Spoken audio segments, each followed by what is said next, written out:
Okay, dude, fucking Game Awards time. Once again, when there's like one thing that's going on, there is absolutely 0% chance I could do anything else. Everyone is being cringe and cancerous fuck. It's Game Awards time. Sorry. We are gonna watch the Game Awards, okay? I can't deal with it. I know there's 20 minutes left, but they're already showing stuff, and nobody, and I mean nobody, wants to miss out on a single second of my fucking soy-facing ad! Oh, that's it! Game Awards!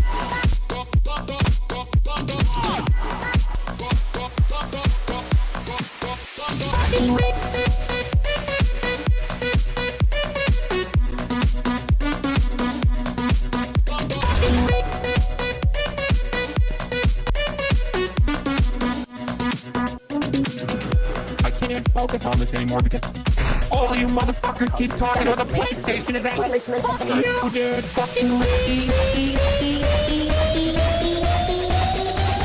fucking channel is blocked. Mommy, sorry. Mommy, sorry. Mommy, sorry. Mommy.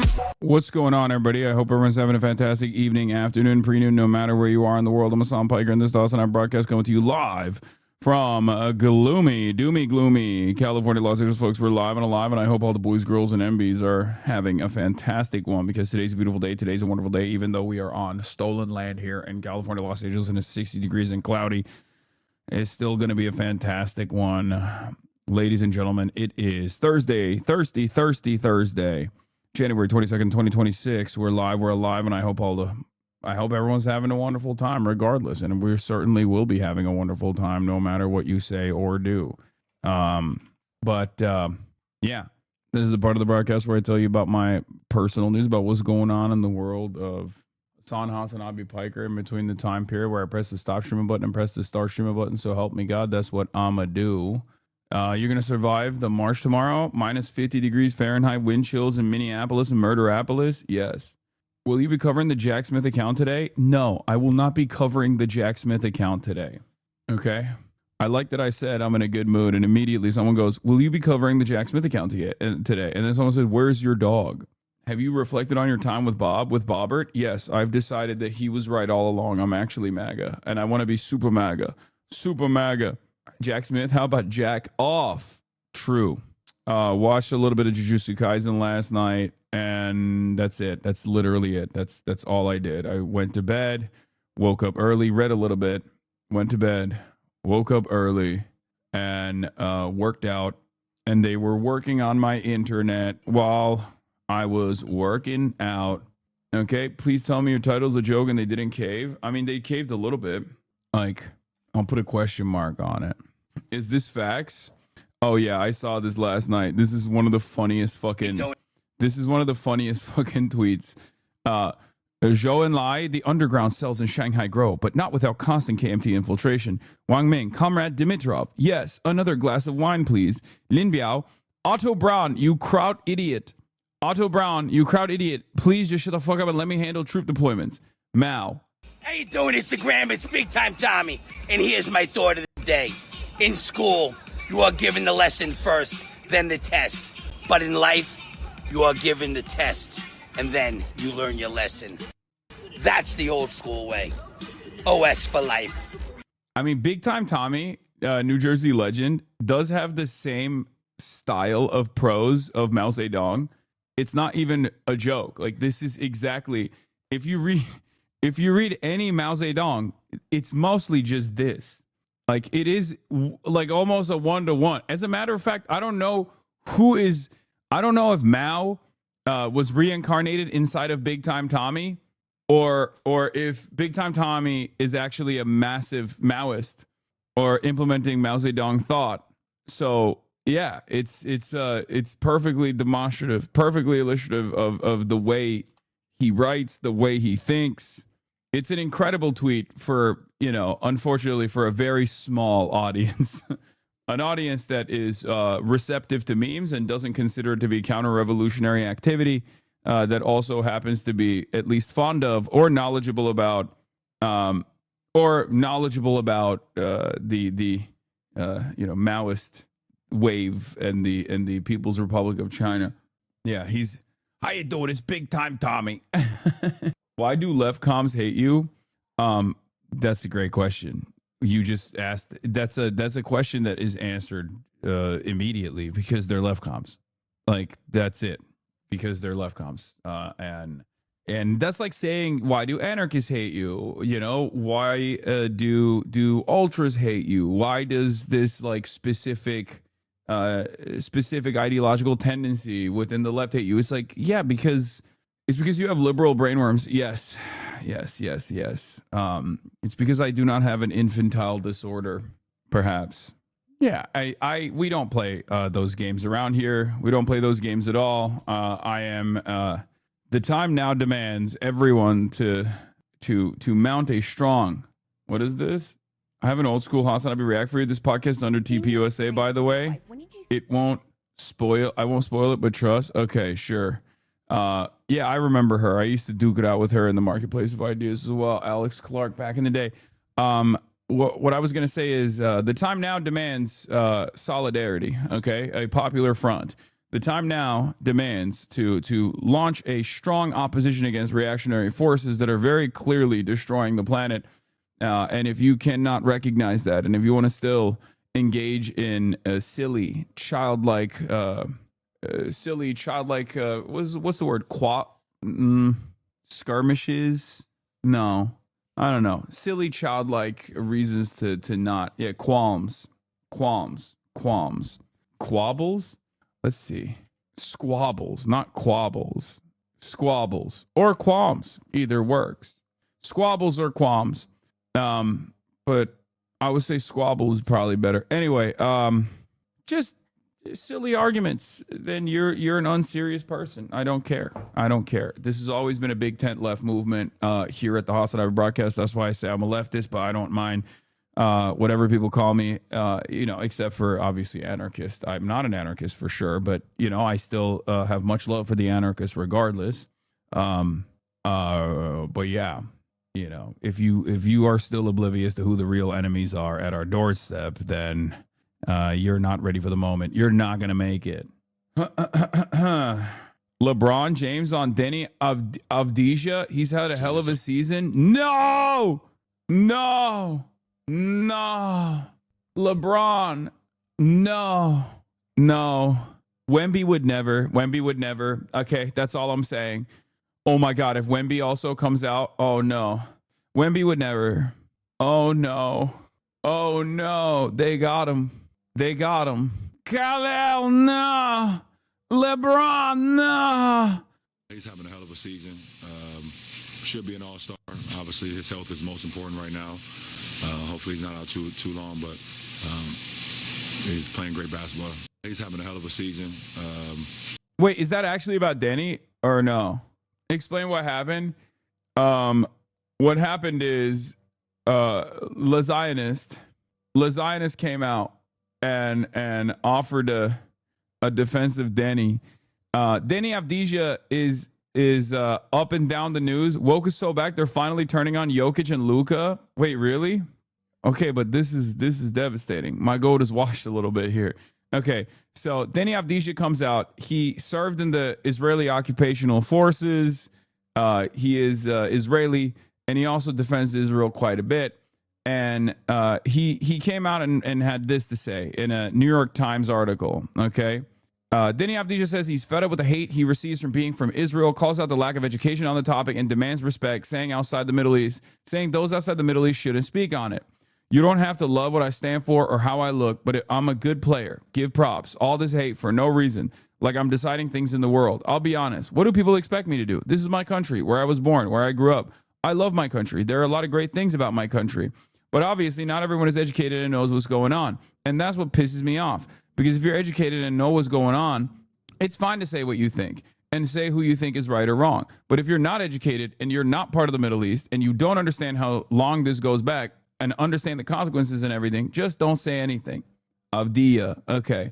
So he came out and was chirping, to which I, of course, responded with, and there is like, because he's Israeli, people, of course, immediately go, oh, dude, he's being boosted.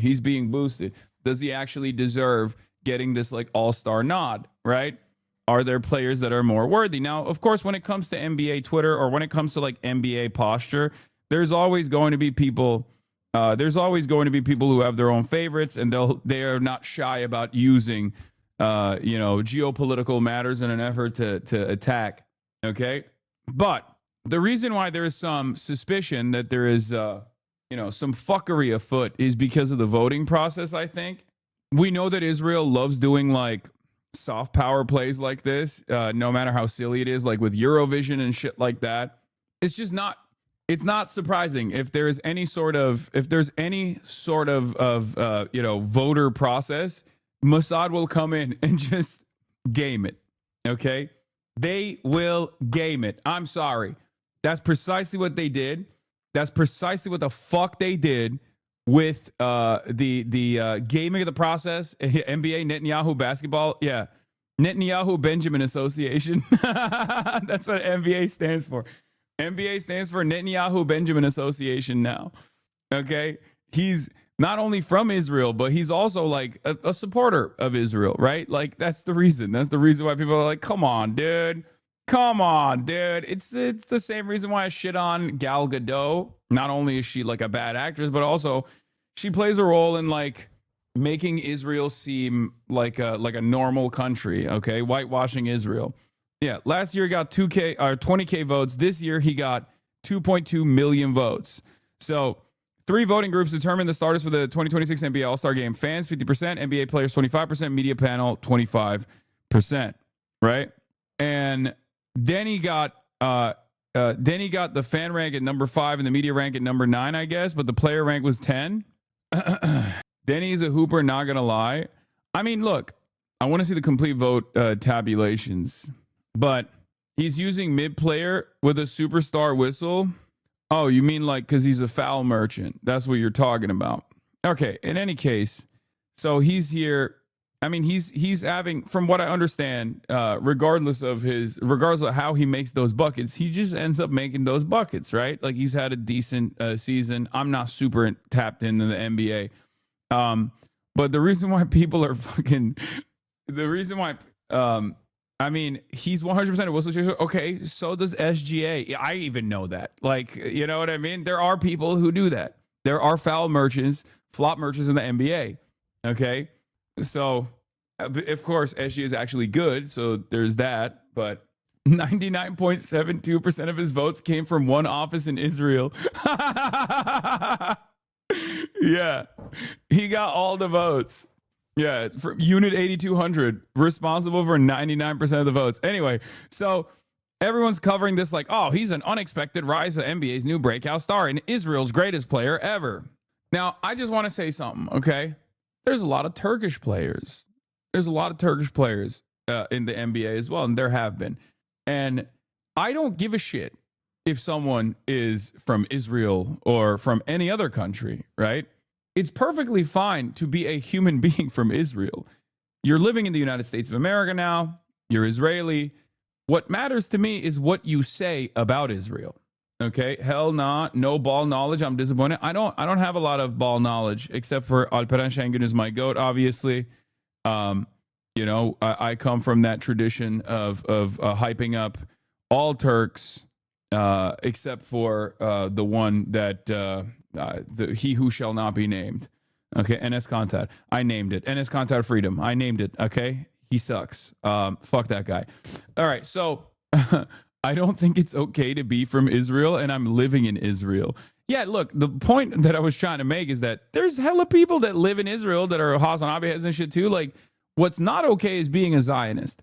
Whether you're a liberal Zionist or whether you're an ultra Zionist, obviously one's worse than the other, but like, it's still bad. Okay, like, I'm not going to hold you to it if you just were fucking born in Israel. What are you supposed to do? You didn't choose to be born in Israel. Your parents gave birth to you in Israel, right? But what I care about is up here. What I care about is this. What I care about is actions. And if you're going to fucking run around and defend Israel when it's like doing a genocide, when it's been an apartheid state, and still continue to be an apartheid state, and you're still like, oh, the real victim here is me, guy from Israel, not the fucking murdered children. Yeah, it's going to be hard for me to sympathize with your position. All right, big guy? Yeah, so to which I responded with, Israel killed 3 journalists yesterday during its so-called ceasefire, and this Israeli occupational forces soldier wants you to feel bad for him. You just hate that people know what Israel's up to now, especially because like he's chirping like he's the victim, and it's something I cannot fucking stand. Okay, I cannot fucking stand it when motherfuckers living in the lap of luxury in the imperial core turn around and go, you know what's really fucked up? What's really bumming me out about Israel doing a live streamed Holocaust of children? The way people perceive me. Okay, bitch. Well, you could do more to make sure people don't perceive you that way. You could be like, hey guys, I'm from Israel, but like shit sucks. Fuck those guys. You could say that, and you would probably rise to prominence if you did that. There's nothing more annoying than multi-millionaire motherfuckers constantly complaining about how me, I'm the real victim here. I'm the real victim. Anyway, open presents, closed presents. Thank you. As Gorani, craziest thing to me is that Denny's dad is Gorani Muslim, and this idiot is constantly chirping about Israel and keep defending its actions. Like, it just doesn't, like, what are you doing? What the fuck are you doing? I mean, it's the same shit with NS Contact. Fuck you, you know? Just play ball. It's fucking free 99 to just, you know, play ball. You don't have to fucking become like a geopolitical expert, right? What did NS do? NS Contact is literally an agent of the CIA. Okay, that's what he did. NS Contact, for those of you who don't know, is Turkish. And unironically, like a bunch of my friends played with him when we were growing up. Like he was a Samanyolu kid, and he might have actually had his age changed as well, so we could actually dominate. But in any case, he came to America. He was fucking hot ass, right? And then because he was hot ass, he was like, oh yeah, we got to fucking free China or something. He just, I'll tell you what NS Contact absolutely did not do. Play defense. NS Contact can't travel to Canada because the U.S. says they can't protect him there, so he can't play in Canada. I dislike NS Contact purely for basketball reasons. I mean, that's fine. Whichever kind of way you do NS Contact slander, I'm on board with, okay? Because, like, listen, there are a lot of Turks who do not like what I have to say about the Armenian genocide or about, like, Kurdish militia movements and stuff like that. But they still, low-key, have a little bit of pride in their heart for a Turkish boy making it big in the United States of America. Turks love when a Turkish guy is thriving, with one exception. NS fucking Contact, okay? There is only one Turkish man when a Turkish guy is thriving, with one exception. NS fucking Contact, okay? There is only one Turkish man, regardless of their politics. Like, there's only one Turkish person that all Turks across the board fucking despise, okay? And that's that motherfucker NS Contact, because he is literally an agent of the CIA. He is a follower of the, now dead Muslim cleric in the Poconos, Fethullah Gulen. And NS Contact was such a dick rider of Fethullah Gulen that he basically fucking, openly became an agent of the American state. It's ridiculous. Fuck that guy. That's the one line that, like, most Turks will not fucking cross. I could be out here being like, yeah, the Armenian genocide happened. It was really fucked up, whatever. Like, whatever my perspective is, and some Turks will get really mad at that. But deep down inside, they will still say, it's cool that this guy, we disagree, but we disagree on a lot of stuff. And I think he, hates Turkey, whatever. I'm very patriotic. But, like, at the end of the day, he's still a Turkish man doing the damn thing. They do not say that about NS Contact because he is an agent of the American state. Okay? Why did I bring all this up? Okay? The reason why I brought it up is because for Denny, he would be fine if he was just like, if he never like spoke about it. And if people were like, unjustly getting mad at him over his opinions that they suspect he has or whatever, that's one thing, right? But it's clear that he's like also using this like angle to be like, I'm the real victim here. And it's like the most annoying fucking thing you can do. Isn't Turkey itself an agent of America though? It is. Yes, Turkey is a NATO nation. That's one of my major fucking criticisms of Turkey, is that it operates at the behest of American empire. Fenerbahçe or Galatasaray, Fenerbahçe. Bizim ailemiz Fenerbahçe ailesidir. So yeah, based. I hate everything you stand for, but you are Turk, and you are another example of why Turks are the best. I mean, yeah, it's like a genuine feeling that a lot of Turkish people have. There's like unless they're totally bricked. Their brains are totally fucking bricked, and they're like ultra nationalists or something. Because like the Islamist Turks, they have a lot of pride and respect, regardless of my kafir ways of painting my nails and drinking alcohol, all this stuff. But they have a lot of respect for what I've done as far as being Turkish, and also being in support of Palestinian emancipation. The left Turks are on board. Okay, Turks love calling you the F slur. Yeah, left Turks are on board too. The only type of Turks that are not on board is the ultra nationalists, who fucking hate me. They hate me the most. Then he got 35 player votes. Here, I'll just put this up here. Then he got 35 player votes, 4 more than Kawhi Leonard, 2 more than Jamal Murray. Devin Booker got 50 votes and didn't make it. Bro got 2.2 million fan votes, 100,000 less, only 100,000 less than SGA. Okay, while Wemby got 1.96 million. You want to tell me that Wemby is less popular than fucking this man right here? Or do you want to tell me that Wemby is less popular, or is it Israeli bots? It's Mossad, bro. It's Eurovision all over again. Get the fuck out of here.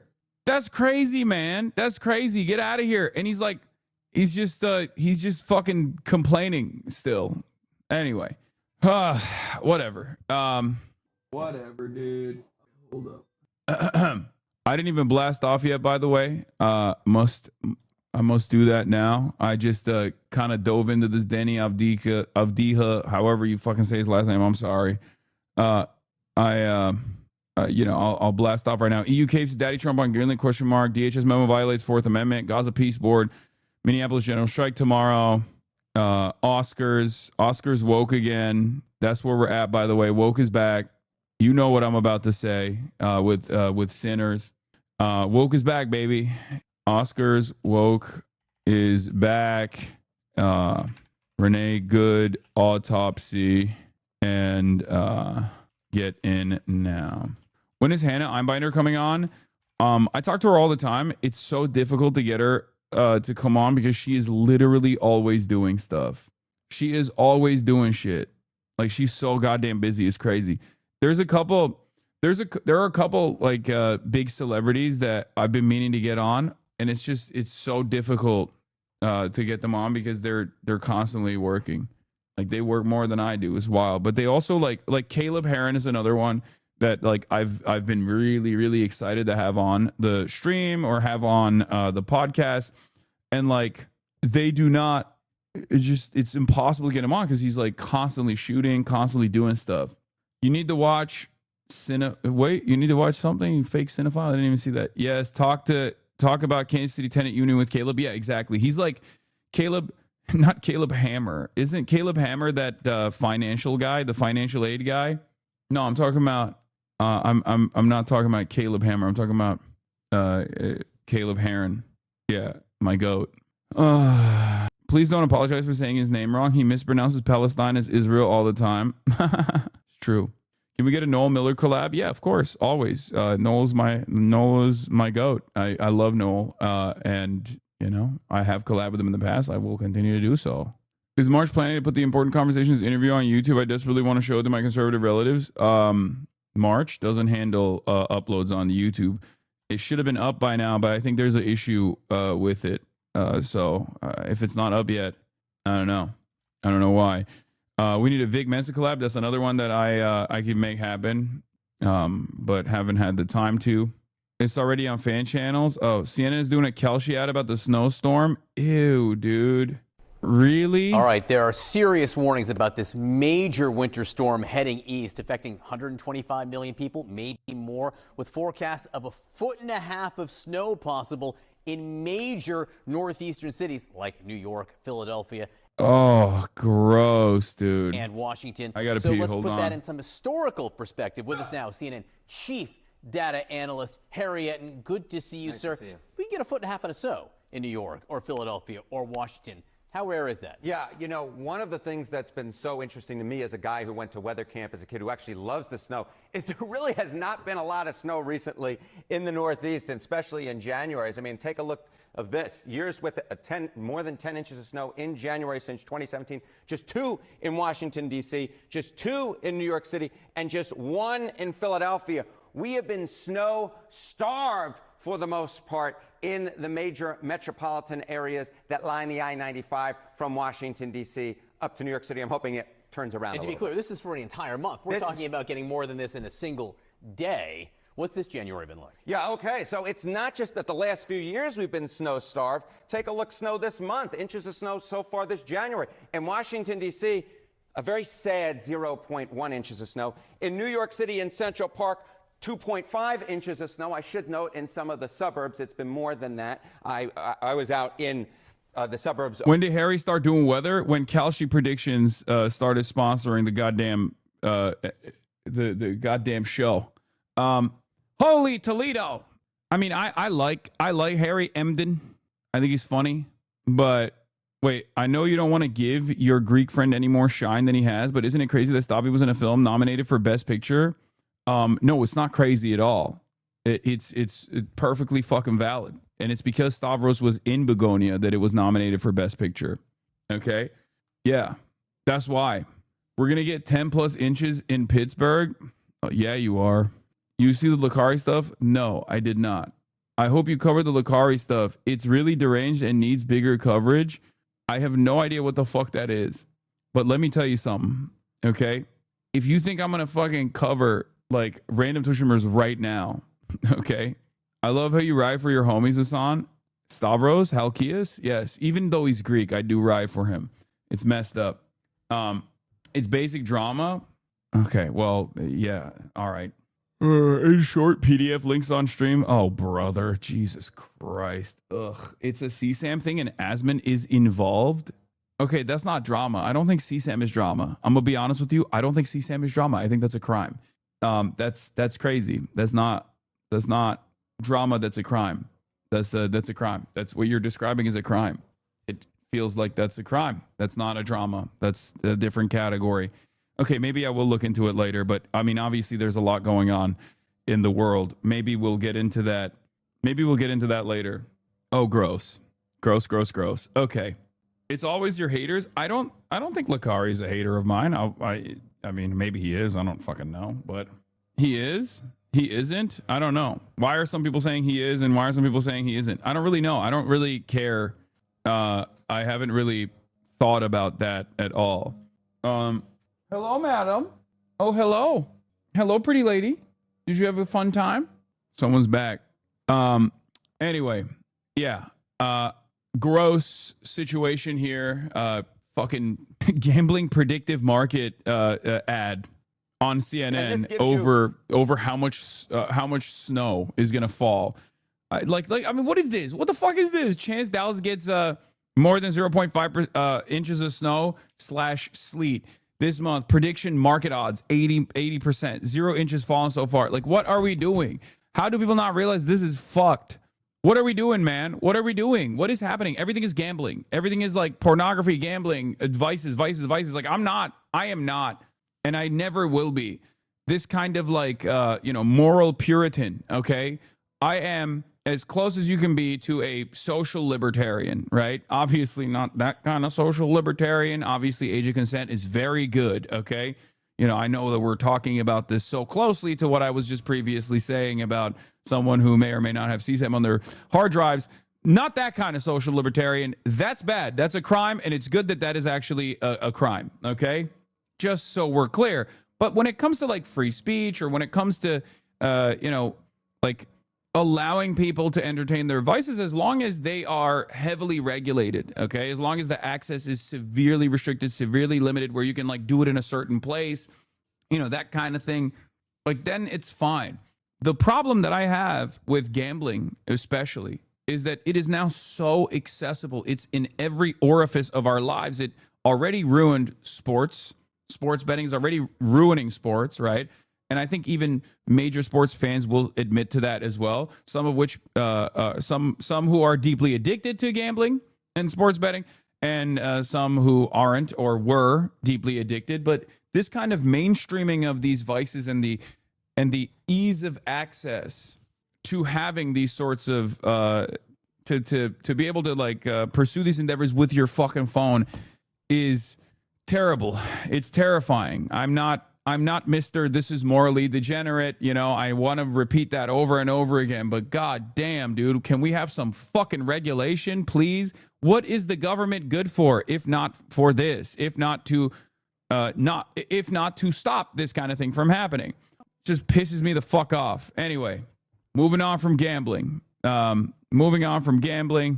Let's get to it. Trump announced his framework for Greenland deal. We're going to talk about that. Obviously, the international rule-based order is falling apart. Trump's hand is also falling apart. This time it's his left hand and not the one that's Trump's left hand, not the one that's usually disfigured. Now has a large bruise and is discolored. These pictures are from today at Davos. Also, one of the things I saw was the ugly-ass cufflinks that he has. Bro, this man is dying. Trump is now 3 different colors. I mean, look at how orange his face is versus how pasty and pale his hand is versus how purple his hand is. Speak into existence, please. I can't. On principle, I can't, because I feel like whichever way it goes, it's just not going to happen. Okay. Good things, nothing good will happen. Only bad can happen. Okay. The exact opposite of what fucking Donald Trump says. Only bad can happen. Nothing good can happen. I'm telling you right now, evil never dies. Evil never dies. Maybe I'm wrong, but evil never dies, at least in my experience. It is pretty funny, though, how like Russified or Turkified Americans are in this regard, hoping that one day it will happen. Yeah, keep praying to God.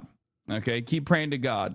You only pray to God, or you only rely on powerful forces that you lean into when you have no power on your own. You're oppressed. You recognize it, and you can't do anything about it. There's no mechanism of mobilization. There's no mechanism of pushback. So you just like hope that things work out through divine intervention. Okay. White House made a statement on his hand. Okay. Going back to the hand bruise. Well, once again, let's see what the White House's statement was. White House's statement: Trump appeared to have a heavy bruising on his left hand while departing. Open presents with another 100 gifted subs. Oh, my Lord. Trump appeared to have heavy bruising on his left hand while departing Davos today. White House Press Secretary Caroline Leavitt told CNN that's because Trump hit his hand on the signing table during the Board of Peace event. At the Board of Peace event in Davos, President Trump hit his hand on the corner of the signing table, causing it to bruise. Trump and his physicians have previously said he is susceptible to hand bruising due to his daily aspirin take, something a White House official also noted. Trump did not appear to have the extensive bruising yesterday. Bro, I'm still going to say it. Evil never dies. But like, this man is fragile, bro. He is fucking frail. He is a frail ass dude. Is crazy. I mean, he's old as hell, but like, what is happening? You just like fucking, you have like a major rupture. You have a major rupture. You got, bro, this is more internal bleeding than Jonathan Ross, okay? Than the Department of Homeland Security claiming Jonathan Ross got internal bleeding. That's more internal bleeding and bruising than Jonathan Ross ever could claim. Do you understand? He don't exercise, he don't eat well. I know, but it don't matter. Can you please be respectful? He has a boo-boo? Fuck no. Oh, man. How do we keep believing anything knowing the Peace Club fuckers got 35 countries in? True question, King. How? We don't. The tech bros did the Trump what the Democratic bosses did to FDR, replaced Trump with their pick a VP, just like the DNC replaced the great American progressive Wallace with Truman.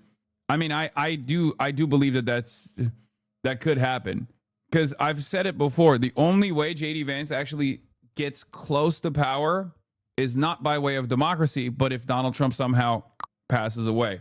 Okay? I don't think there is a real way. There's a real path forward for JD Vance to win the presidency on his own. It's just not happening. And that is because he is not a Chad. He is not even a low tier normie. He does not mog anyone. Everyone is capable of mogging him. He's fat, and he sucks. He's Rizless. He can't mog, and it's a mog eat. Can you get the door? It's a mog eat mog world out there, baby. That's how it is. Do you know what that is? Okay. Departing Davos just hours after backing off his threats to take Greenland by force and scrapping plans to impose tariffs on European allies who are not on board. The president sitting down with NATO Secretary General, emerging with a framework of a deal. The president claiming the U.S. will take full control of Greenland, but not telling us how. Will you have control of all of Greenland, Mr. President? How many countries? You will have control of all of Greenland? But the Danish foreign minister has made it clear Greenland is not for sale. The White House not providing any further details about a framework or deal. Does it still include the United States having ownership of Greenland like you said you wanted? It's a long-term deal. It's the ultimate long-term deal. And I think it puts everybody in a really good position, especially as it pertains to... JD Vance is live in Minnesota speaking. Do we have the link? Let's take a look. I'll dive into that. I'll fucking get into that. I'll cover it. Where's that at? JD Vance is in Murderapolis. Anyone got the link? Able to do their jobs without being harassed, without being doxxed, and sometimes without being assaulted. That's totally unacceptable. And that's one of the things that I want to send a message to is, yes, come out and protest me, protest our immigration policy, but do it peacefully. If you assault a law enforcement officer, the Trump administration and the Department of Justice is going to prosecute you to the fullest extent of the law. Shut up, I wanted bitch. to show some support for these guys who, frankly, are operating in a very, very tough environment. I heard a lot of stories today about that I think drives home just how chaotic the environment on the ground here has already gotten. For example, did you know that within the last, I think, week or so, maybe even more recently than that, you had a couple of ICE officers who were off duty, they got who have been doxxed online, who were sitting and having a meal at a restaurant in Minneapolis when a bunch of agitators showed up, locked the door, made them feel like they were in danger for their lives, and then, of course, it was federal law enforcement officers who had to come up, lower the temperature on the situation, and actually get those two off-duty officers to the avoid safety. Gestapo's fifis were hurt. The Gestapo's fifis were hurting. Perspective on law enforcement, if you can't even go to a restaurant without some how dare you hurt my feelings, my feelings. I got a boo-boo. Get the fuck out of here, man. A very, frankly, that's far crazy. left people, That's crazy. But also by some of the state and local law enforcement officials who could do a much better job in cooperating and working. And by the way, I'm not talking about the cops who these guys told me on the ground. The cops are very sympathetic to what they're dealing with. What the fuck's going on here with this goddamn video? Elected law enforcement. What is happening? Officials who could do a lot better job in making their lives a little bit easier. And in the process, they would make the lives of all Minneapolis residents easier. And that's what we want. We want to be able to enforce the immigration laws on the one hand, while on the other hand, we want to make sure that people in Minneapolis are able to go about their day. And I want to say just one last point on this. So I heard from a business leader today who told me a very tough story. And I think so much of what's gone wrong in Minneapolis is people not trying to understand the perspective of somebody else. Try to understand what somebody else is experiencing, whether they're a law enforcement officer or anybody in the community here in Minneapolis. So they told me a story about this manufacturing facility. Fake story alert. Where fake story alert from sympathetic business owner, small business owner. Went into the manufacturing facility. All of a sudden, an illegal immigrant shows up. They don't know it's an illegal immigrant. And then a bunch of ICE officers descend. Now, these people just want to go to work. They want to go to work safely. And now, all of a sudden, there's a major law enforcement operation happening right outside their place of business. Now, from one perspective, I certainly understand why a business leader or why an employee would say, whoa, what's going on? It's a little scary, no matter your position in life, if a bunch of cop cars show up and they're arresting somebody. Now, the additional context is that we know that people online have been encouraging illegal immigrants that one way they can evade arrest is by showing up at a legitimate place of business, making it impossible for these guys to actually enforce our immigration laws. So while I can understand the perspective of somebody who doesn't want to see an arrest happen at their place of work, I can also understand the perspective of our immigration enforcement officers who have to do their job and can't allow a heckler's veto over our immigration enforcement. And so much of what's gone wrong is the failure to do that. And here's the point. We can do a good job of enforcing our immigration laws without the chaos, but it actually requires the cooperation of state and local officials. If you look at blue cities and blue states, red cities and red states, you go to Austin, Texas, or Memphis, Tennessee, you go to the state of Texas, obviously a very red state, or the state of Tennessee, a very red state, but you've got blue cities within those states, you do not have this level of chaos. The reason why things have gotten so out of hand is because of failure of cooperation between the state and local authorities and what these guys are trying to do. We have a ton of resources, a ton of ICE agents in this city right now that I would rather us not have. I'd love to send those guys home. They're not even doing targeted immigration enforcement. They are trying to protect ICE officers who are doing immigration enforcement, because when a crowd surrounds them and these guys call 911, the local officials, the local cops have been told to stand down. Then leave. You're a bitch. You're a bitch. By the way, this is literally reverse Tim Walz, okay? This is part of the reason why I think J.D. Vance sucks and will never make it, okay? Because he's far too liberal coded, okay? The way he tries to, like, justify this through legal language and tries to fucking reach out to the hearts and minds of, like, liberals. Like, no, man, you can't do fucking fascist standpoint theory from the perspective of the Gestapo, okay? Excuse me, you're doing a bodies in spaces. Have you realized how toxic your behavior is when you got ICE agents that are trying to conduct door knocking operations in your neighborhood? Like, that's so... Stop bitching. Stop fucking bitching. Just leave. Just fuck off and leave, okay? The temperature and lower the chaos. That's a problem. Here's another example. Does J.D. Vance know jester maxing is the new meta? He should be having fun instead of trying to do the stiff arm move. He should be doing jester maxing, just clowning and having a good time. We have a criminal migrant who is a sex offender. And let's say that we've got to go and arrest that person who, Democrat or Republican, wants a... Cops. That's who arrest that person, not ICE. There is already a fucking function of law enforcement, okay? If there is a sex offender, and by the way, wouldn't be talking about sex offenders if I was J.D. Vance. Let's be fucking real. Donald Trump is the president right now. But like, and he is protecting all of the elite pedophiles. But having said that, if there's a sex offender that must be arrested, cops do that, okay? Not ICE. The entire point of ICE is not to actually arrest anybody, really, is to handle paperwork violations, okay? And try to find where this criminal sex offender is today. The local authorities have been told, do not cooperate. So these guys are trying to go out and enforce the law. They're trying to arrest sex offenders, but they're trying to do it in an environment where local officials have been told, do not help them, do not provide intelligence about where these sex offenders might be. This is disgraceful. And there are a lot of things that all of us could do better to lower the temperature, but the number one thing that I learned today is that the best way to facilitate reasonable enforcement of the law, but also to lower the chaos in Minneapolis, would be for state and local officials to cooperate. Now, I will say, on one final positive note, I actually think that there's some hope, some reason to think that there's going to be better cooperation in the weeks and months to come. I think that because I've talked to some of the local officials here. I think there are reasons to believe that these people are going to step up and actually ask the cops to protect our ICE officers when they're being assaulted, who are going to ask the local courts to cooperate with getting criminal sex offenders out of our community. That's a good thing. That's the good news, and that's something I'm going to work on when I get back to Washington.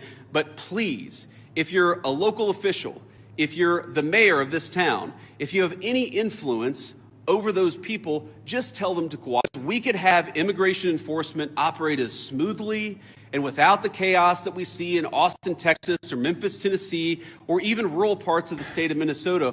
All we need is a little cooperation. I guarantee we're going to do the best to be professional, to respect people's rights, to not do anything that we don't have to do in order to enforce immigration laws, but it would make our lives a lot easier. 37-year-old lady in the face. A lot safer, and it would make Minneapolis much less chaotic if we had a little bit of cooperation from the state and local officials. With that, I'll shut up and take some questions. Thank you, guys. Vice President Vance, a local school district here is alleging ICE agents. Bro, they're putting fucking him on Kamala alert, by the way. He's doing janitorial duties right now. Trump is literally making him oversee the least popular aspects of this admin. It's awesome. It's awesome. Well, I'm proud of the fact that we're standing behind just as Joe Biden gave the borders our duty to Kamala Harris, which was like the least popular position you could be in if you're, working in a Democratic administration. The vice presidential job here is very important. If you think J.D. Vance is going to be the leader of this movement when you're done, because you ate too many aspirins or because you got too tired to be president and you want to retire in I don't know, Saudi Arabia or whatever, like if you think J.D. Vance is going to be continuing the movement, you shouldn't be making him do this shit. This is shit cleanup job. Alien father, the father ran. So the story is that ICE detained a 5-year-old. Well, what are they supposed to do? Are they supposed to let a 5-year-old child freeze to death? Are they not supposed to arrest an illegal alien in the United States of America? If the argument is that you can't arrest people who have violated our laws because they have children, then every single parent is going to be completely given immunity from ever being the subject of law enforcement. He's literally saying the 5-year-old was detained as bait to draw out the father, and that's good. What are we supposed to do? Not do that? Yeah, the answer is yes, you fucking asshole. I've looked into personally where I say, wait a second. We don't want ICE arresting American citizens. They're supposed to be enforcing the immigration laws against illegal aliens. So then I look into it and I find out that the American citizen who was arrested took a swing at an ICE officer. You can't have that happen. And of course they have to defend themselves. And of course they have the right to detain somebody who assaults a law enforcement officer. Now, this is my point. Do we want these things to happen? Do we want these arrests to be so chaotic? No, we don't. These guys want it least of all. But if we had a little cooperation from local and from local and state officials, I think the chaos would go way down in this community. President! Go ahead. After the Renee Good shooting, sir, the administration seemed to suggest... Yeah, well, you can go next. Oh, no, I'm sorry. I thought you pointed it out. No, that's fine. I'll take both. After the Renee Good shooting, sir, the administration seemed to... After the Renee Good shooting, the administration seemed to suggest that ICE officers enjoyed near complete immunity. But today you told the Washington Examiner that when appropriate, the administration might take disciplinary actions against ICE agents. So is that a change of opinion? And if so, why the change in tone?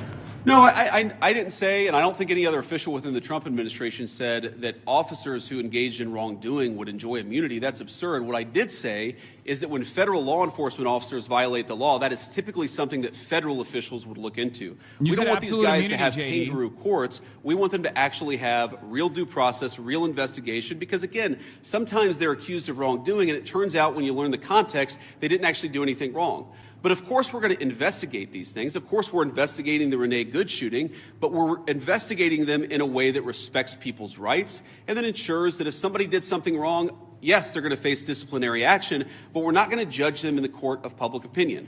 I've spoken at length on this particular case. I think that Renee Good's death is a tragedy. I also think that she rammed an ICE officer with her car. So the tragedy here is multi-layered. The tragedy is there was a misunderstanding. The tragedy is that Renee Good lost her life. The tragedy is that you have ICE officers who are going into communities where they're worried that if they call 911, no one's going to come to help them. That is what produces. Yeah, those are varying degrees of different tragedies. It's like saying, well, you know, the Holocaust was a tragedy. Also, I stubbed my toe the other day while I was going to kill someone. Like, those are not comparable levels, okay? One is a fucking unlawful murder of an American citizen. The other is ICE getting scared when they're engaging in unlawful actions. I'm pro-life, and I'm very excited to speak there. I want to talk about local law enforcement, but, you know, I mean, look, I am... As a child, I saw people in my family get arrested. It's terrible. It's heartbreaking. It's chaotic. It's traumatic for the kids. I can recognize that, and I can recognize that we got to support these kids, while on the other hand saying that just because you're a parent doesn't mean that you get complete immunity from law enforcement. And I think we have to hold both of those thoughts in our head at the same time. We've got to be sympathetic to the kids who are caught up in some of these enforcement actions. We've also got to say we have to enforce the law without bias, with fairness, but we've got to enforce the law. J.D. Vance said, Mr. Vice President! J.D. Vance said, listen, I'm an adult, but I was once a child too. And as a former child, I think it's okay to detain children right now, to lure out their fathers and lure out whoever else you want to lure out in an effort to detain all of them and deport them. St. Cloud.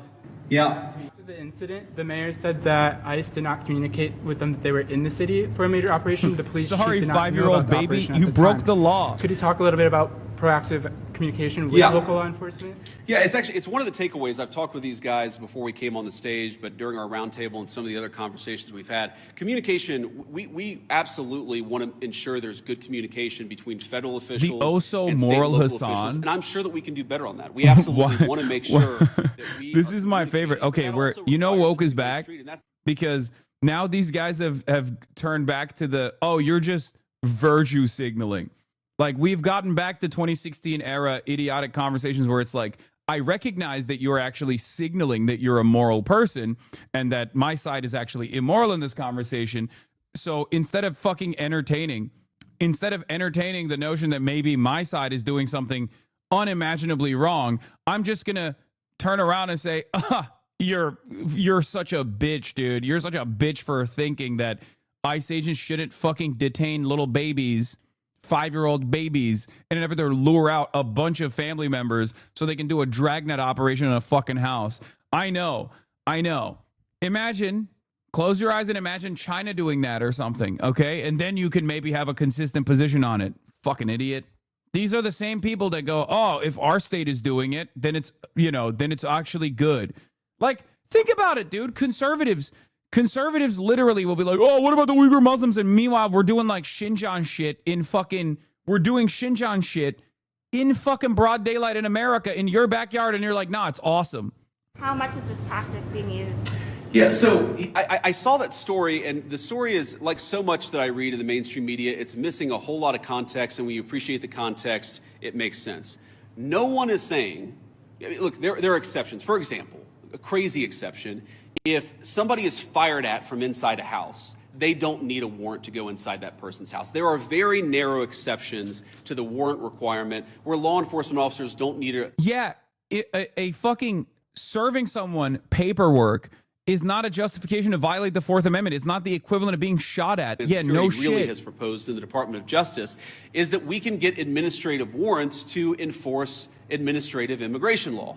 Now, it's possible, I guess, that the courts will say no, and of course, if the courts say no, we would follow that law, but nobody is talking about doing immigration enforcement without a warrant. We're talking about different types of warrants that exist in our system. Yes. Typically what happens... An administrative warrant is nothing. It's nothing. It's like a McDonald's manager, okay? What the fuck do you mean? That doesn't mean anything. It's not a valid warrant to actually go into someone's home. And everyone knows this. You went to law school. You were a JAG lawyer. You know that it's not fucking legal. Shut the fuck up. We're never going to enter somebody's house without some kind of a warrant, unless, of course, somebody's firing on an officer or they have to do something in order to protect themselves. To follow up on that, do you believe that you can forcibly enter with an administrative warrant, or would that be a violation of the Fourth Amendment? Well, our understanding is that you can enforce the immigration laws of the country under an administrative order if you have an administrative warrant. That's what we think. That's our understanding of the law. That's our best faith attempt to understand the law. God, he's trying. Again, this is something dude, this is what I mean. Just say, of course we're going to do it. Like Trump would be like, of course we're going to do it. What the fuck are you going to say? Due process is too difficult to follow. It's done through the administrative law system. We're going to continue that practice. It's not just a legal as they did gray in the Biden area, guys. administration or any other JD Vance knows it's not a legal gray area. He's making it seem like it's a legal gray area. It's not. It is a clear-cut violation of the constitutional protections afforded to every single person on U.S. soil, whether documented, undocumented, whether natural-born U.S. citizen or naturalized U.S. citizen or not. This is a matter of constitutional law. He knows that it is illegal. He knows. He's like, oh, well, you know, I signed a piece of paper that said I'm the best boy, so obviously you have to follow through on that piece of paper that I signed on my own. Get the fuck out of here. The federal government to use the military for local law enforcement operations. Right now, we don't think that we need that. Now, the president could change his mind. Of course, things could get worse. But right now, we think that federal law enforcement officers can do the job of federal law enforcement. Now, what I do worry about, again, is if the chaos gets worse, if more and more ICE agents start getting assaulted, if other law enforcement officers start getting assaulted, that would be a real problem. But again, we have so much federal law enforcement resources here right now. We have so many people here that we do not want to have here. I do not want so many ICE officers in Minneapolis right now. I mean, good Lord, it's really, really freaking cold outside. But they're here not even to enforce immigration laws, but to protect the people from the rioters. That's an absurd state of affairs, and we wouldn't need it if we had a little bit more cooperation from the Minneapolis Police Department. Again, the Minneapolis Police Department, my understanding is that the actual beat cops on the ground, they would love to help out, but they're being told by somebody, I don't know if it's Mayor Frey, they're being told by somebody not to cooperate at all. What kind of a person tells their local police don't protect somebody if they're being assaulted by a rioter? It's crazy, and it's got to stop. Yes. Earlier this week, local law enforcement accused federal agents of racial profiling. Why are there so many U.S. citizens being caught up in this operation? Well, I think your question assumes something that's not necessarily in evidence, which is that when there are American citizens who have been caught up in some of these enforcement operations, very often it is people who have assaulted a law enforcement officer. They're not being arrested because they violated the immigration laws. They're being arrested because they punched a federal law enforcement officer. That is a totally reasonable thing. Now, to the accusation of racial profiling, look, it's something that we take very seriously. We will take accusations of racial profiling back to Washington. We'll certainly look into them as they come up. The accusation came from cops. Okay. I feel like they know violated racial the law profiling based on when skin they color. see it. You know, Looking for people who violate. it's like getting yelled at by like the legion of pedophiles for engaging in pedophilia. Okay, like this is the thing that they do. All right, big dog. When a fucking off-duty cop says, "Hey, I'm being racially profiled," I'm gonna take that seriously because they know from their own day-to-day experiences what racial profiling looks like because they're the kings of racial profiling.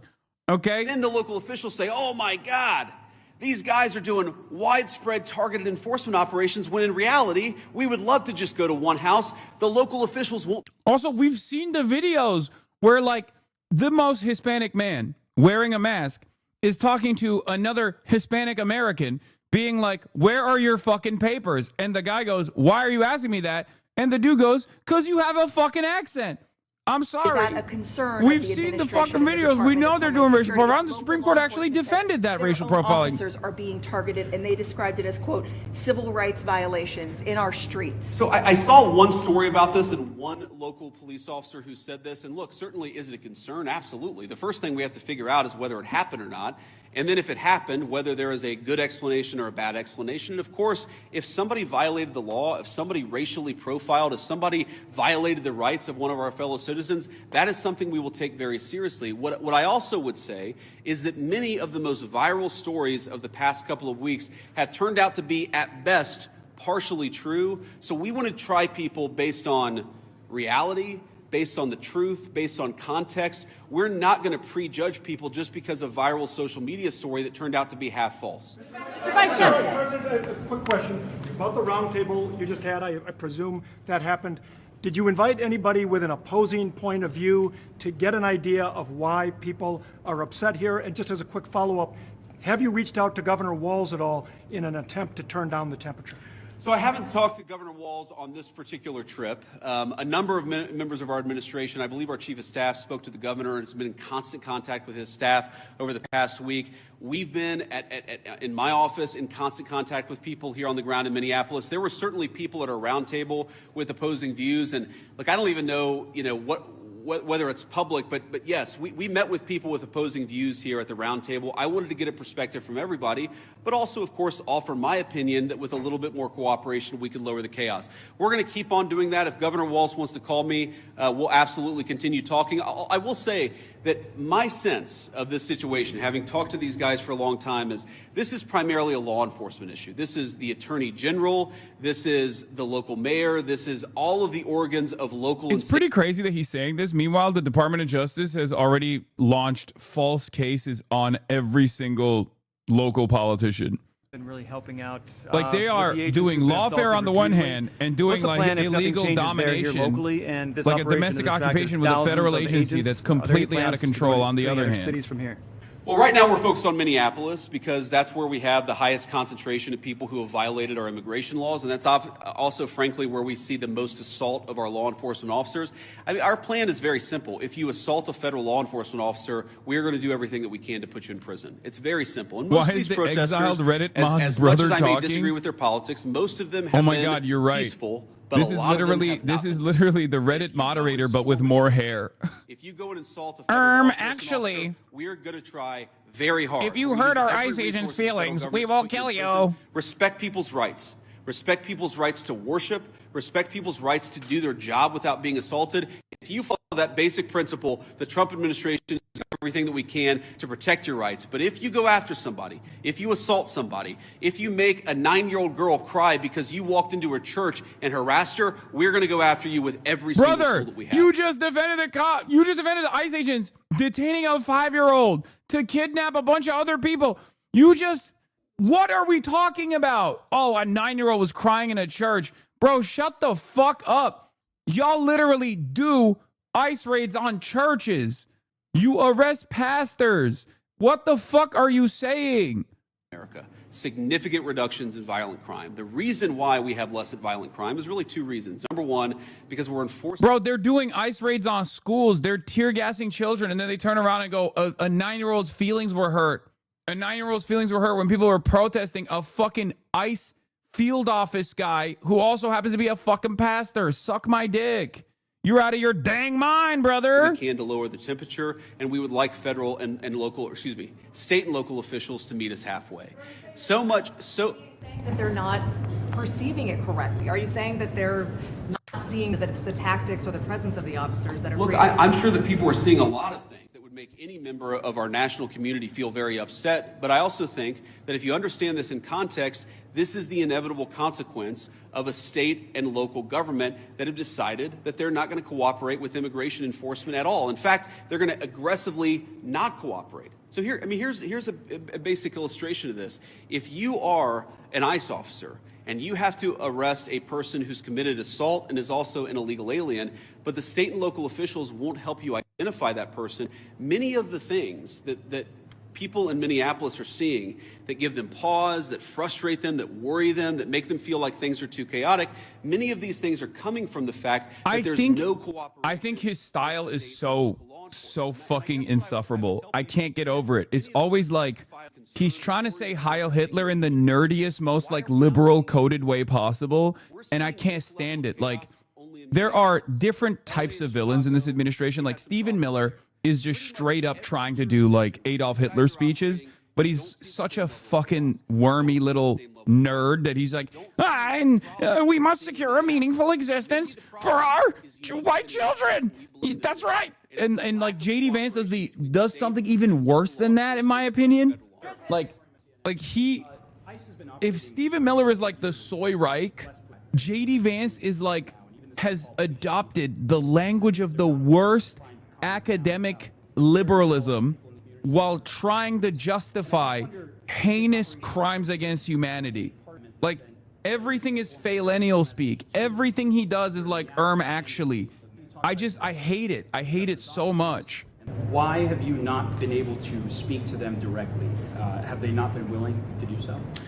Well, look, I have spoken to some of the people in Minnesota directly. I spoke to some of them today. I've spoke to others in the past. And again, our staff has been in very direct contact with pretty much every official with any influence or any power in Minneapolis. But no, we're not trying to send a political message. We're trying to enforce the law. Like, guys, we have to do this. We have to kill you. We have to go door to door and demand your papers. Actually, have you heard of Law and Order? Like, that's what he's doing across the United States of America. There's been a very unique, very Minneapolis-specific reaction to our enforcement of federal immigration laws. What I'm trying to do here today, unfortunately, this shit works on conservative-leaning liberals. They wouldn't really care about immigration in the past, but now they're saying shit like maybe these illegals are a drain on us. No, look, I don't need Tim Walz, you're Jacob so Frey, wrong. or anybody else to come out and say that is literally not reading the room at all. No, conservative-leaning liberals are way more horrified at the prospect of the federal government doing this kind of like genuine domestic occupation. Are you kidding me?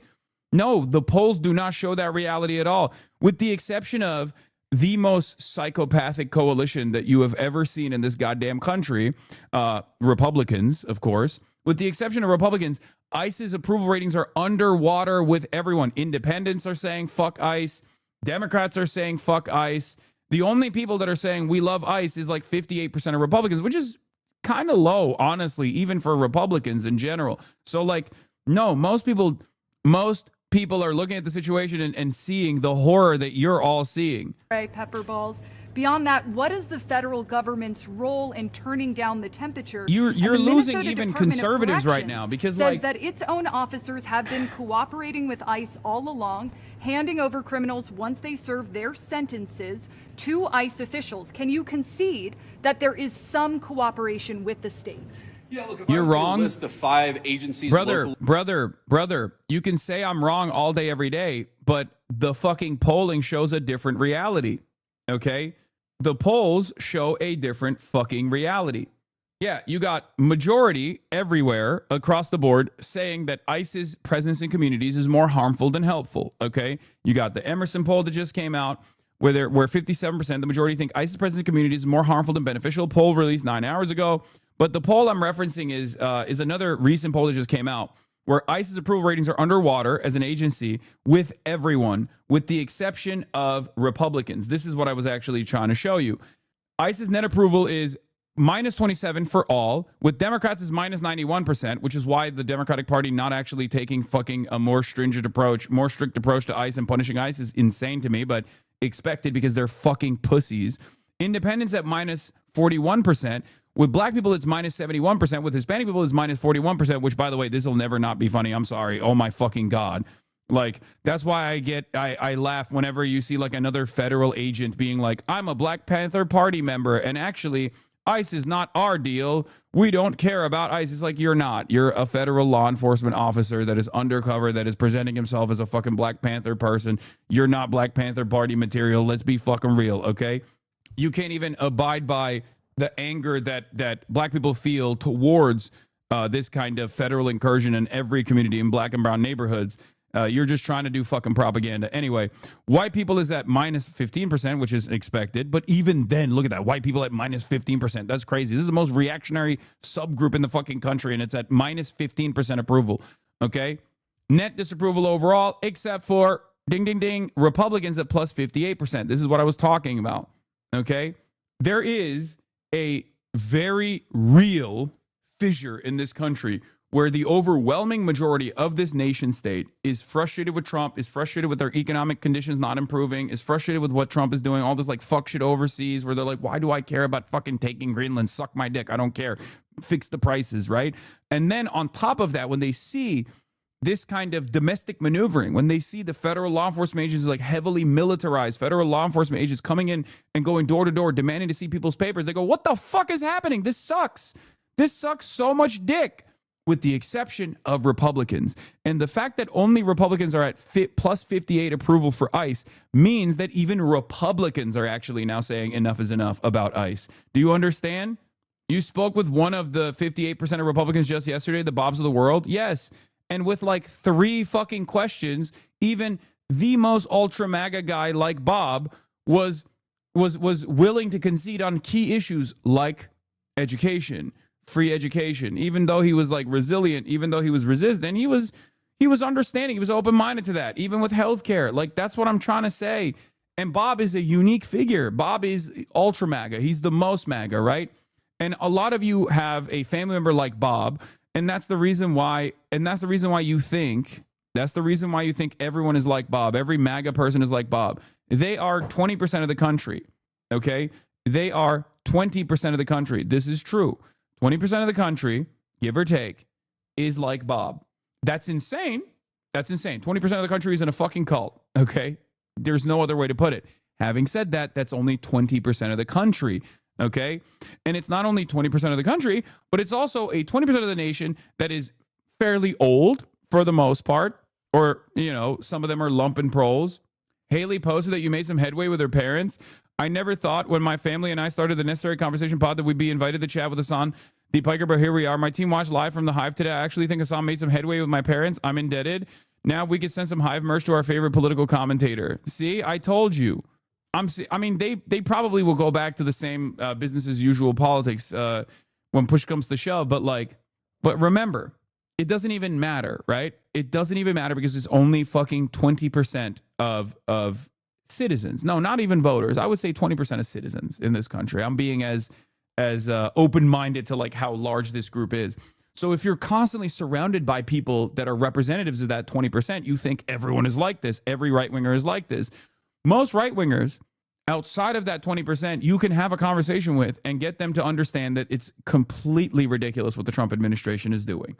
Okay? What does that black statistic mean? I am just wondering. What do you mean? It means black people are more woke than everyone on average all the time, regardless of what the fucking media tries to present it as. That's it. There was never a moment where black people in the United States of America were going to be on board with ICE agents going door to door demanding to see fucking papers of other black Americans of Somali descent. Like, not even just black Americans of Somali descent, but like anyone for that matter. That's it. Yeah, woke was literally created by black people. Exactly. It's just so stupid that you see all this stuff where like you do see an expression of I think upper middle class black liberalism on Twitter quite a bit. And there is this like like academic liberalism that comes from some black liberals in general that are doing well by and large, and that's all you hear from, like root.com article writers and stuff like that will say, like, you know, misogynoir is a real problem, like it's the biggest problem, like in the black community, and it's mostly being championed by black men who are violent and aggressive, like shit like that gets recycled all the time, that gives white liberals a permission structure to also shit on black men. Like, people that have that kind of mentality are the ones you only fucking hear from, and that's not the case at all. Okay, that's not the case at all. That's not how this works. There's 0% chance that that black people are going to see what this government is doing currently and go, yeah, no, this is not exactly what we have fought for in the past, like our, you know, grandparents fought for, to give us a crumb of civil liberties. It's just stupid. That's why I always tell you guys, do not fucking pay attention to like people who are saying like, oh, well, I didn't vote, I voted for Kamala Harris. You know, those are the Free Palestine voters are bullshit. Like, I'm tired, black people are tired, like all that stuff is ridiculous. Black people have always been at the forefront of social justice in this fucking country, okay? Always, historically, out as a matter of survival. And that survival instinct has not gone away because the conditions have not changed. Certainly they've improved, but they haven't changed. So whenever someone tries to say like, oh, as a black person, we're staying out of this, we voted for Kamala Harris, we're staying out of this, it's like, you're not a white woman in the suburbs. Like, you can try and stay out of it, or you can try to get other people to also join in on the we're staying out of this meta, but it's not going to happen. Most black people are not going to stay out of it, okay? Because they recognize this is a matter of survival. White supremacy impacts everyone, okay? We aren't a monolith. Yes, black people, of course, are not a monolith. But if there's one thing that is almost monolithic of contemporary black existence or historical black existence in American society, it is understandably fighting against white supremacy.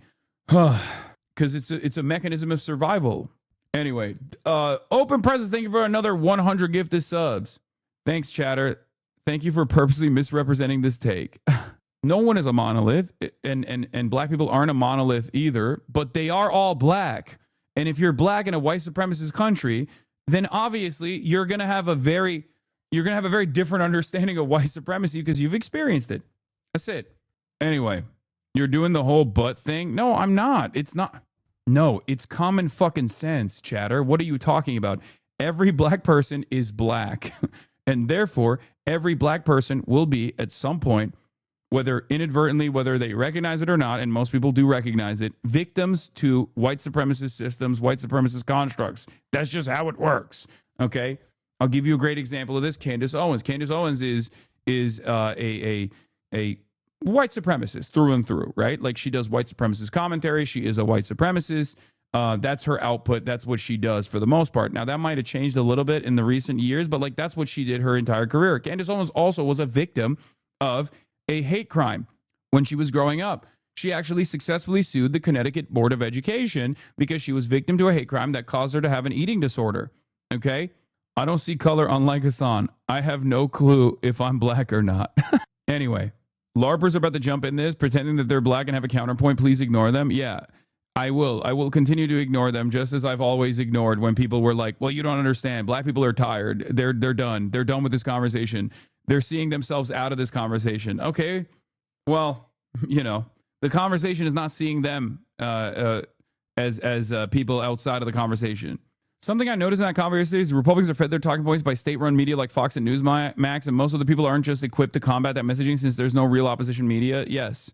Well, that's the role I try to play to the best of my ability.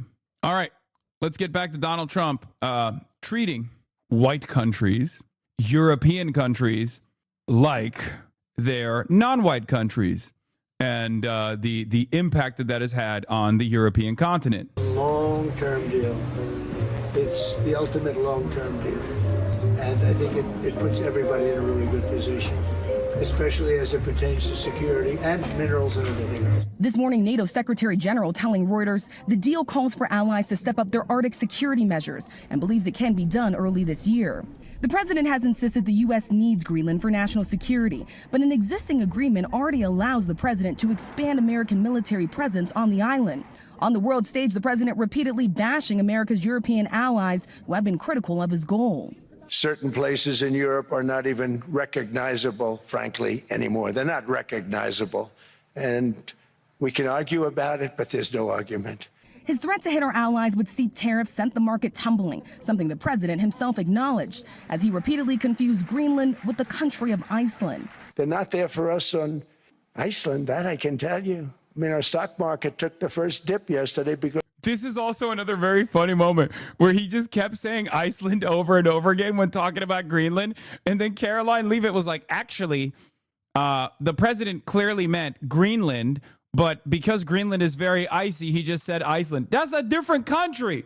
I cannot believe how fucking stupid this goddamn administration is and how hard they're caping, how hard they're coping, and how hard they're caping, how hard they're sweeping for someone who is objectively in the throes of dementia.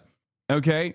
It's fine, man. He's Brandoning. Okay? It's Brandonian. It's Brandanistan. We are in Brandon. We are deep in the throes of Brandon.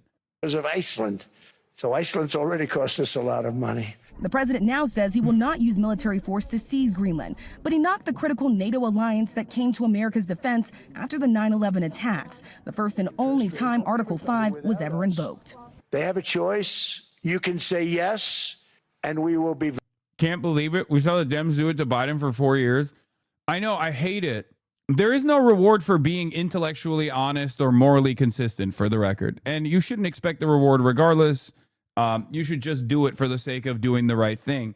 But as someone who was very aggressively in pursuit of calling into question the media's servile nature, getting mad at the media for making it seem like Brandon wasn't, clearly demented for like the last 5 years or so, it is very frustrating to see. It is very frustrating to see Donald Trump go through similar things, and then right-wing media will so aggressively defend it. Okay? Right-wing media will just be like, oh, that's not what, shut up. Iceland is next, actually. We're going to take Iceland. He was right when he said Iceland. I will say, as someone who is an anti-imperialist, these past couple of days of watching European leadership squirm, I would be lying to you if I didn't find a little bit of pleasure in that, just like a crumb, especially after these fucking animals turned a blind eye to the atrocities that they were committing in Gaza, especially because it happened literally like a week after, not even a week after, but like a couple days after they were celebrating Donald Trump's excellent military operation in Venezuela. Okay? It's just like watching it unfold, like, seeing these guys go, wait a minute, you're treating us like a brown person. You're treating us like we're a black or brown country. Hold on, we're a white country. What is this? It was pretty funny. Will this actually turn into a wake-up call for European leadership? Will this actually be a wake-up call for European liberals to take a hardened stance and try to develop sovereignty? I don't think so, as I said already. I mean, this is exactly what I'm talking about. Look, this was really funny. Britain must declare independence from America or it will die. Tim Stanley on the 18th of January. 11th of January. Trump controls the world and Britain ought to let him have it. We gain nothing by pretending we're still a world power while our nation rots from the inside. Hasan, the Euro cucks every time. Sticker. Punish me, Daddy. And we seem a part of an elite group who takes matters into his own hands. Oh, punish me. Oh, punish me. Bro, these things are getting, it's like, if I were to get banned for this, I should be getting banned for watching Mark Rutte speak about Donald Trump, like without wiping the cum out of the side of his mouth. You know what I mean? Like, like this is functionally no different than listening to Mark Rutte speak while still gargling in the back of his throat Trump's semen. Okay, he's like, oh well, yes, of course I called him daddy. Of course he is daddy. Like, is that Mark Rober? Yeah. Mark Rober is making analysis about the fucking people bootlicking law enforcement. You wouldn't talk this way to Bob? Yeah, because we're amongst ourselves, okay? They just arrested the woke farmer and White House posted it. What is this statement, man? They just arrested the woke farmer? What? I mean, I don't disbelieve you. I feel like that's a thing that could happen. I don't know who the woke farmer is, but was he farming too much woke? The woke farmer was crime maxing and he got. Okay, you joke, but we are literally a week. We are a week out from the Department of Homeland Security posting exactly that. Okay, like the woke farmer was apprehended earlier today for crime maxing is something that I can see the fucking Department of Homeland Security post or the White House posting that. Very appreciative, or you can say no, and we will remember. And Denmark making it clear this morning they're willing to negotiate on all political matters, from the economy to security, but they say they will not negotiate when it comes to their sovereignty. This morning, the president met with his proposed board of peace to map out the future of Gaza. It is notable just how few European allies are sitting on that board, given all of these tensions happening abroad. And the president also plans to meet with President Zelensky of Ukraine this morning as well. Robin. All right, Rachel, thank you for your reporting. Now to another big event for President Trump at the World Economic Forum in Davos, Switzerland. This morning, he launched his so-called Board of Peace. It's designed to oversee Gaza. The president also tried to calm the concerns of NATO allies over his demand to take control of Greenland. He says they sorted out a framework of a future deal, his words. Ed O'Keefe is in Davos watching all of this for us. Ed, good morning. What is the latest? Well, good morning. You know, after weeks of focus on Greenland, the president is spending his final hours overseas today focused on the two biggest foreign policy challenges that he faces. He's meeting with Ukraine's Volodymyr Zelensky, telling reporters he wants to get that done, the war between Ukraine and Russia. And as you said, he's launching what he calls the Board of Peace to help rebuild the Gaza Strip. But notably, there were several close American allies who didn't show up. You're the biggest people, the most important people in the world. Davos was the place President Trump officially launched his Board of Peace, a new body to help resolve the conflict in Gaza. On the list, more than a dozen nations, including Saudi Arabia and Board NATO of peace? Yeah, I'm bored of peace. Let's do more war. That's what I'd be like. ally Turkey. But notably absent today, several close American allies like France, the United Kingdom, and Israel. The president has previously said the board could replace some duties of the United Nations. But there's tremendous potential. Board of peace. Board of peace with Hitler, Mussolini. Like pepper in some former historic fascist figures as well. You know, you got some contemporary ones in there. Benjamin Netanyahu's on it. The United. Here, if you want to understand how fucking stupid this concept is, Benjamin Netanyahu is a criminal, right? He's a war criminal. The ICC has already delivered a warrant out for his arrest, which is precisely the reason why he was not able to attend the Board of Peace summit that was taking place in Switzerland, because the Swiss government said if Benjamin Netanyahu were to actually come on Swiss soil, they would arrest him. So he actually couldn't even attend the Board of Peace summit. That's how fucking stupid this process is.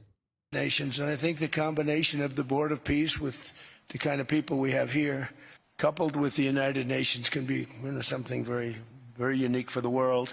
But it was Trump's threats to take over Greenland that dominated discussions at Davos. You coming to Murderapolis tomorrow, right? Yes. Murderapolis. I will be inside of you tomorrow. I'm coming to Somaliapolis tomorrow. I'm going to Murderapolis tomorrow. It's going to be fucking minus 50 degrees or some shit. I don't even know how I'm going to deal with that. I got we had to order a bunch of thermal gear. It's going to be crazy.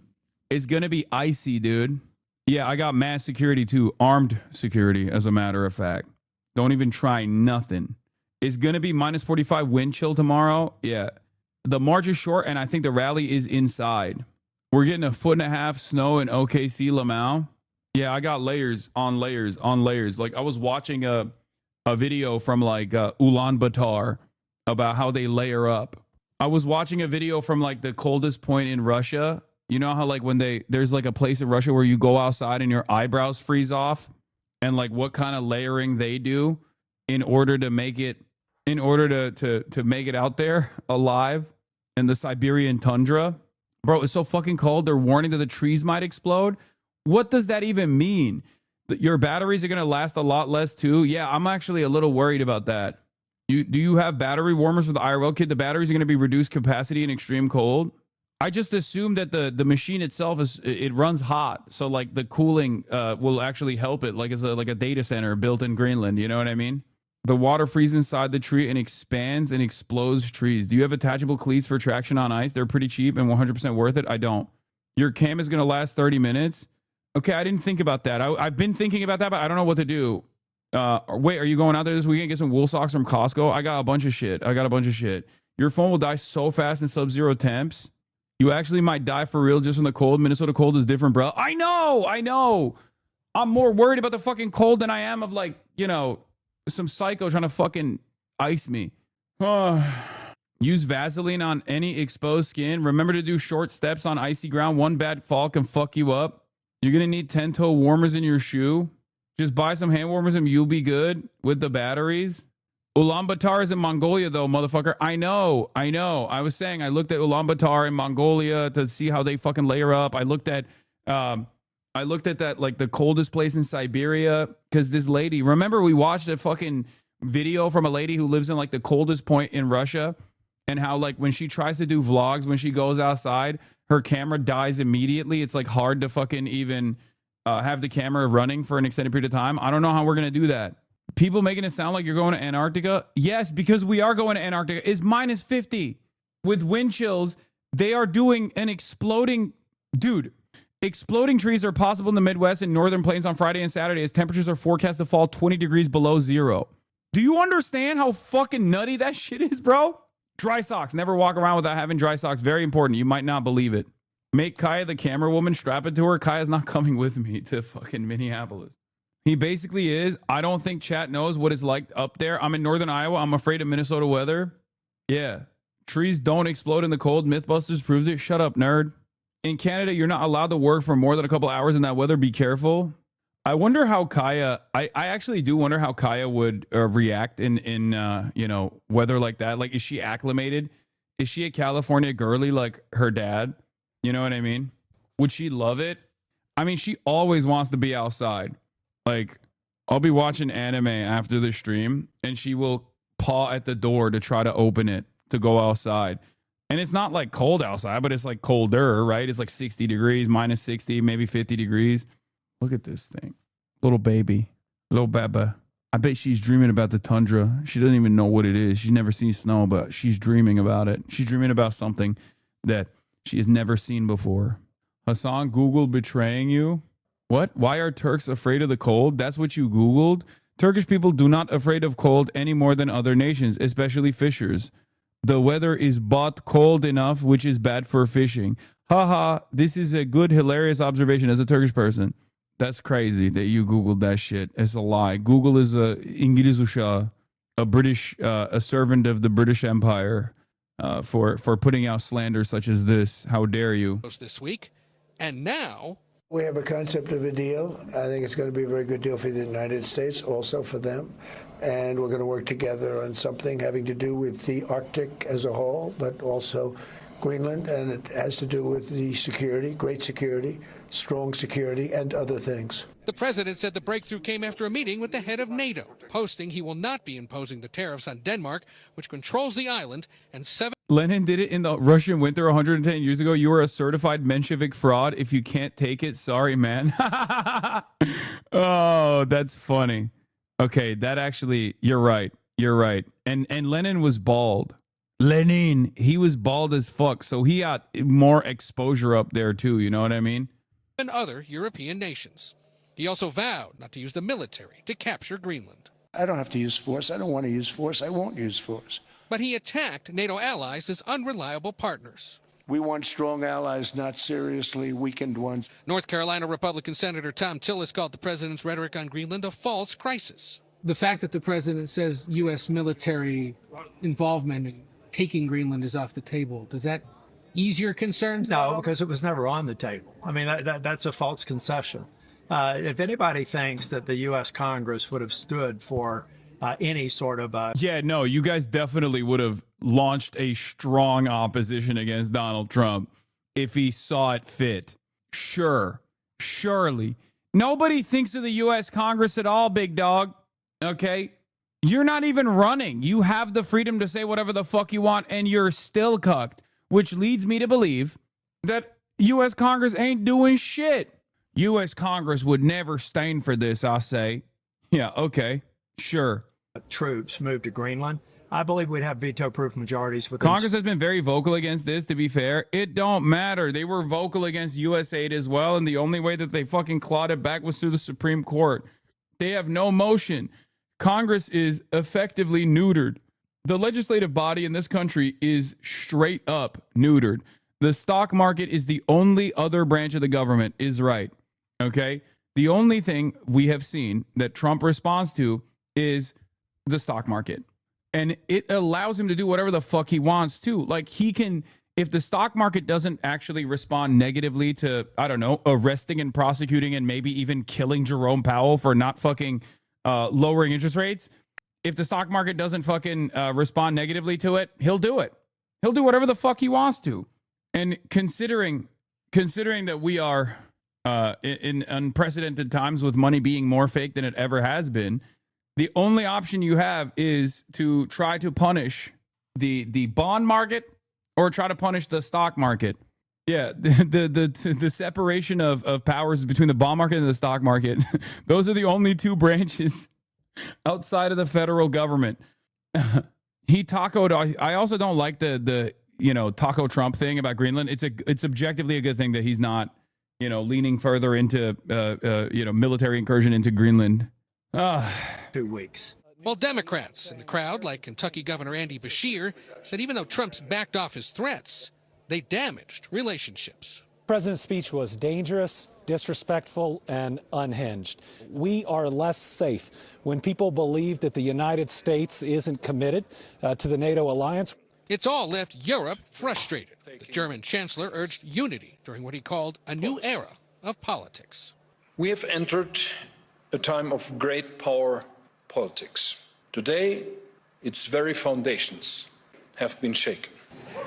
Now on Greenland, 2 diplomatic sources tell CBS News there is no agreement for U.S. control of ownership in that framework, ownership of Greenland, despite the president saying that he's set up an infinite deal or is working towards an infinite deal. The White House and State Department have not yet provided details on what exactly is in this framework. And this morning, Denmark's prime minister welcomed the president, saying he's not going to use military force to take Greenland, but he reiterated we can negotiate on everything political, security, investments, economy, but we cannot negotiate on our sovereignty. In other words, I'm telling you right now, first of all, this deal is not done. We don't know what it actually is going to totally look like at the end of the day. But it basically, to me, it feels like this back and forth, this chaos, treating our European vassals as the vassals like they are. All of that was mostly just a flex. Because, like, ultimately what they're giving him is a little bit more sovereignty over the military bases that he has already. And there are versions of this in play already, like with the British bases in Cyprus that are technically considered British soil, right? Like there is no, there is the deal itself is like not that different, right? The deal itself is not that different from the previous deal, which is that Denmark is a NATO country and therefore Greenland is a part of Denmark and therefore a part of America. As excited as I am to have you come up to Minneapolis tomorrow, it probably doesn't bode well for the likelihood of you moving here, lol. Yeah, that's probably not happening anytime soon, let's be real. Asmongold pulled you up in his chat right now. Oh, no, dude, what will I do? Oh, no, dude. Oh, no, the Roach Man. He can't talk too much about this Greenland stuff, so he's got to fucking talk about how Bro, Asmongold pulled you up now. Oh, no. How about he pull up some WikiHows on how to fucking wash his ass, dude? as far as they're concerned, Gail, the U.S. will never control Greenland. Yeah, Ed, before you go, let's do a little deeper dive on this, because the president arrived, he brought lots of... When I was in poli-sci class at college, I learned that 95% of NATO was made up of U.S. military. NATO is a protection racket for the American military-industrial complex. That's what it is. They're not going to teach you that in a fucking poli-sci class, obviously, because one of those things, rent-free in your head. Brother, you can't say rent-free in your head when you're like a fan of Asmongold who's coming in here to tell me that he is covering me right now. Like, that's not how this works. You brought him up. You came here, you brought him up, I laughed it off, and now you're like, oh, rent-free, dude. Why do you live rent-free in Hasan's head in Asmongold's chat? And then he comes in here and he goes, oh, rent-free, dude. It's impossible to deal with people this stupid, okay? You just can't. You just have to laugh. There's nothing you can do. No, he goes in there He goes in there to say, oh, Hasan is always thinking about you. He's always talking about you. Why do you live rent-free? And Hasan says, and then he comes here and he goes, oh, dude, Asmongold lives rent-free in your head. Brother, the only person whose head I'm living in rent-free is your head. And let me tell you, okay, that shit's like a fucking duplex, empty though, okay? Ain't no furniture up in this bitch. I can hear the echo of my own voice because it's empty, except for just me, apparently. I am the only occupant, the sole occupant inside of your otherwise empty mind. I think these guys are harder to deal with than Bob is. You know what I mean? Hasan loves dogs. He talks about me every day in his chat, it seems. You're falling off and crashing out, and you're crashing out because you're falling off every admin chatter. I know. Hasan, stop falling for this low effort bait. I mean, every now and then I'll entertain it because it's funny. Threats, lots of tension, got everybody all riled up, but he's leaving, it seems, some say, without much to show in regards especially to Greenland. Was this trip a success for him? What happened? If the ultimate long-term goal is to ensure that NATO and the United States are guarding the Arctic Circle, that region, more closely, more carefully, putting more resources there, then the White House is going to argue they are on the verge of achieving that goal, because you've already seen NATO members send more troops just in recent days, and now there's going to be this talk about coming up with some new framework that expands that partnership. But he didn't leave with an agreement to take over the island entirely. There will be no U.S. military force, and Europe is quite upset with him. So, in essence, he didn't get necessarily what he wants, and he upset a lot of American allies. Good afternoon. This is a perfect Trump move, okay? A perfect Trump move. He fucks things up irreparably, causes instability, and at the end of that process, he gets nothing out of it that he wouldn't have gotten if he went through the normal process and did not offend every fucking European leader. Art of the deal. Another Trump classic. It's like the same as the tariffs. I'm doing tariffs. Everyone's like, oh, this is going to be American Prosperity Liberation Day. He's like, I'm taking the tariffs off. He's like, oh, art of the deal. You didn't win anything in the process. You did not win anything in the process. You lost in the process. It doesn't make any sense. It doesn't make any sense at all. The initial construct that European vassal states exist under is already American domination. These guys basically spent the last couple of days begging to not be embarrassed, right? Saying like, listen, Mr. President, we have to go back to our own territory. We have to go back to our own countries, and we have to deal with our own people. Like, you're making us look like fucking fools. That was the real problem here for them.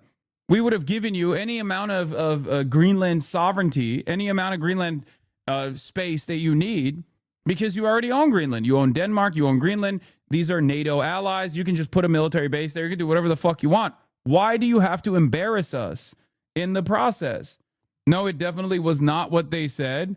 No, dude, I'm saying read between the fucking lines. That's what they are actually saying. They did say that.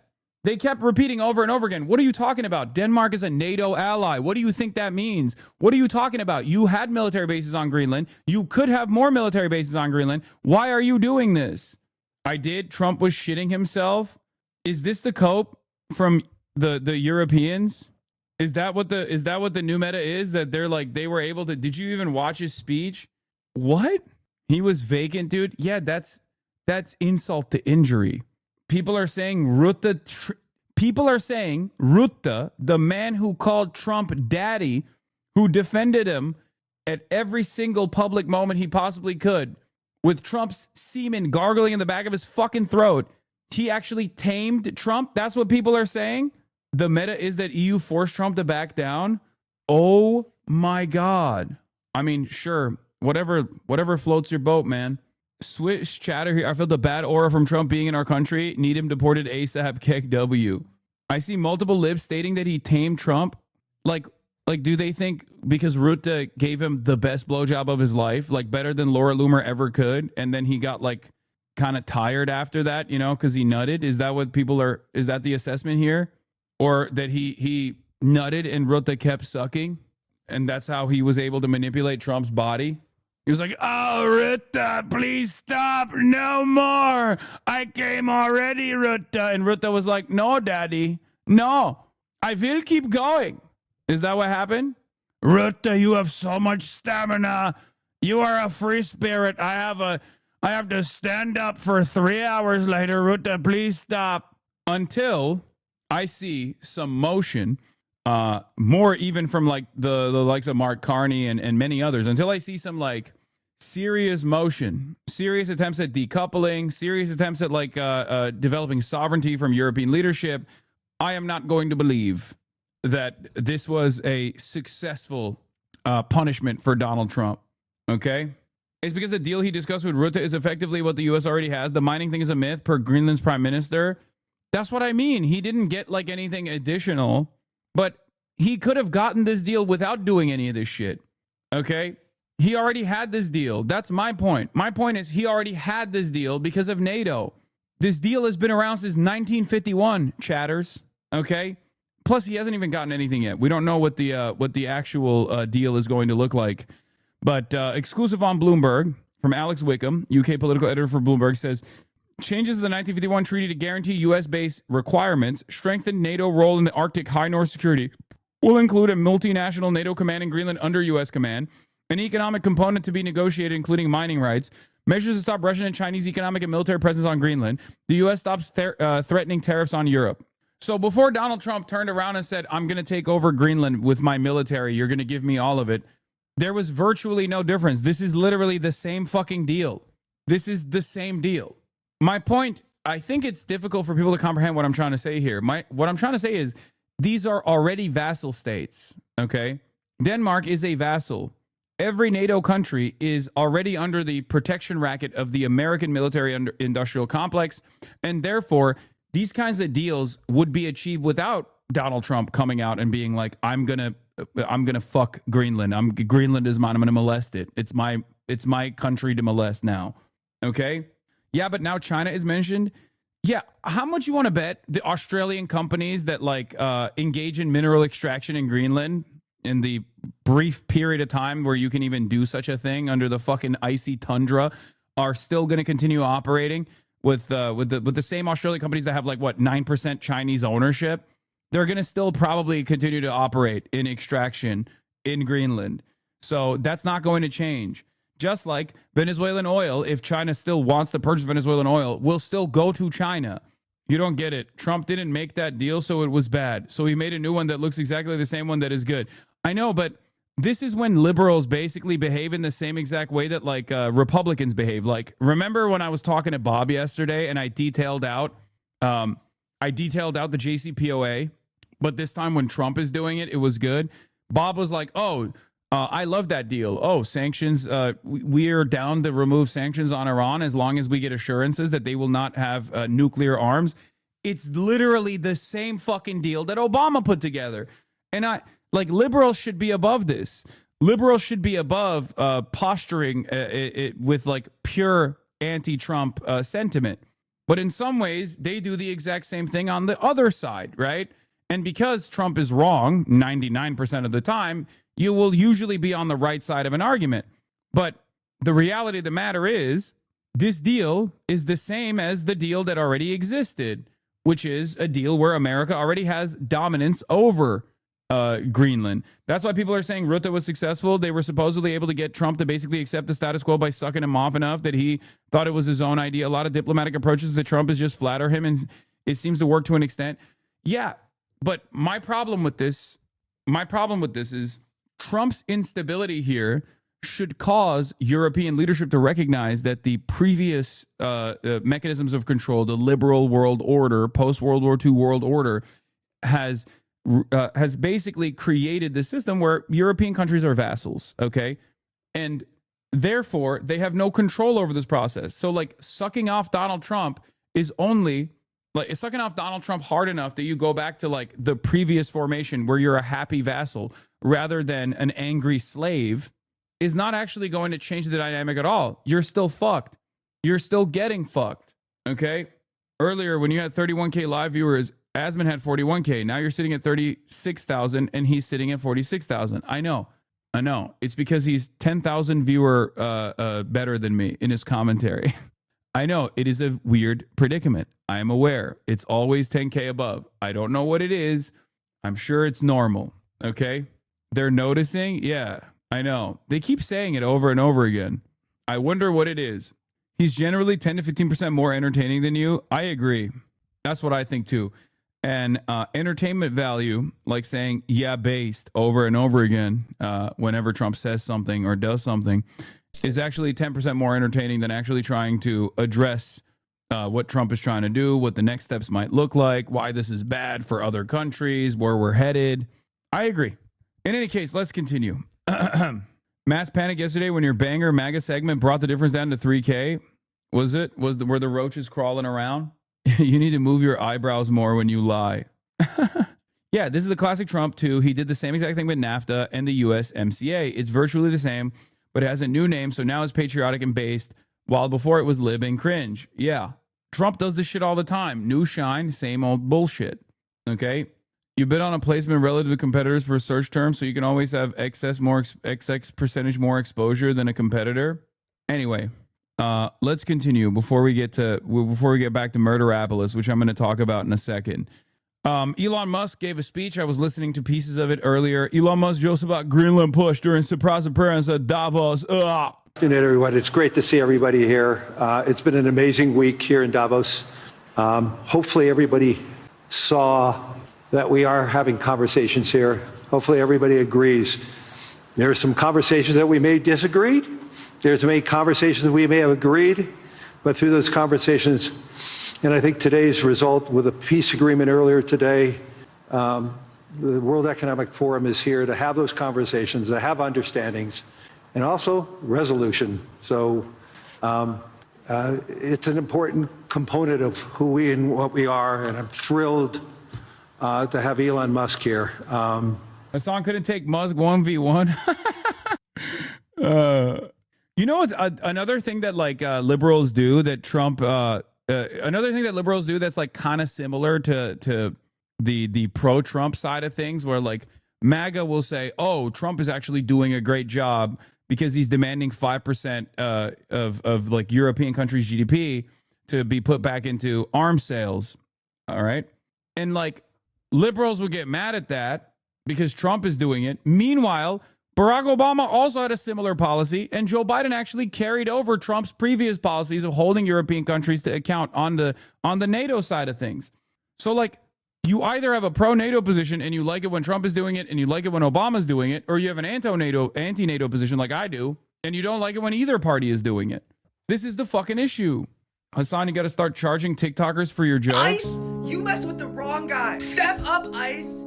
Step up. It's gonna get really bad. It's gonna get really bad for you. I would not want to be you right now. You're in some deep shit, buddy. You're gonna get some trouble. I'm gonna count to 5. 1, 2. Get out of here.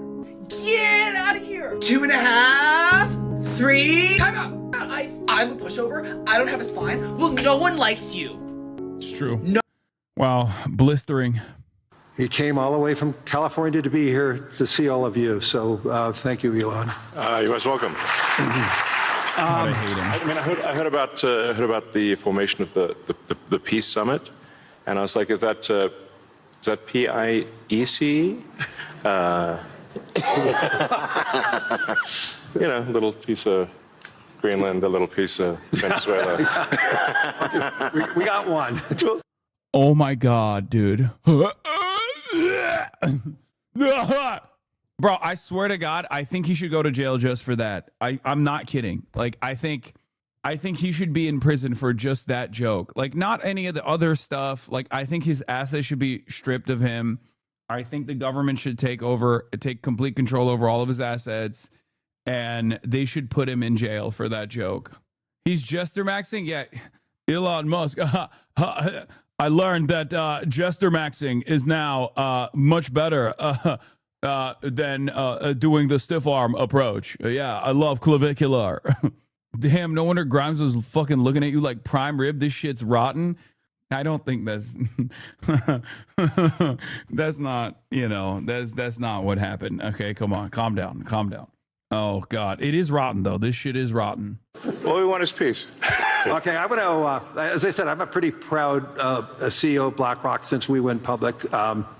The compounding return of BlackRock to our shareholders was 21%. Since Elon took Tesla public, his compounded return is 43%. This is just another advertisement for everybody, especially for Europeans. This is why more citizens should be investing with growth, investing with their countries. Imagine if a lot of pension funds invested with Elon when... This wins the internet today. These people rule our planet, okay? If you cannot comprehend that meritocracy is a lie by just looking at the existence of Elon Musk, the wealthiest person on the planet, potentially the first trillionaire on the planet, nothing is going to cause you to understand the reality, okay? You will never see the truth. That's like, this is the insult to injury, okay? The injury is the existence of billionaires, but the insult is that they get to live amongst us and also behave like this and win favor with the fucking crowd, okay? There are people out there who have reduced themselves, who have debased themselves so thoroughly that they do not see themselves as human beings, but just mere barely sentient organisms that play a role in defending and propping up this fucking system and the billionaires that represent all of the excesses, the gross excesses of this unjust system that we exist under. It is crazy. It is crazy how much these motherfuckers cheerlead people like Elon Musk. I cannot deal with it, man. How do you have no self-respect? Oh, now that gold is over 4K, I'm gonna have this. I'm gonna have this sigh. It's Mansa Musa of Timbuktu. If we take into account inflation, lol. How many will call this out? Why is a rabbi on the World Economic Forum stage referring to white people as the old Europeans? Especially in Germany, you are facing a rise of anti-Semitism, but we are facing this all over the world. So I would like to hear what is your perspective on this. Oh, he's signaling. It's like my favorite thing to watch is like the white identitarians constantly talk about how like Jews are actually waging war against the whites. Okay. I love watching it because on the one hand, it's like, the fuck do you mean white identitarians? Like what, like, do you have sovereignty as a nation state or not? Like there is no like ethnic allegiance amongst all whites. Okay. There's never been a fucking period of time in history where white people have actually united. Okay. White people have been killing each other for hundreds of fucking years. Okay. I'm not even going to link that trademark Elon tweet this time. Megaphonics, you want to link it so fucking bad. Look at him. Look at him in the chat. Look at him in the chat. He wants to link it so bad. Chatter of the year, by the way. Low Kirk, there's nothing that you do that is low Kirkuency, okay? They united to enslave and exploit Africa. Yeah, even then they were fighting amongst one another, though. That's what I'm saying. Even then they were fighting. There's never been a moment where these motherfuckers haven't stopped fighting. Like the notion of like a united white front is ridiculous. And even then you have to ask like which kinds of white? Yeah, it wasn't pretty, but it brought them closer. True. Yeah, there is no common white identity. There's never been a common white identity historically. It doesn't exist. It's so fucking stupid.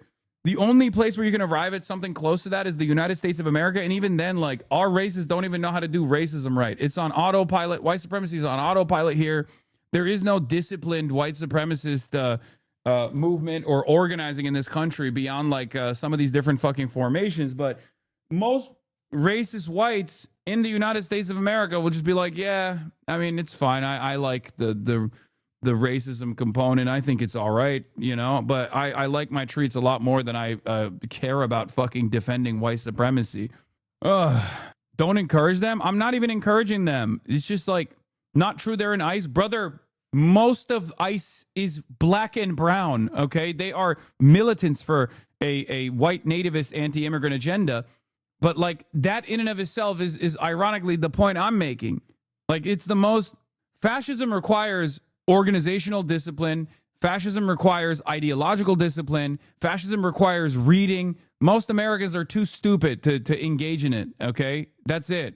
Not to say that fascists in Europe aren't stupid. They are. Just our version of that is never as disciplined as it could be. Okay.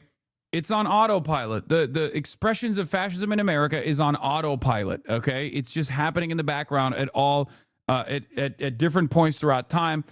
On any given day, there is an expression of fascism in the form of white supremacy that exists, that is baked into all of our institutions, right?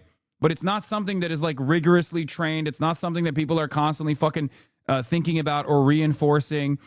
It's a very different version of racism and fascism, and even then, it's the closest that you can get to like a black-white identitarian movement. Okay, and even then, it's kind of fucking dumb to be like, oh yeah, we're all a part of the united white race. The 7th of October has created turbulence in the whole world, a tremendous rise of anti-Semitism, organized, state-sponsored, in many instances, in universities, on the streets, and a rise of 500%, maybe some instances to 1,000% of anti-Semitic acts. And there has also been a reaction of Europe. I think the rise of the extreme right in many European countries is a response to the insecurity felt by the old Europeans, so-called old Europeans, regarding the new immigrants who came from the Middle East. So I think that fighting Islamophobia and anti-Semitism is an interest of both religions and both communities. And when we do it together, it's going to be much more useful. We have created under also the Saudi umbrella more than 10 years ago, the Muslim Jewish Leadership Council, and which was successful. And we believe that we have to go this way if we want to make sure that every European can live in peace and walk in peace in the streets. This is the president of the Conference of European Rabbis talking about the old Europeans. What is happening? What's the fucking issue here? I don't even understand. Like, what is this Nazi chirping about? And why is Elon Musk responding to this fucking guy? Guys, I hate Israel. Everybody knows I hate Israel. It's it's the reason why I'm considered the #1 op. These guys yelled more about me being anti-Semitic than actual anti-Semites with regular frequency. But I just don't even understand what the fuck these Nazis are complaining about. Like, all the goddamn time. It's like, oh, they said it's the old Europeans. They're calling the whites old. Oh, they are replacing. It's a white replacement. They are doing a white replacement. It's like, shut the fuck up, bro. Shut up. Shut up.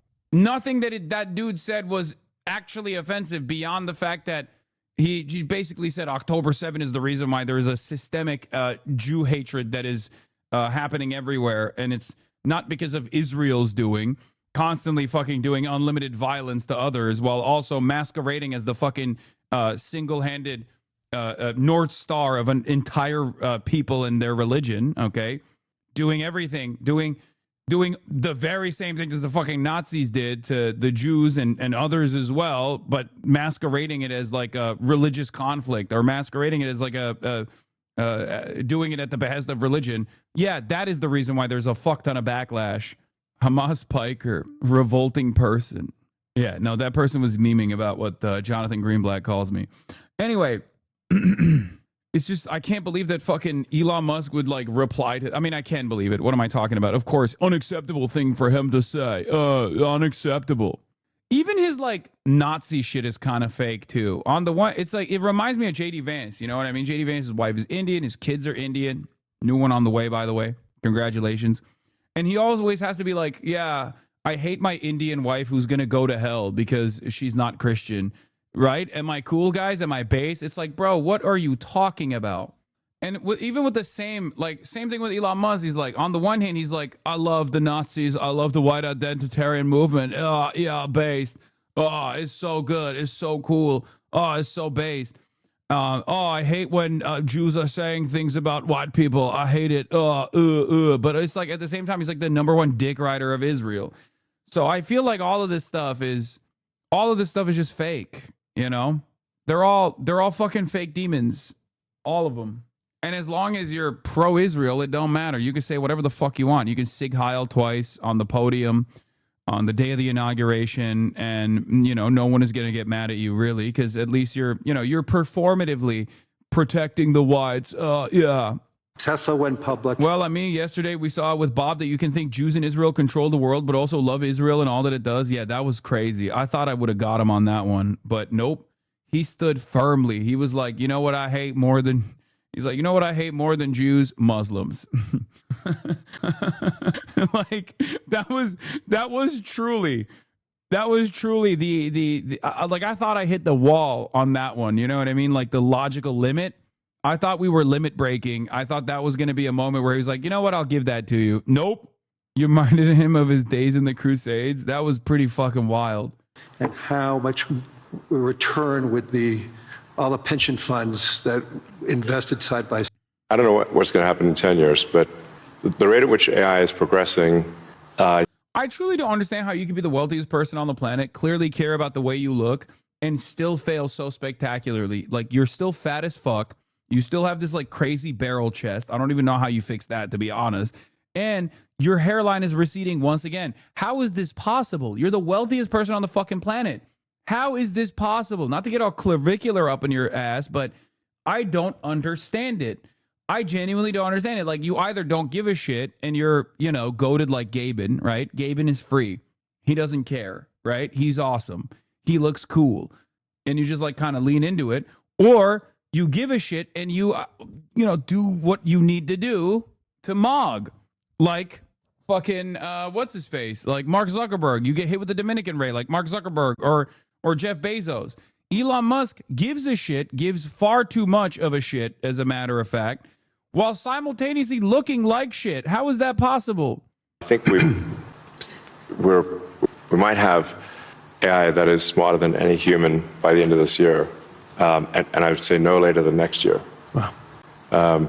And then probably by 2030 or 2031, call it 5 years from now, AI will be smarter than all of humanity collectively. Oh, no, it won't. Oh my gosh, shut the fuck up. These guys, everyone that is invested in AI has to fucking constantly talk about how AI is going to save the world, but it's also so powerful that it's going to delete the world. And please give us another $1 trillion, please. That's all these motherfuckers are doing. Meanwhile, you can't have RAM, you can't have GPUs. Sucks to suck. Your electricity bill is going to fucking triple. And that's it. This man has never been correct on any prediction that he's ever made. Ever. Okay?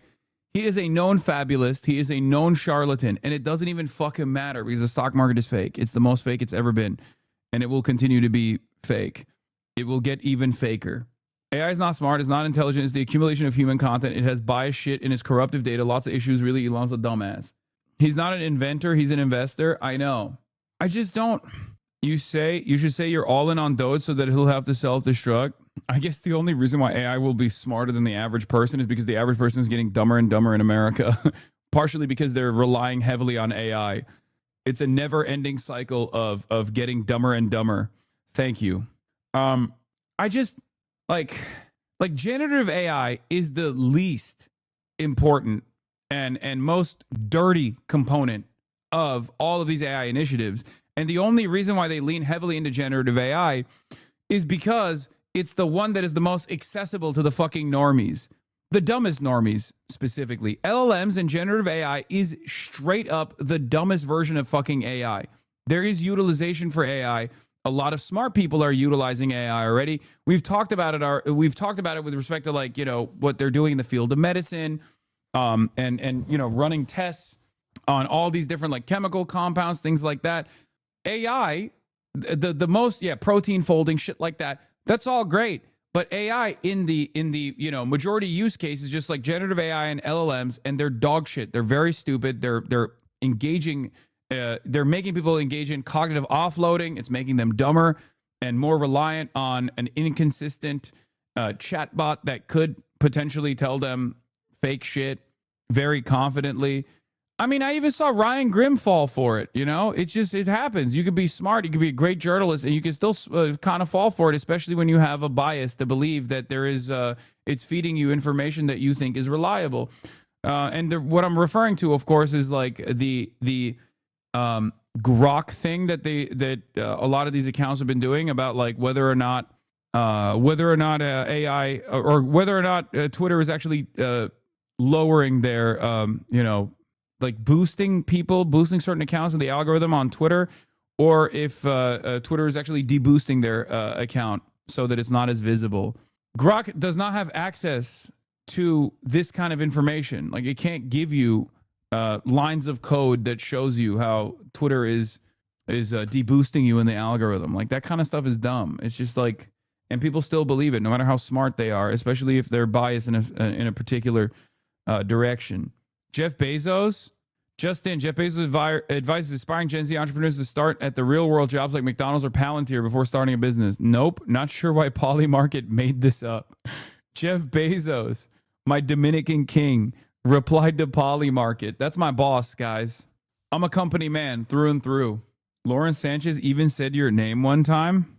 That was before your ban. Wait, what? No, that's not real. You just made that up, right? I meant in the bedroom. Oh, dude. Jesus Christ. I believed it for a second. Did you see Jeff at the holiday party? Bitch, I'm not invited to those holiday parties. And even if I was, I would not go. Come on. I am very happy with Jeff Bezos never knowing who I am. I already have a sneaking suspicion that he might know who I am, and I don't want him to know who I am. Do you understand? I already have been, I have been perceived by Elon Musk already far too many times, and I don't like it. Okay? Elon Musk was tagging Jeff Bezos on Twitter to get him to ban me on Twitch, and that was not a fun time for me. Okay? If anything, I hope he never finds out who I am, or if he does, I hope he at least appreciates my existence due to our mutual distaste of Elon Musk. That's what I will lean into if push comes to shove. You know what I mean? I'd be like, Daddy Jeff Bezos, please do not laser me. Please do not chop my body up into fucking different bits and pieces with your private military contractors and then send me into space, because Elon Musk, a man that you hate, hates me just as much as he hates you. Just don't get his wife on stream. Oh, his ex-wife is more likely. Let's be real. His ex-wife is more likely to come on stream, or at least fund some initiative that I'm involved in. But I will never let that happen, because like I said, it is much better to not be perceived by these people, okay? Aliens among us. And I'll say that I am one. But or you're from the future. They don't believe me. Okay. But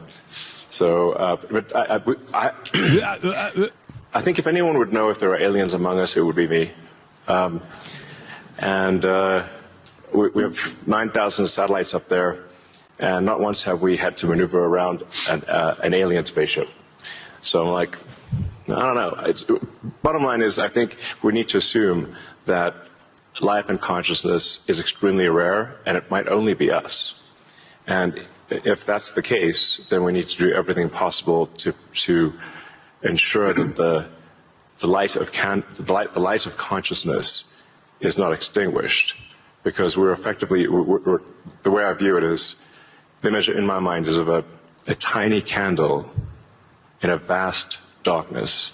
A tiny candle. Can you and I reverse aging in this new history, or are we going to see it? I haven't. Dude, he's the biggest charlatan. I swear to God, if he says it is possible to reverse aging, I'm betting on the opposite of that. He has never had a correct prediction, and he has never said the truth about the technological innovation that's coming out of any of his companies. This is a man who, I believe, 15 years ago said, in the next 5 to 10 years, we're going to occupy Mars. We're going to colonize Mars. Okay? When she and Putin are talking about living to 150 years and how it's actually possible, I'll believe it. If Elon Musk says it, well, kind of makes me reverse my position on the whole thing, okay? I haven't put much time into the aging stuff. I do think it is a very solvable problem. Like you can, I think when we find... Yeah, the very solvable problem. It's like the number one thing that every wealthy and powerful person has tried to fucking combat since the beginning of time. Anyone with a modicum of power has tried to literally combat this. He's like, oh, it's just very solvable. Yeah. Out what causes aging, I think we'll find it's incredibly obvious. It's not a subtle thing. The reason I say it's not a subtle thing is because all the cells in your body, with some pretty much age at the same rate. I've never seen someone with an old left arm and a young right arm ever in my life. So why is that? That means that there must be a clock, a synchronizing clock, that is synchronizing across 35 trillion cells in your body. There is some benefit to death, by the way. It's like there's a reason why we don't actually have a longer lifespan, because if you have if people do live forever for a very long time, I think there's some risk of an ossification of society, of things just getting kind of locked in place. It just may become stultifying, just not lack vibrancy. But that said, do I think? Yes, dude. Yes, you are such a non-human that he can't even fucking say death is what makes life worth living, because it's finite that you're supposed to enjoy it. If it's infinite, then obviously humanity and what drives us changes and it alters everything. But no, he can't even fucking say that. He has to be like, oh, it's we'll ossify. There's ossifying. He's a ketamine abuser. I don't know. I think we'll figure out ways to extend life and maybe even reverse aging. I think that's highly likely. This is what happens when you don't ever read a book or never ponder the meaning of existence, okay? You don't ever read a book. You don't have a moment to yourself where you're just like trapped in your own mind thinking about why things happen. You know, this is what happens. Open Presents with another 100 gifted subs. I don't know what the hell's going on. Open Presents is showering me together today. Kai Cenat speaks better, bruh. Yeah, because Kai Cenat actually is reading books now, unlike Elon Musk, who has never read. Mr. President, thank you so much for talking with us today. Thank you. You have talked about this framework, the beginning of a framework that you've spoken with the NATO secretary about. Can you tell us anything about that? Does this ultimately mean that the U.S. will ultimately acquire Greenland? Well, I don't know if I can say that, but it could be. I mean, it's possible. Anything's possible. But in the meantime, we're getting everything we wanted: total security, total access to everything, have as many bases, have all the equipment that we want. And very importantly, he read Mein Kampf at least 3 times. Stop fucking lying so much. No, not even. No, he doesn't even read shit that would like at least give him some intellectual basis on all the wrong stuff that he believes and spreads. Okay, he's not reading shit. I'm gooning to you and Trump. Okay, Mark Rutte, chill. I'm gooning. Yeah, Zaddy is on screen. Yeah, I'm gooning. Oh, I'm gooning so hard. You know, we're building the Golden Dome, we call it. It was called the Iron Dome. Somehow the Golden Dome sounded a little bit better. Yes, that's what I call myself, the Golden Dome. I'm Mark Rutte, and this is Daddy. We have a technology that's second to none. You saw what we did with Israel, and that's our genius that did that, and it's amazing. It's just, you know, it's foolproof, and we're going to be building it, and it works much better when we have access to Greenland. Just covers more territory, covers it more accurately. Missiles will be more accurate by having it. It's very important strategically as a piece, and we will have everything we want. We're getting everything we want at no cost. So the Golden Dome will be on Greenland? A piece of it, yes, and it's a very important part because it's everything comes over Greenland. If the bad guys start shooting, it comes over Greenland. So we knock it down. It's pretty infallible. It's amazing. You know, Ronald Reagan had the idea a long time ago, but we didn't have any technology at that point. The concept was great, but there was no technology. Now we have unbelievable technology. I mean, virtually 100%. So what are we talking about? An acquisition of Greenland? Are you going to pay for it? I mean, we're talking about it. It's really being negotiated now, the details of it, but essentially it's total access. It's there's no end. There's no time limit. We're not doing a 99 or a 10-year or anything else, you know, the famous 99-year deals that you hear about, because countries can't do it for that. Countries go on longer. And so I think it's going to be something that's very well. Already it's being reviewed very well. Well, I noticed the stock market went up very substantially after we announced it. But the details are being negotiated now. It'll be very good. So because the GDP of Greenland is like $3.3 billion, but people are valuing Greenland of between $50 billion and almost $1 trillion. So what are you willing to pay for Greenland? Well, I'm not going to have to pay anything. We're going to have total access to Greenland. We're going to have all military access that we want. We're going to be able to put what we need on Greenland because we want it. We're talking about national security and international security. So we're going to not have to pay anything other than the fact that we are building the goal. Hasan, what books do you read, and why is it feminist literature? I don't read any feminist literature. Let's be real. That's like my biggest area of weakness. That and like I don't know, stock market shit maybe. Like, there's a number one gripe that people have with me. How dare you? Men, it's true. Golden Dome, and the Golden Dome is going to be something that's going to be very amazing. It'll be Israel times probably 100. And we need it. I think we need it. And it's all going to be made in the United States. We have the best weapons in the world. We have the best companies in the world. We want them to produce faster. And, we've put a mandate out. You're going to have to produce faster, whether it's the Patriots or the Tomahawks or the F-35s or anything else. We make the best equipment, but they have to make it a lot faster. And you've said you want a defense budget of $1.5 trillion for 2027. How do you pay for that with the $37 trillion debt load? Yeah, the money that's coming. So why can't you address it and grow? There's only a finite amount of time throughout the day. That's it. Why am I being derailed? Come on, shut up, shut up, shut up, shut up, shut up. Enough. Astronomical. We'll be taking in over $600 billion this year alone in tariffs, and that's because we're doing it nice and easy. We're not even doing it strongly. We hope we have a good decision from the Supreme Court. If we don't, we figure something else, but it certainly makes life a lot easier if we have that decision that we're waiting for. If we don't, we'll do something else. But we have a lot of money coming in. We have a tremendous success. We have over $18 trillion. It could be when I get the final numbers, could be more than that now because, that was a month and a half ago, but we have $18 trillion coming into the country in the form of investments. We have thousands of businesses being built all over the country. And you see it, you report on it better than anybody else. I appreciate that. But, when you think of 18 trillion plus, no country's done anywhere near that. Like, that's probably 4 times, 5 times more than any other country's ever done. And I always say money goes where it's treated best. Well, it's you've treated got good. the right policies, obviously. But they want to be treated good. They want to know that, we have a country that's hot. We had a dead country 1 year ago. This was a dead under Biden. You know that better than anybody, but we were a dead country. The king of Saudi Arabia said it to me. I use it all the time.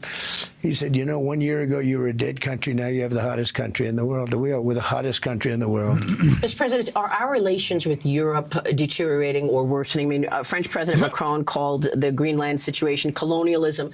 European leaders have these emergency. I'll be honest.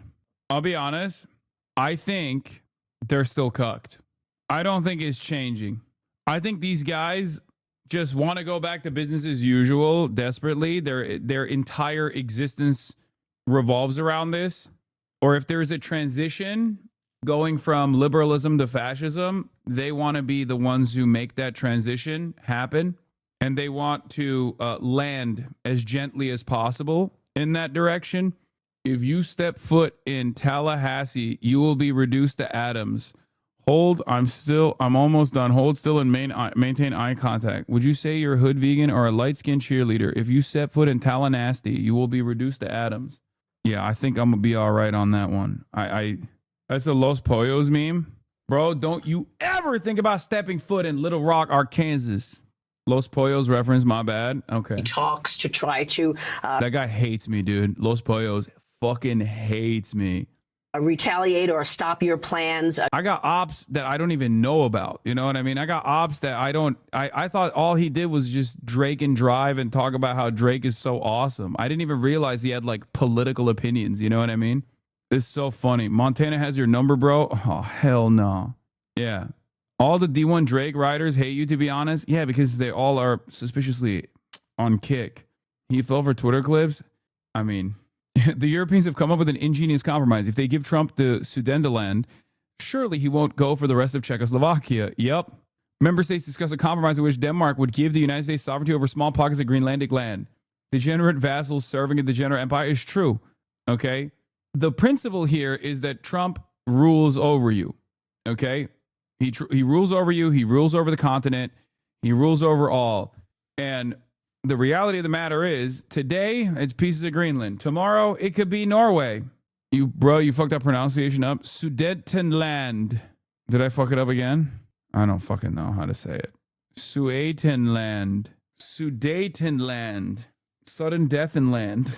Anyway, I think the liberals think that, they can just be happy vassals rather than angry slaves. They can continue being happy vassals. They want to continue being happy vassals, and they're fine with what comes next. That's what I think. Maybe I'm wrong, but we'll see. You're threatening France with 200% tariffs on wine and champagne. There's been a real reaction from the European group. So, well, they put a service charge on us, which is something that they're going to have to remove. I think we get along good, but, I've always debated, we are always going to be there for them, but will they be there for us? I've always said that, if we ever needed them, because NATO has very much been a one-way street. We actually paid, until I came along, we were paying for, I think we paid 100% the cost of NATO. They weren't paying, and we were paying.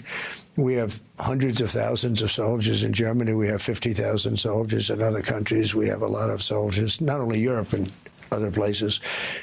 And, we want that to be reciprocal. We want to be liked and respected. So I've always said, and we get along very well with NATO, I think, but I've always said, will they be there if we ever needed them? And that's really the ultimate test. And bro, I was talking to Felix about this. I saw old clip of Trump from like 2015, 2016, where he's talking about like women wearing the hijab and shit. And he is so devoid of the sauce. Okay. He had the juice. He had the sauce. He has fucking lost it. I don't know if you guys have ever seen that clip. It was a new one for me, but he's like, it's like when he's going, why the hell do I care about this? Where it's a classic, but I had not seen it. Okay. I had not seen him. Let's pull it up. Let me see if I can find it. Hold on. I'm going to see if I can, cause I sent it to Felix. And let me see if I can fucking pull it up on my phone real quick, or at least like maybe someone can actually show me. Back in the day, everyone used to always say, whenever I said Felix, people would say, oh, Felix Langiel, XQC. Nowadays, no one says it, except there are still some people saying it in the chat. That's crazy. That's funny. That's sad, but good job, guys. Oh, here, this is it. This is it. Would we be better off, as an example, in Iraq? What are we doing? What are we doing? The migration was caused by Iraq, by Libya, by this. We want to give people freedom? We're not going to have our own freedom pretty soon if we keep doing this. We're not going to have our own freedom. They don't want freedom. It's like I saw somebody, I won't even say because it's embarrassing. We want it where the women over there don't have to wear the you-know-what. And then I said, oh, well, that makes sense. That's nice. Then I saw women interviewed. They said, we want to wear them. We've worn them for 1,000 years. Why would anybody tell us not to? They want to. What the hell are we getting involved for? In fact, it's easier. You don't have to put up makeup. Look how beautiful everyone looks. Wouldn't it be easier? Wah. Right? Wah. Wouldn't that be easy? I'll tell you, if I was a woman, I don't want to. Wah. I'm ready, darling. Let's go. It's true. Bro, that's literally 9 years ago, man. That's July 20. That's 10 years ago almost.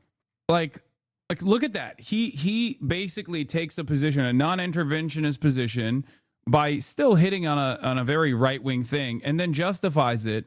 Brother, he has not changed one bit. Are you you just watched this? Now listen to him now. I'm not sure of that. Look at his face and look at his statements. I know that we would have been there, or we would be there, but will they be there? And let's hope that that never happens. We've never needed them. We have never really asked anything of them. They'll say they. Israeli media reports Trump preparing a strike on Iran. Yeah, I told you guys that once the fucking cruisers were lined up in and around Israel so they can defend, the only important nation on the planet, Israel, Am Israel Chai, of course. I hope everyone said their 10 Am Israel Chais. Only after that will they actually even entertain striking Iran. Send some troops to Afghanistan or this or that. And they did. They stayed a little off the front lines. But we've been very good to Europe and to many other countries. And, now under my administration, that began because we had a very successful first term. That began then, but it has to be a two-way street. And it's been a two-way street, much more so. And now it's really been a two-way street. So what should we expect from the European countries? I mean, they've got this EU. 2016, 2 was. 2026, 0 was. No wah. Wah. Anti-coercion instrument that would be, services impacting our services, as you said. And then the Danish pension fund said that they're going to exit U.S. treasuries, $100 million treasuries at the end of December.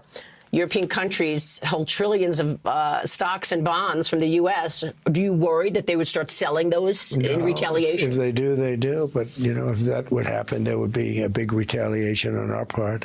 And we have all the cards. Mm-hmm. And how much of all of this, you've been so tough on so much. I mean, Venezuela, Iran, et cetera, a long list. How much of this is messages to China and Russia as well? I think they see what happens. Look, we attacked Iran. We wiped out their nuclear capacity one night. This was supposed to have been done for the last 25 years, and it wasn't, by American presidents.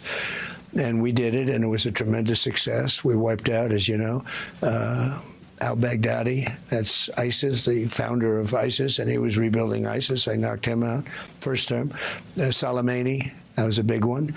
He's the father of the roadside bomb. All the young people that you see without arms and legs, and their face was blown to pieces. And that was 95% sure it was al-Baghdadi. He was the father of the roadside bomb. He's gone. Now he's white. He has such a beautiful way with words, man. Al-Baghdadi died like a dog, father of the roadside bomb. Out. And recently Venezuela. But a big one was, you know, you take a look at what we did. We would not have peace in the Middle East if we didn't take out the nuclear capacity from Iran. We wiped it out. Operation Midnight Hammer, it's called. And that was an incredible feat. Every single bomb went right down those chutes and exploded. 100,000-pound bombs, massive. I think he thinks his first name was Al. Yeah. Al. Like Allen Iverson. Al-Baghdadi. Lots of Al's. Everyone always says Muhammad is the most popular name in the region, but I think it's Al. Al this, Al that, and then followed by Bean. Al and Bean. Everyone's got a name where they say, oh, this guy is Al. Weird Al Yankovic. Bombs, they went right through. In the dark of night, no moon, no anything. Every single bomb hit its target perfectly. And then recently Venezuela, you know, that was, some people think that was sort of the most amazing because this was in a major military fort, one of the biggest military forts, went in, did the job, came out. Nobody can believe it happened. Nobody killed, no equipment lost. Pretty amazing. It could be that what you did in Venezuela galvanized the people of Iran, and I want to get your take on next steps because you told the people of Iran you're with them. Help is on the way. We understand from reports at least 20,000 people are dead. How do you know they're no longer killing citizens, and will you finish the job? Well, I hear two different reports. I mean, I hear different numbers, much different than those numbers. But I will say that they were going to hang 837 people that you know about, and that was sort of a done deal. And I said, if you do that, you're going to pay a big price. You're going to get hit harder than anybody's ever been hit before. And they decided not to do that. So they didn't hang those people on Thursday. Last Thursday, they were going to hang. Can you believe it? We're talking about this? No. That's from 1,000 years ago, right? But that's what we're dealing with. And yet smart, cunning people. But it's an ancient way of life. They were going to hang 837 people. And I said, in the very strongest of language, don't do it. And they didn't do it, so that was a big thing. And from there, we'll see what happens. I mean, that's the last we had to do with them for a little while. But if we didn't take out their nuclear threat, there would not be peace in the Middle East. Nobody could have done it. They were all afraid. They were afraid. They used to say the bully of the Middle East, that Iran was the bully of the Middle East. Now, they're not such an effective bully anymore. Well, if they keep killing people, will you go back? Well, I don't want to talk about that because I don't want to put myself in a position. I can't say that. I don't want to say it because I think it would be stupid for me to say that. And I get that. I want to turn to the economy, Mr. President, because when I first interviewed you, when you first came back, it was about a month after the inauguration for your second term. I asked you, Mr. President, what do you want the economy to look like in 4 years? And you were very clear. You said, I want the private sector to rule the day. And since then, in the last year, you've taken a 10% stake in Intel. You've taken a stake in MP, Mountain Pass. You told the defense companies 2 weeks ago, don't pay any dividends, don't do buybacks until you produce the weapons that we need. So please explain to our audience, how is that free market capitalism? Well, it's very free market. We have defense companies that were making a fortune. They were buying back stock with all their money, and then they come to us for money if they want to, we want to buy something or we want to have plants built, and they'd say, could you loan us the money? And they'd be doing tens of billions of dollars of stock buybacks. So I'm not letting them do it. I want them to put money into, we have the best equipment in the world, the Patriots, the Tomahawk. Tomahawks, F-35s, all of our equipment's the best. Other countries want it, and we want it. We need more. It takes too long to get it. I said, we're not going to do that anymore. So also, they were making tremendous amounts of money. I mean, 25, 50, $37 million a year. That's a lot of money. That's almost as much as you make. You work harder. You work harder than them. No, but, you know, they were making, I asked one of the gentlemen, what are you making? Sir, I make $24 million a year. How come it takes me 5 years to get your particular thing that they make, right? So I put a cap on that for a period of time. I said, you have to build more plants. When we need Tomahawks, I want them within 24 hours. When we need any kind of a Patriot or whatever I want to have it quickly. I don't want to be waiting 3 years for it. What kind of a thing is that? And you make all this money. And I'm prohibiting them from doing stock buyback. And, you know, they haven't even complained about it. Well, so free market capitalism, unless it's a national security issue? Look, it's free market. It's stupid market letting that take. Why would I let them do stock buybacks and we give them, you know, the businesses from us? So I want to buy, and interestingly, their stocks went up because we raised the budgets. You know, our budgets are higher. We're going to buy more military equipment. We have to. In this world, we have to. We have the strongest military. I rebuilt the military in my first term. We have the strongest military we've ever had. And we're going to keep it that way. And you get a little glimpse of that with Iran nuclear, but you got a really very current glimpse from 2 weeks ago with Venezuela. Yeah. We have the smartest, we have the strongest, we have the best equipment. You know, they had a lot of anti-aircraft stuff that didn't exactly work too well. No, thank God for our military and for our commander-in-chief on that. We have the greatest, strongest military in the world, and we make the best equipment. We have to make it faster. Mr. President, let me talk about affordability, because just in the last 100 days, you announced a list of things that you want to be putting in place, bringing down the cost on a number of things, a 10% cap on credit cards, $200 billion in purchases of mortgage-backed securities, banning institutions from owning single-family homes. How soon would you expect those policies to actually move the needle on cost? Well, I think they're going to kick in pretty quickly, but someone said he must have been told he only has X months to live, and I think that's right. Dude, I feel like he'd be crazier than this if he only had a couple months to live. I feel like he'd be doing way crazier shit, and I mean like way crazier shit. I think that's just cope in general. The idea that like a brutal tyrant will not be deposed by the people, but instead will go away with divine intervention. I think that's just like maximalist cope. Hate to break it to you guys, you know, it's just not how that works. Okay. Having said that, however, you know, it would be far crazier than what we were seeing so far. I think we're doing great on affordability. You know, that's a word that the Democrats made up. They're the ones that caused the problem. When I inherited this, yeah, same with Erdogan. Yeah, Democrats made up the word affordability is awesome. Brother, you won on affordability. You promised affordability. That was your signature promise. I came into office. I had eggs that were 5 times higher than they ever were, and the people were screaming at me. Remember the famous, like 2 days after I come into, what about eggs? We're all becoming Turks Lamau. Yes, the fate of all mankind is to inevitably become Turkified. It's happening with Europe. That's what I was thinking of the other day, where it's like Europe is basically Turkey now. They're also in NATO. They're becoming Turkified. They get like little side deals here and there, and it makes them feel powerful. It makes them feel strong in this allegiance that they have with the United States of America. And then America still rolls over them whenever they see fit. Exactly like Turkey. Except I think Erdogan knows that he is supposed to be a lapdog to America. And he has figured out a way to wheel and deal like little things. And by that, I mean, by little things, I mean usually always, killing Kurds. That's the little thing that he can extract out of both the European leadership and also the Western leadership. Or outside of that, that's foreign policy. The little things that he can extract is Europeans and the Western world turning a blind eye when he jails his entire opposition and shit, you know? He's like, oh, yeah, you did Syria, fine. You know, you get a lot of enmity, you get a lot of heat from Israel now, and we'll give you a couple drone strikes on Kurdish territories, and we'll, turn a blind eye to you jailing every fucking opposition figure in the country. About eggs. Yeah. I just got to office. I said, do we have a problem with eggs? I just got here, right? and we have that down now lower. But the food prices are coming down. Look at gasoline, $1.99 in a lot of places. We're down to $1.99 in a lot of places. We're $2.30 overall, but we're down to $1. It was $4.50, $500. I mean, think of it. It was you were spending in a lot of places over $5. We have it at $1.99. That's better than any tax cut. In addition, the great big beautiful bill just kicked in. And now you have no tax on tips, no tax on Social Security for our seniors, no tax on overtime. So good. That bill is going to have a huge, and you have, of course, the 1 year deduction from, build a plant and you can deduct. I was just going to say the depreciation seems like it's really having an impact on small We have business. thousands of businesses being built all over the country. There's never been a time like this in our country. Where?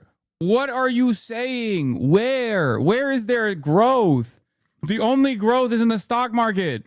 And even then, it's just for like 4 companies. And it's not like they're hiring new people either. Where's the fucking growth? They're just building AI data centers. That's it. That's it.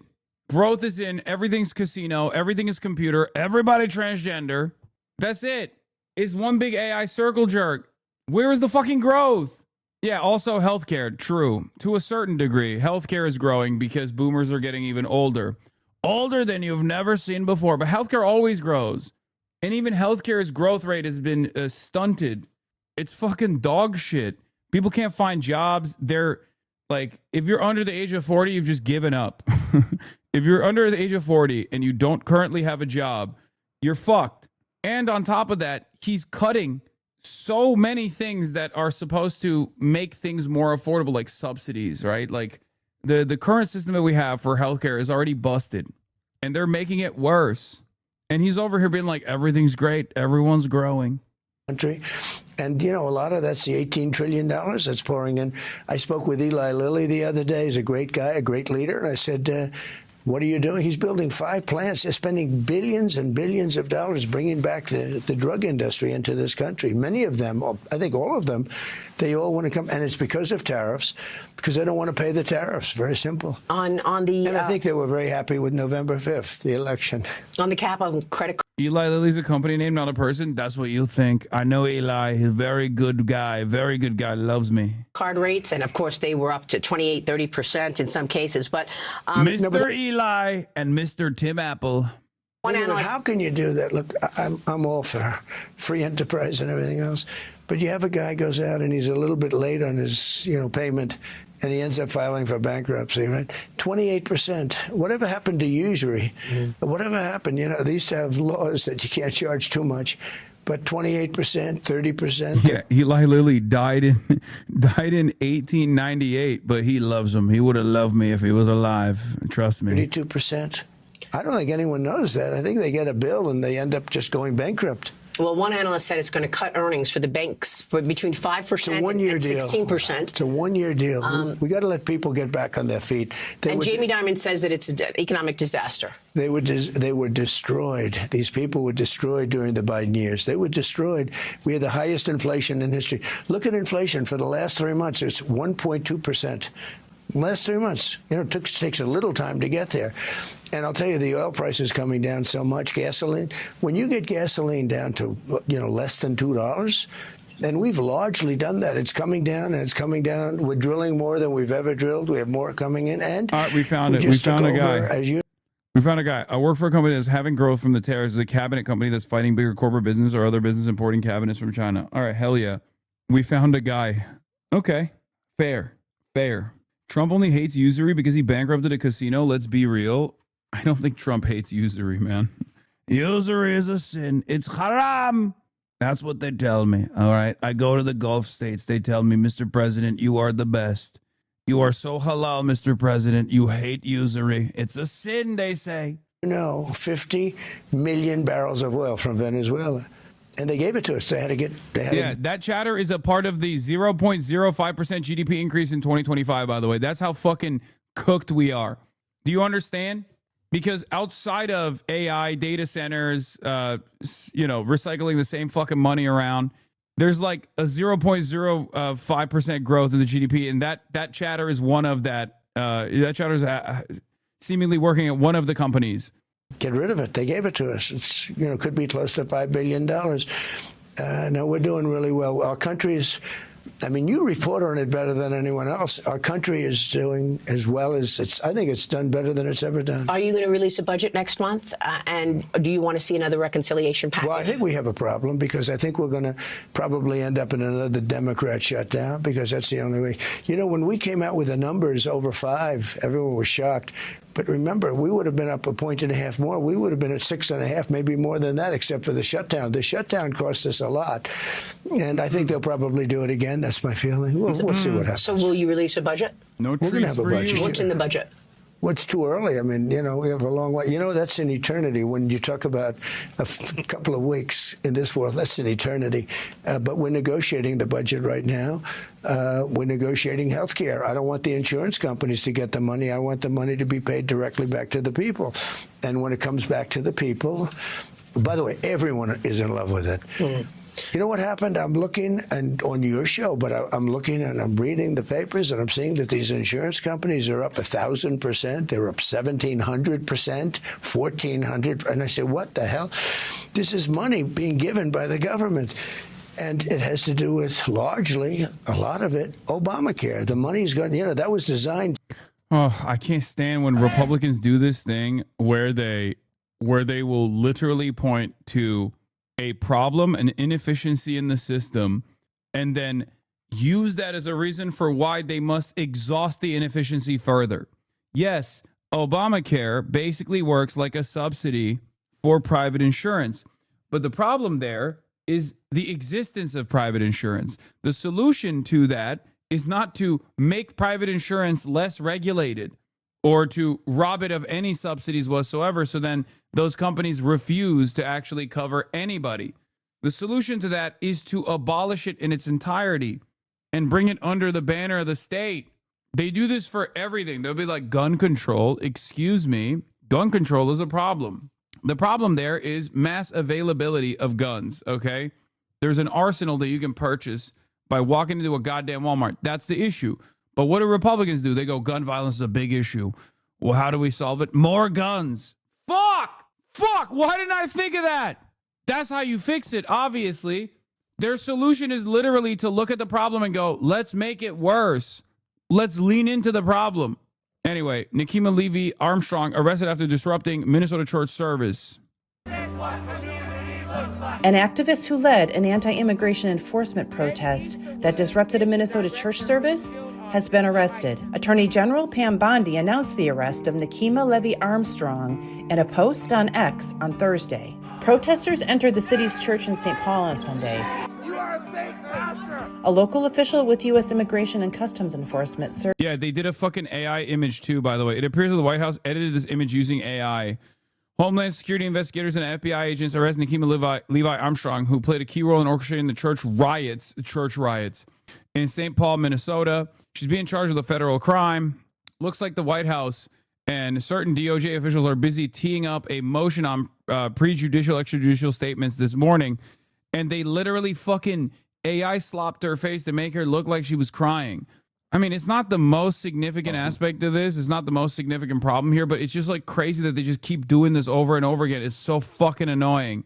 Kash Patel tweeted out all 3 of the arrests. Every last individual who allegedly targets our brave federal law enforcement, targets places of worship, or in any way pays for or facilitates such illegal activity will be pursued and will be caught. Yeah, unless you're Jeffrey Epstein, in which case we will hide all of the Jeffrey Epstein co-conspirators. What is this? This is what Zach does to you all the time. It's so odd. Yeah, I think if you have the brain of a 4-year-old, this is the type of shit that you enjoy, like the AI, like AI face swap or whatever. I guess like maybe it's just a way to have power over someone, right? In your mind. I don't know why people do it. I find it very strange. I don't really care when it's done to me. Who gives a fuck? You know what I mean? It is strange, though. Also, they wanted to go after Don Lemon, but the judge did not allow that to happen. A federal magistrate judge rejected a complaint against Don Lemon in connection with the Minneapolis church protest, finding it lacked probable cause. Attorney General Pam Bondi was enraged by the decision. A person familiar with the matter said, like, good luck prosecuting Don Lemon. I mean, he's doing his job as a fucking journalist in that situation. He's protected under the First Amendment. For the record, they'll still keep pursuing Don Lemon. Make no mistake. but it goes to show it's just for fun, right? All of this stuff that's happening, all of this stuff that's going on is just cruelty for the sake of cruelty. It's just, bread and circuses, especially when there's no bread. All you got is circuses, right? And that's what they're doing. That's what they're doing. It's a performance.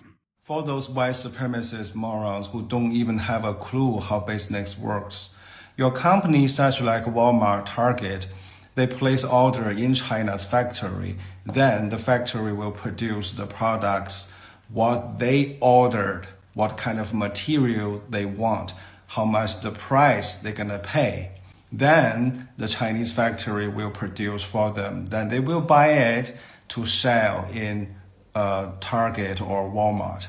So the quality you are talking about is exactly what they ordered. Okay, you want high quality, you need to pay more money.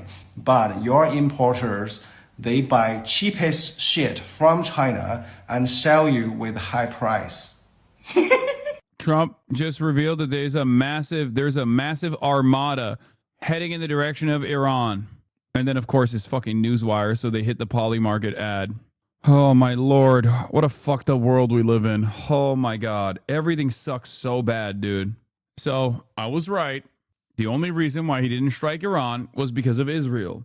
He did not strike Iran because all of the flotillas, all of the Navy assets were too busy surrounding Venezuela. There weren't enough naval assets in the region to protect Big Daddy Israel.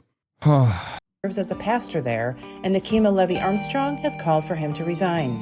How can you be a pastor of a church, but overseeing ICE agents in the field?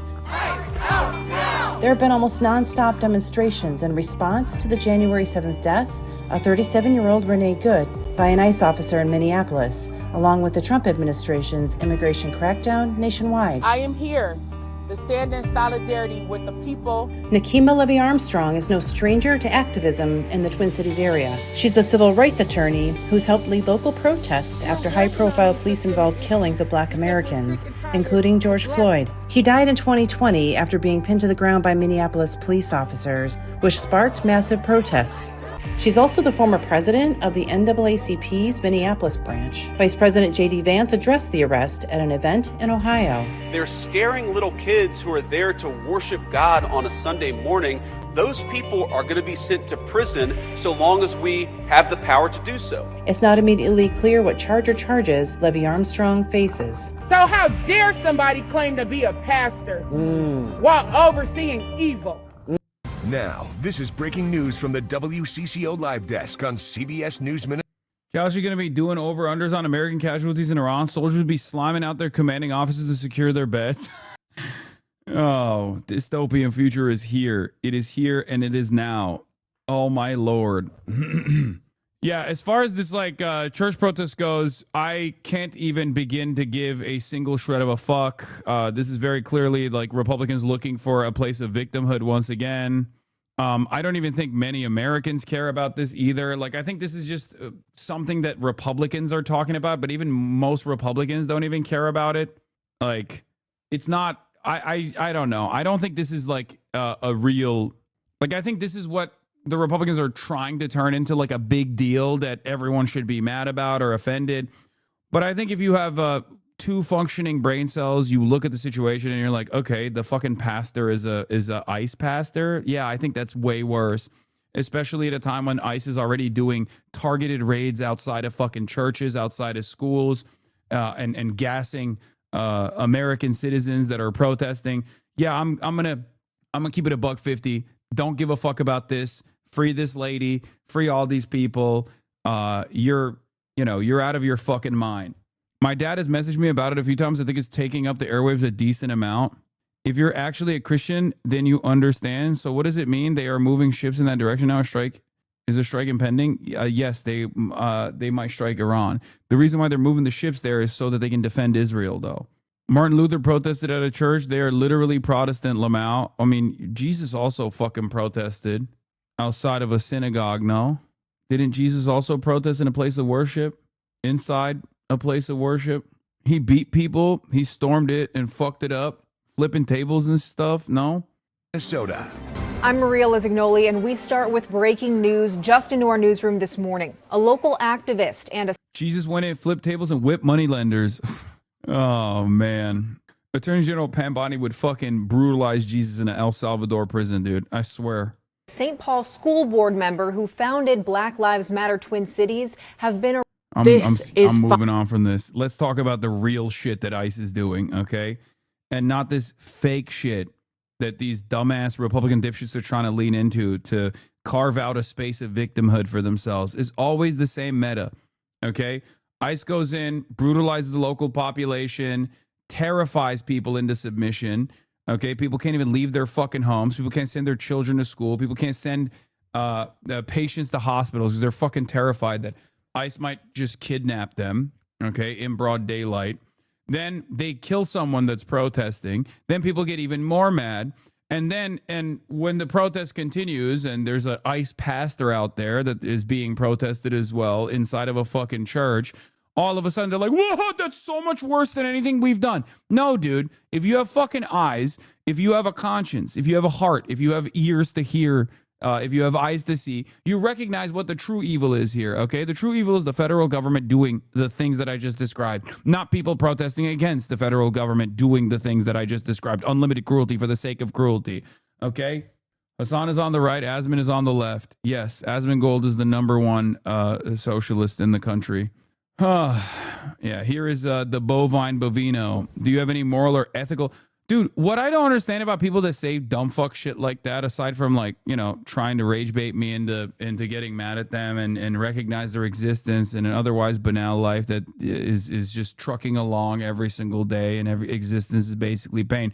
The thing that I don't understand is like, okay, so you're placing a fucking higher emphasis, a higher moral emphasis on being a leftist then. Like you're admitting that it's you know, genuinely good.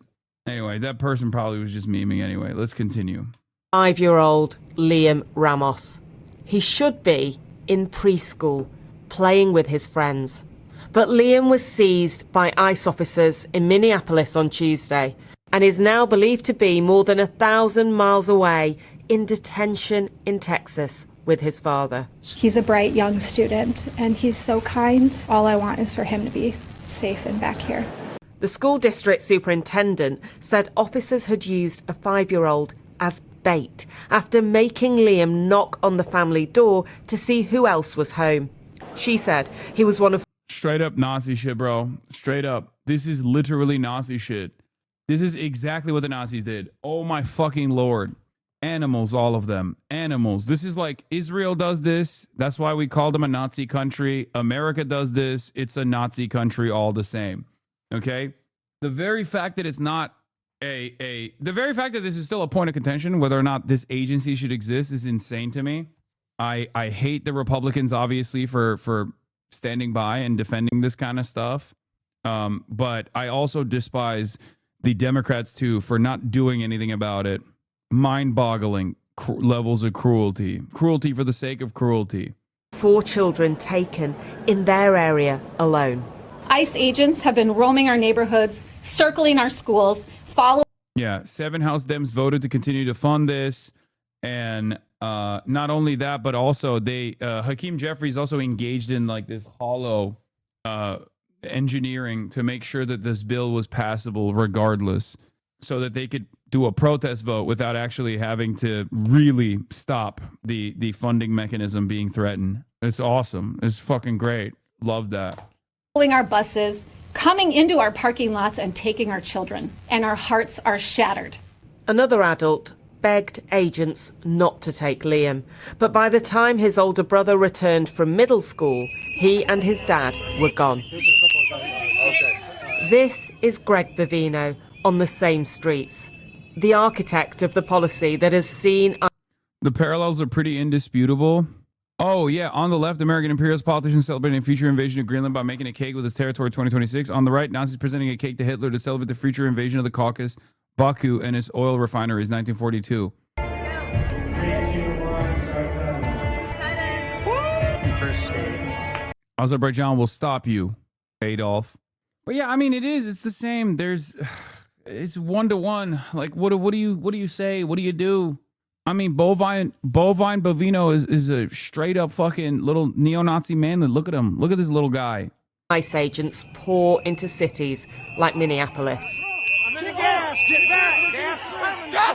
Captured here lobbing a smoke canister at protesters. That's a terrible throw, by the way. Like, not the main point, but it is kind of, it is another testament to how fucking weak and frail these guys are.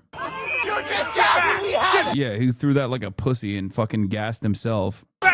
Today he insisted this is all about criminals, claiming they are only taking people they would describe as the worst of the worst. He was unapologetic about 5-year-old Liam.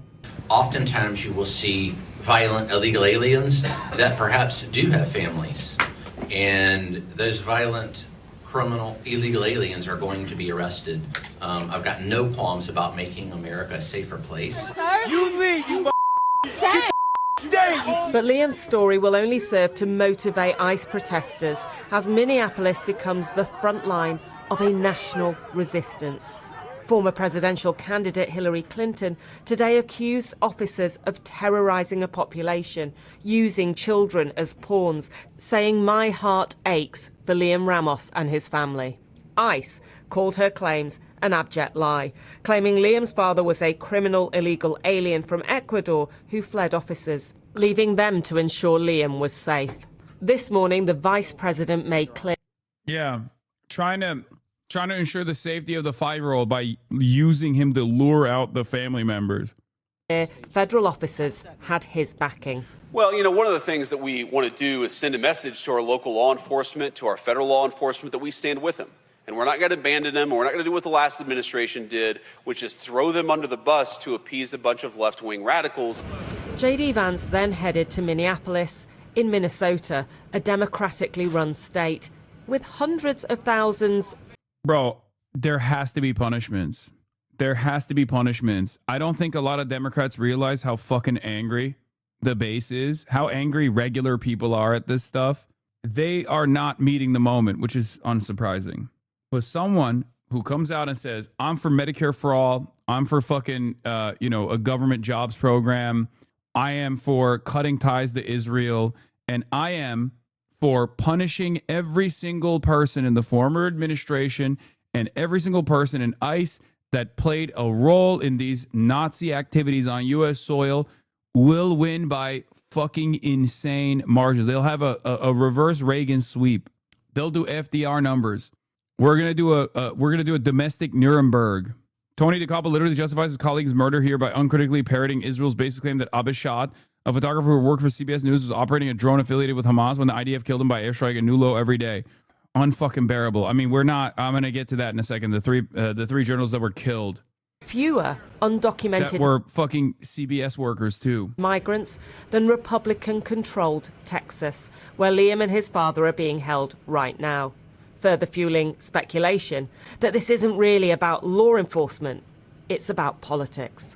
Columbia Heights school officials say their sense of security is shaken and their hearts shattered after 4 students from the district have been taken by ICE. The Columbia Heights school superintendent says 2 17-year-olds, one taken from his car on the way to school, the other taken after ICE agents busted in his apartment. The school district says just yesterday, 5-year-old Liam Ramos and his father were taken in the driveway of their home after leaving his classroom. They claim Liam was used as bait to knock on the door and ask to be let in to see if anyone was at home. Another elementary school student and their mother was also taken while walking to school, officials say. Both are in the detention center in Texas, and they want the public to get involved. We're asking to please reach out to your congressional representatives to ask for an immediate and peaceful resolution to this occupation. Please help us and other schools to, again, be a safe place where all belong and all succeed. So the school district does have an immigration lawyer to help figure out how to get the students back to Minnesota. We have asked ICE for a comment on the arrest of these children, but have not yet gotten a response. New clashes in Minneapolis. Federal officers firing pepper spray and tear gas at protesters confronting Border Patrol Commander Greg Bovino. This is the other side of the ICE story. Aside from using a 5-year-old as bait and then defending it, which is obviously completely fucking insane, you also have this other side of the story. There was a Department of Homeland Security memo that was released or was passed around that allows ICE agents to enter homes without a judicial warrant, according to a whistleblower. Something that we saw the other day in Minneapolis, where ICE basically bust through the doors of a home in Minneapolis and went in and apprehended the father. This is why they're doing it. Preventing agents from entering convenience stores during their ongoing immigration crackdown. Bovino himself seen tossing a smoke canister into a crowd. This as a new whistleblower complaint comes to light. It reveals a memo released internally by Immigration and Customs Enforcement suggesting that federal agents can rely on administrative warrants to make arrests instead of judicial warrants, meaning a judge does not have to sign off for agents to enter a suspect's home.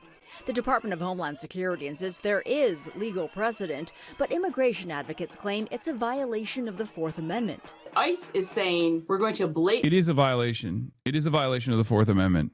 It is. There's no excuse for it. If you do not have a signed judicial warrant that will tell you exactly what you can even search, because like even a signed judicial warrant is not going to allow you search and entry into every part of the fucking home. Like you have to get all of that signed off by a judge. Okay? Warrants are very specific. There needs to be a signed judicial warrant signed by a judge that hasn't expired that will allow you entry into someone's home. The Constitution is very clear about this. Okay? Wait, what is this? DHS lied? This guy was not on the loose in Minnesota when they raided a U.S. citizen's home without a warrant. He was in prison. DHS would know this information. Man, ICE sought and humiliating arrest of U.S. citizen has been in prison since 2024. Oh, this is the other guy. This was the other guy that they arrested, apprehended. DHS said this guy matched description of the U.S. citizen on the right that they detained. You recognize that the international world order is fake, but not that the Constitution is fake? No, there's a difference. The reason why there's a difference is because you should be able to uphold the Constitution. It's like much more personal. And there are instances where it's not. And there is a court system that still exists internally that will hold it up until it doesn't. But until that falls apart in its entirety, until the Supreme Court is like straight up going, yeah, no. And they have done this already, right? For other things like abortion and whatnot. But using every tool at your disposal is an absolute must.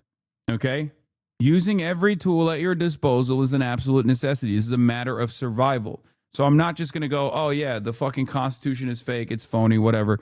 No, there are still plenty of people who believe in the Constitution, whether that's silly or not doesn't matter. And there is still a shred of like a modicum of defense in the courts as well. I 100% agree, but you need to recognize that it's not enough and people need to organize. When have I said that it's not? This kind of shit makes me so furious, brother. You're just repeating my talking points back to me in a contentious manner, okay? That's why I said it's not the end all be all. Yeah, did I say stand back and just tell the government, I have a copy of the Constitution. I have a pocket Constitution, sir. That's not what I said. God damn, dude. Fuck, this shit is so goddamn annoying. Everybody stand back. The Constitution will protect you. That's what I was implying, obviously. Why? Why is it the least charitable interpretation every single time? How is that possible? blatantly ignore case law from the U.S. Supreme Court that says an independent party must make a decision at the judiciary to issue a warrant. And we're just going to rely on our own warrants signed off by our own people to bust down a door and go into a home. The executive branch trying to act like the legislative branch and making up laws and policies as they go along. In response, Homeland Security saying every illegal alien who DHS serves administrative warrants had full due process and a final order of removal from an immigration judge. The officers... They don't. It's bullshit, okay? They can have a final order of removal. That does not mean you have a judicial warrant to enter someone's home. In order to get a judicial warrant to enter someone's home, to process a final order of removal, you have to go to a judge, okay? You can't just go, I have a fucking pink slip that my mommy signed for me. You know, you can't just like walk around and be like, well, my dad signed this slip that says I can go into your house, so I can go into your house. Because it's as worthless. The administrative warrant is just as worthless as saying my daddy Trump signed this piece of paper that allows me to go into your house. Okay? What good is the Constitution if the federal government is not going to follow it? The whole purpose of the Constitution is to limit the powers of the government over the power over the people. Okay? That's what it is. The Constitution is not just like, put together rules that restrict people. It's actually supposed to restrict the government from encroaching on the people's liberties. Oh, we need to stop pretending that the Constitution means anything in the face of capitalism. I think it's childish personally. No, dude, it still fucking matters. It matters up until the point it doesn't, okay? And as long as the courts still exist, as long as there is any sort of limitation, it matters. That's the reason why Donald Trump, outside of like all the pushback that he received in Chicago or Los Angeles, had to pull out of those places because courts told him you can't do that. It's at least one weapon in the arsenal that you can use to resist. That's what you're supposed to do. You're supposed to exhaust all options. I don't trust the Democrats at all. I don't believe the Democrats will ever do the fucking right thing, but I still demand them to at least hold up some kind of legislative hurdle in front of this goddamn administration, as it's obviously engaging in tyrannical abuse of power. Why do I say that? Because it's another weapon, right? It's another weapon that you can wield against the tyrannical administration. Because the final stage of this process is people arming themselves, directly arming themselves, and organizing local fucking militias to take matters in their own hands. And that is decentralized violence as a mechanism of defense. But that's a last resort. And the reason why you don't want to let it get to that last resort is because then it's fucking hot conflict. It's hot war. It's no longer a system that we can exist under, a stable country that we can live under. A lot of you don't understand how devastating that would look like what that result, what that chaos would look like, what that would mean for you. Okay, no more Twitch, no more going on Twitch and watching HasanAbi while eating hot Cheetos. No more work from home. Do you understand? That's civil war. I don't want it to get there. But there's only so much you can do until the population realizes no one's coming to save them and they take matters of self-defense in their own hands. Okay? What good is it to live in a civilized society if the safeguards are not going to work and the government is going to behave in an uncivil manner? I mean, don't get me wrong. Like, I'll still find a way to fucking keep live streaming through the process of civil war, okay? But some of you might not have time to watch. You feel me? Issuing these administrative warrants also have found probable cause. But at least one U.S. senator is now calling for an investigation. Meanwhile, the immigration crackdown now spreading to the state of Maine. Agents saying they're searching for Dude, you move all off so hard. If there's a civil war, Roach Man would dominate discourse. I would literally fucking hire a brigade. I would have my own private military contractors defending me every step of the fucking way. Well-armed PMCs, fleet of Tacoma trucks with fucking machine guns on top of it. And I would roam the goddamn lands like a fucking warlord, live streaming the process. Yes. Blackwater. Okay. I would hire the most rugged war criminals, just not IDF, because then they'd kill me probably. Okay. And the only way I could fund that mechanism is through you, the viewers, for you, the viewers. Piker Broadcasting Service is sponsored by you. No ads, no nothing. No fucking frills, all thrills, baby. Your subscriptions in the form of a Twitch Prime, which is free by connecting your Amazon Prime account to your Twitch account, or a $6 a month subscription is what allows me to hire private military contractors to defend myself in the upcoming civil war as I continue to fucking live stream throughout the entire process. I will get Graham Plattner on with a fucking M60 strapped up to a Tacoma. Yes, you are. People were like, "Why aren't you funding the Revolutionary Vanguard?" Well, it turns out that might happen somehow. As long as you don't go to a tattoo parlor with Graham Plattner, you're fine. You might get in trouble for this. Wait, what? Trouble for what? I said that in a potential civil war style scenario, I will hire my own private military contractors to continue being able to report live on the ground. M60 is outdated. You want an M249 or M240B? Okay, whatever. Closed presents. Thank you for the hundo. 1,400 targets accused of multiple crimes. Your hypothetical made me scared, and now I want you banned. Sorry, not sorry. Thank you for the use honesty. of tear gas against protesters, an appeals court is allowing officers to use the tactic for crowd control. Vice President J.D. Vance visits Minneapolis today to speak with local leaders. Open presence, thank you. Sprayed a protester in the face with a Yeah, this was one of the most insane. Another fucking chaotic sight from the dystopian now that we exist in, the dystopian present that we exist in here in Israel. Okay, another Hamas militant getting put down and sprayed in the fucking face. Like, what the fuck are you doing, man? What is this? Pinned to the ground. It didn't take that long for Israel to be here, you know? What the hell? The image was captured by a Minnesota Star Tribune photographer who said witnesses told him federal agents had taken away at least 2 teens, sparking tension at the protest. According to the photographer, the scene grew even more heated when a Border Patrol agent shoved a woman with a bicycle to the ground. Video of the incident shows agents atop a person on the ground, but when agents stood him up, the man attempted to break free. Agents pinned him down again, and another agent walked over and sprayed him in the face while he was restrained. It is not clear why the protester was initially detained. The Star Tribune photographer said he did not see the man on the ground put his hands on the agents. Agents didn't employ tear gas and other chemical irritants to disperse the crowd, he said. The Department of Homeland Security... Yeah, thank God the courts allowed this to happen, by the way. That's great. I think people that say I voted for this need lobotomies. Like, they see images like this and say, I voted for this. This is what I voted for. Like, you deserve a fucking lobotomy, brother. Straight up. That's crazy. Yeah, JD Vance be like, but you don't understand the context. Actually, we need to allow law enforcement to engage in these kinds of endeavors. Have you even considered their feelings? No, you didn't. I need one of these. The fucking the shit that the Ice Ages are wearing now, like the chains under your shoes.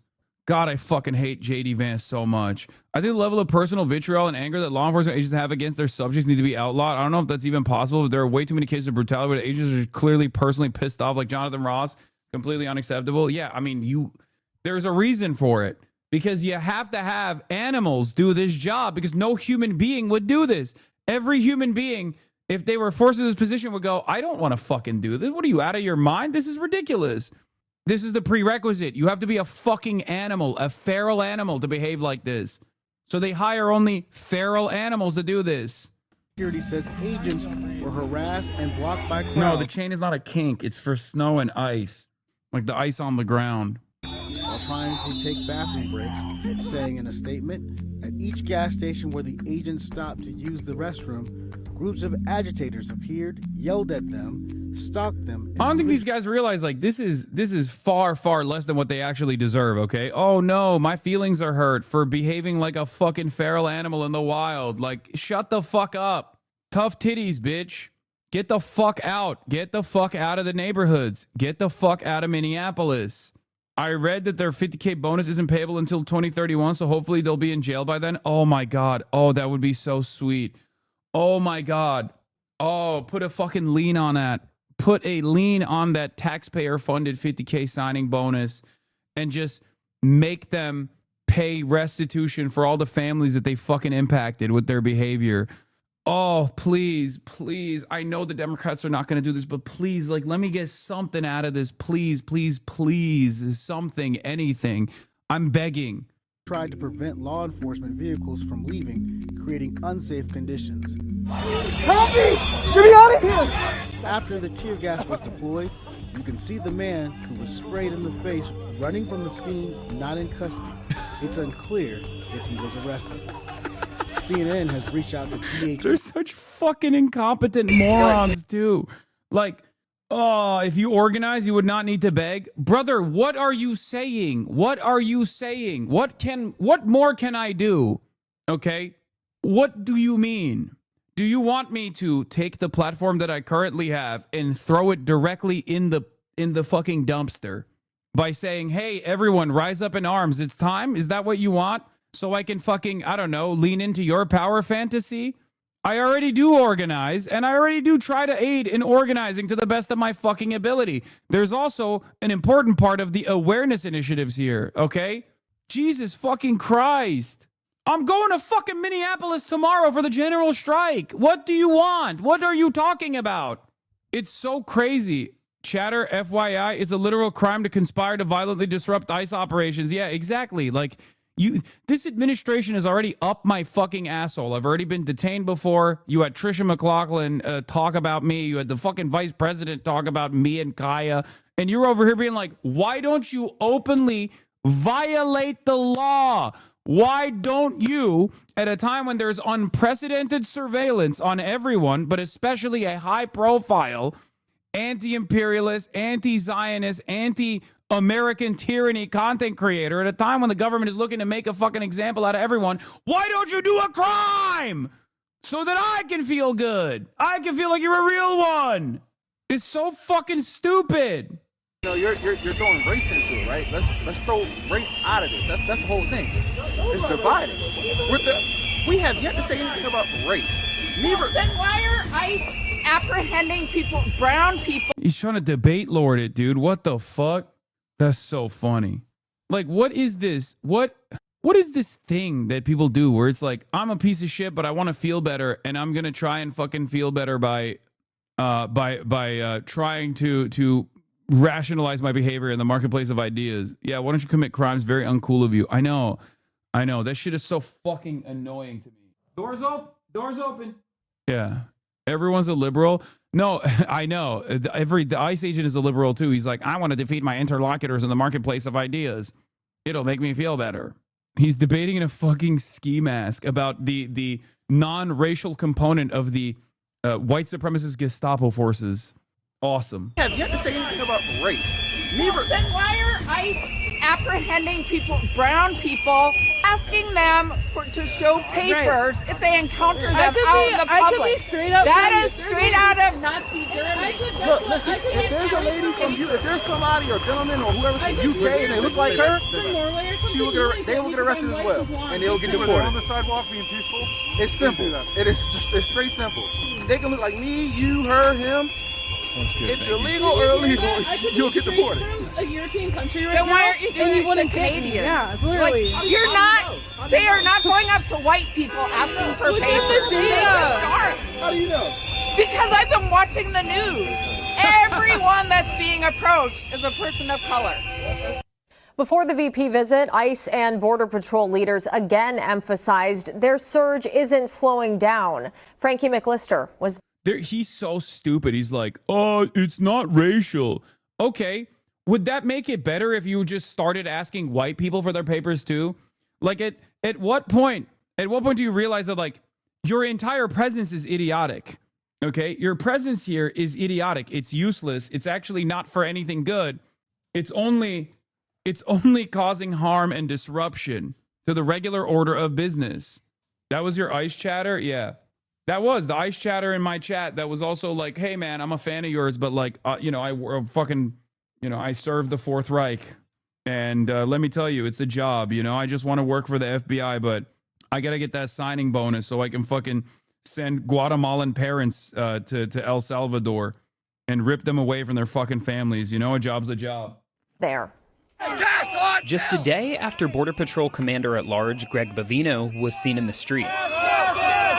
Bavino, joined by ICE Executive Assistant Director of Enforcement and Removal Operations Marcos Charles, speaking out. Where was Mayor Fry? Where was, Governor Waltz? I didn't see him around anywhere.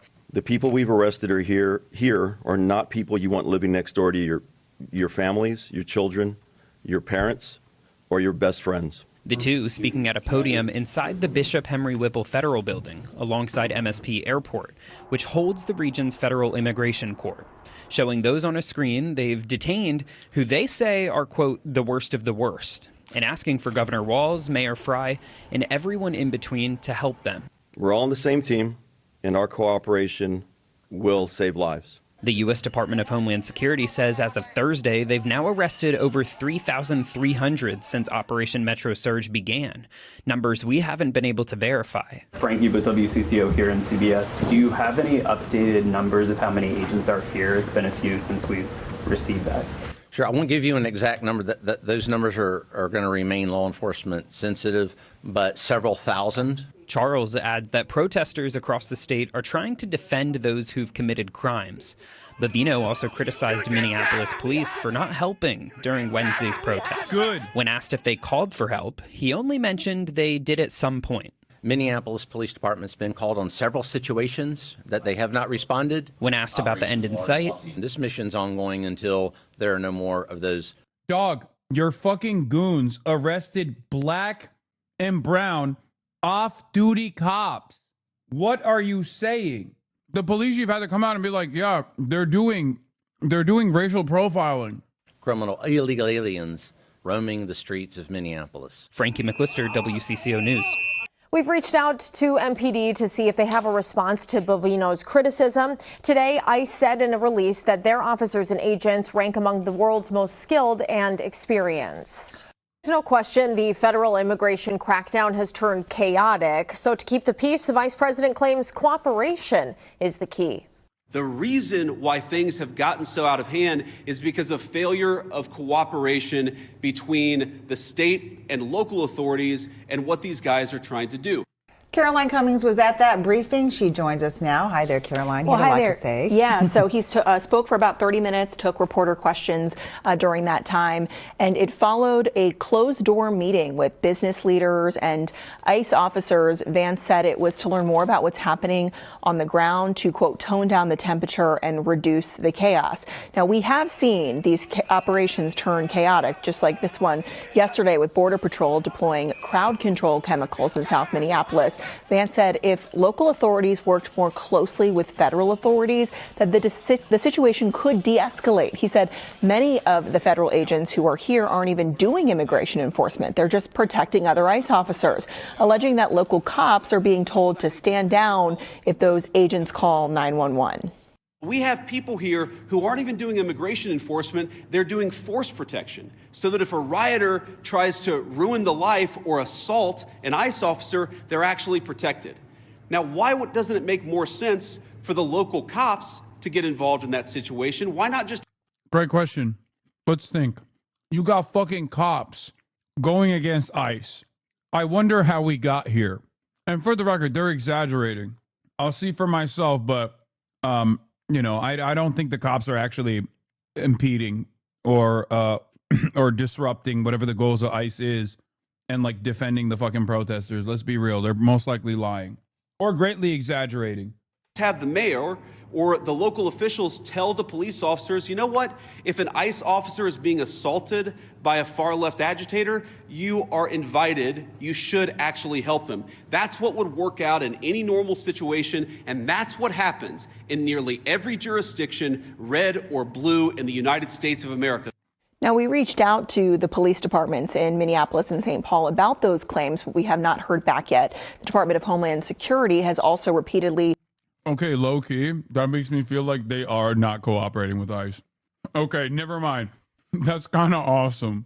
Wait, if that's the case, that's pretty dope. Because normally they definitely would immediately be like, what are you talking about? Of course, we hold the rule of the law to the utmost importance. Of course, we're going to celebrate our law enforcement, no matter which level they're at.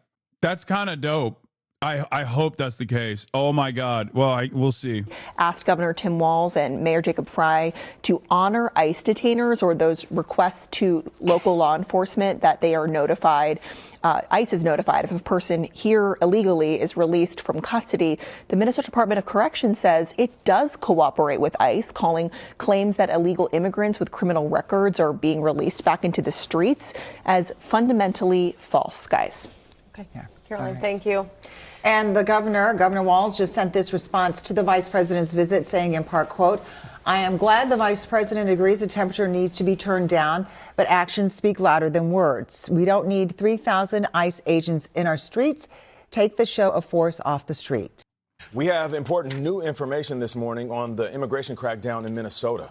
A memo obtained by CBS News shows that ICE agents have been told that they can force their way into suspects' homes without a judge's search warrant. Meanwhile, Veteran, by the way, was the vice president last election cycle, by the way, was the VP candidate. I have never seen a bigger fall off cycle than Tim Walz in my whole life. Like when he was first chosen, I was like, oh my God, are they doing it? Are they actually leaning into woke? Are they leaning into progress? And he came out hot with the whole, like, they're weird. Republicans are weird meta. And they backpocketed his ass, dude. They backpocketed the shit out of him. And then he became Tim, I will do a nuclear first strike on Iran Walz. He got bitched out of office by a slop tuber. Not even a regular slop tuber, like somehow a dumber than average slop tuber. I cannot believe it.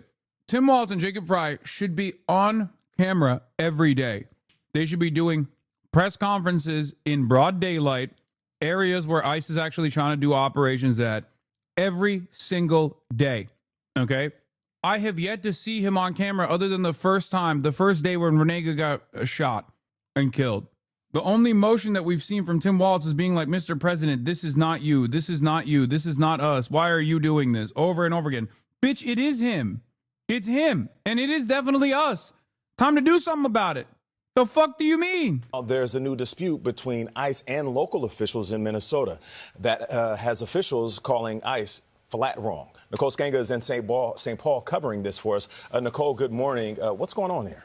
Good morning, Nate. ICE says it has taken hundreds of dangerous migrants off the streets here in this region. It also accuses state and local law enforcement officials of interfering with immigration enforcement, even letting some suspects go free. Now, CBS News has reviewed state records that suggest some of those alleged criminals were already in prison or Oh, wow. Wow. No, that's it. That's literally it. They pad the numbers by going to the fucking prisons. That's why the corrections facility, the Minnesota Corrections Department for the state came out with a fucking release and said, hey, we're cooperating with ICE. I don't know what the fuck they're talking about. That's it. Whenever these guys say, oh, we apprehended rapists and we took them off the streets, they're lying. They took them out of prison. In the United States of America, if you're an undocumented immigrant and you do a crime, like you do a heinous crime, you do a rape or something, or you kill someone in a fucking DUI, you get arrested by local law enforcement, not by fucking ICE.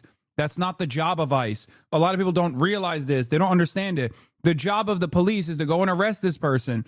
And the job of the prosecutor is to charge this person. The job of the courts is to find this person guilty, okay? Or whatever, is to make sure that justice is served, okay? And then when justice is served, they go to prison. This is how it's always worked. This is just how it works. And these guys basically decided, oh, we can arrest whoever the fuck we want. And when people demand the numbers of the people that have actual crimes, have actual criminal records, we can give them a number by going to the fucking prisons. It is not ICE's job or ICE's jurisdiction. It is not ICE's job, or is it within its purview, or is ICE's jurisdiction to apprehend criminals. ICE's job is to deal with paperwork-related civil offenses, okay? That's what ICE is supposed to do. That's what it was designed for. That's what it used to be. That's what it's supposed to be, okay? They are supposed to go to people that have bad paperwork and say, your paperwork is bad. Go to the court to fix it. State law enforcement supervision and Minnesota's top corrections official, his name is Paul Schnell. We spoke with him yesterday, seemed genuinely astonished by the Trump administration's claim that the state is releasing criminals. What is this? Crying R.I.P. Carla? R.I.P. to his abusive dog, Sag. Yeah, my dog Carla was being abusive, so I'm eating her. Does it feel like the Department of Homeland Security is lying when it says that state authorities are not cooperating? It is fundamentally false. We cooperate with ICE and ICE detainers. We have, as a matter of policy, done that for a long, long time. As ICE raids have unfolded across the Twin Cities, the Trump administration has accused state leaders of protecting the worst of the worst. The best solution is to turn them over to us in a safe, controlled setting like a jail or prison. But Minnesota Corrections Commissioner Paul Schnell says that's already common practice. As they approach their release date several weeks before, our staff coordinates directly with the local ICE office. Staff do this on a routine basis. They make arrangements for the transfer of custody of that individual. For months, the Department of Homeland Security has released lists of mugshots. Alleged criminals, it says, were seemingly tracked down and arrested by ICE. But Schnell told us that's not completely true. These are people that they're in our system or have been in our system. But they're literally going after people who are in prison to pad the stats, and even then, 70% of the apprehensions have no prior criminal convictions whatsoever. Isn't that fucking nuts? They'll be like, oh, we apprehended 3,000 people, okay? And it's like, it's even higher than that. I'm saying, like, no record whatsoever for 70%, and it's like no convictions for, I think, like 90%. 10% actually has criminal charges or criminal convictions. That 10% comes from the prisons. So they go to the prisons and they bring, they demand that the Department of Corrections like release to ICE custody like a bunch of fucking rapists and shit like that are already in jail, just so they can turn around and go see how fucking violent all these like rapist immigrants are. It's insane. It is like, it's transparent propaganda. It is so belligerent. I cannot believe that people fall for it too. On your docu on Sundance. What? Yes, I am in a documentary. Oh, congrats on your documentary on Sundance. Yes, I'm in a documentary that is being shown at Sundance tomorrow. I was invited to go to Sundance to go and watch it, but I am going to be in Minneapolis, in Murderapolis at minus fucking 50 degrees instead. I have a brief part in it. It's not that big. You hate being cold, huh? Yeah, I do, but you know, we got to suck it up. Anything to skip going to Utah? Man, I mean, I think I'm spending my time in a place that's a little bit more important right now, you know? But yeah, that's also why I laugh when motherfuckers are like, one, you fell off, and two, oh, you're just a Twitch streamer. You're the same as Asmongold. Okay, buddy. The documentary is about Feroz Sidwa, who I've had on the stream. And a part of the documentary that features me is when he came on the stream, when he came back from Gaza. The doctor that came back from Gaza that I interviewed. They were released. These worst of the worst criminals weren't swept up by ICE on city streets. No, they were released to ICE. In one example, Schnell said his department turned these two state prisoners over to immigration officials on January 12th. The next day, both appeared in a DHS press release highlighting people who'd been arrested in ICE operations. That same release also claimed state leaders, quote, will not let us into their jails. Coordinated that transfer of custody, and the next day they showed up on a DHS list of among the worst of the worst list. Among the worst of the worst. And yet, exactly what should have happened, happened. You say you need it to stop. We need them to stop telling stories that are simply untrue. That we will and do coordinate. Remember when I told you all this shit was going down? This is what I mean. New Trump audio dropped less than a minute ago. On what? We have a lot of ships on their way to Iran. We have an aircraft carrier heading there too. We'll see what happens. We have a big force on its way over there. I don't want anything to happen, but we'll have to see what happens. Okay, this is the same shit. On the transfer of custody of people. What do you want Tim Walz to do that one? Won't be talking to MAGA's break wall admin. Two, won't cause a potential violent escalation. Brother, violent escalation? You mean everyday existence for fucking Minnesotans right now? Get out there, buddy. Your constituents are being murdered. They're being gassed. They're being brutalized by a lawless tyrant. Get the fuck out there. Everywhere you go, bring the National Guard with you. You were a part of the National Guard. Bring him around with you. Fuck it. Wear a Zelensky-style, army fatigue and go out there and say, Mr. President, stop invading Minneapolis. I don't know, anything. Like, literally anything. Do something, man. It's crazy to me that you're the fucking governor. You're literally a veteran. You were in Congress. This kind of shit's happening. One of your constituents was slaughtered by a fucking rogue ICE agent. Not even a rogue ICE agent. An ICE agent following the orders of the rest of, following the orders of a tyrant president. And you got nothing going on, really? You're not on TV every day? You're not doing rallies every day? So disappointing. Who are subject to ICE detainers and will continue to do that, period. We should add that Minnesota Corrections said they didn't even have criminal records for some of the alleged felons that ICE says they've arrested. Now, we did reach out to the Department of Homeland Security for clarity here. They did not address the discrepancy in the numbers, but in a statement urged all Minnesota elected leaders to cooperate with ICE. Nate? Oh, so they're fucking lying as well. Oh, so that either they're getting like criminals that have already been apprehended and are in prison in Minnesota out of prison so they can make it seem like they're actually, you know, apprehending criminals when they're not, their job is not to do that. But then when there's not enough criminals to apprehend that you've released from prison, you just lie and you just make shit up. Great. Fucking clown show. All paid for with our tax dollars, by the way. Well, here at home, Vice President J.D. Vance heading to Minneapolis to meet with local leaders as anti-ICE protesters continue in the Twin Cities. Garrett Tenney joins us from the Twin Cities as it awaits the Vice President's arrival. Garrett. Hey, good morning, y'all. The White House says the vice president will be hosting a roundtable with local leaders, and the focus of that roundtable will be on restoring law and order in Minnesota. That's what the administration says it's been trying to do with more than 3,000 federal agents here who are facing stiff opposition and harassment from the community almost everywhere they go. The vice president's visit also comes as the Department of Justice is investigating that anti-ICE protest at a church in the Twin Cities Sunday. The administration has promised to hold those involved accountable. Here's Attorney General Pam Bondi. Religious liberty is under siege in our country right now, and we are not going anywhere. Oh, they're such babies, bro. They have to literally always find a way to make themselves seem like they're the victims, permanently a victim. This crybaby shit is so uncouth.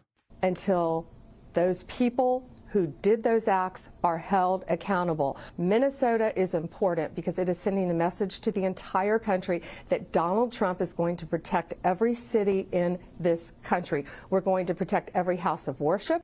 You know what? This is Israel, by the way. Like 1-to-1. I mean, it's a 1-to-1 whenever there's like another fucking settler fair that they throw together at a synagogue and people go outside of that synagogue and understandably protest and they go, oh my God, this is anti-Semitism. Federal government's doing Israel shit. Okay? We are the real victims because you hate us because of what we've done to you. Amer Israel. Amer Israel. One of the organizers of that protest, though, says she's not hiding and completely stands by the protest that shut down that worship service. Personally, I will not be gaslit by the Trump administration. They are trying to turn a peaceful, nonviolent demonstration into a crime. The vice president's visit also comes a day before activists are calling for a statewide shutdown to protest ICE with a rally outdoors when temperatures will be as low as the -40s. Back to y'all. All right. Thanks, Wow. Garrett. So, you know, it's going to be interesting to see, by the way, if protesters turn out to be outside of Vice President Vance's visit. But That person wasn't saying it's that to me. Don't be a tattletale. important for context to understand the reason why ICE is in Minneapolis is because Yeah, bro, y'all thought I was joking when I said -45 with a wind chill? No, I wasn't. I looked it up. We had to fucking buy gear, specific gear. I don't have clothes for -40 degrees. I'm busting out the Russian parka. I don't even know what it's going to do if trees start exploding. is a sanctuary jurisdiction that prohibits local law enforcement and authorities from cooperating with ICE. And so the murderers, rapists, drug traffickers, the violent illegal alien criminals that have been protected, running free. Every part of this conversation is a lie. Every part of this conversation is a lie. I hate it.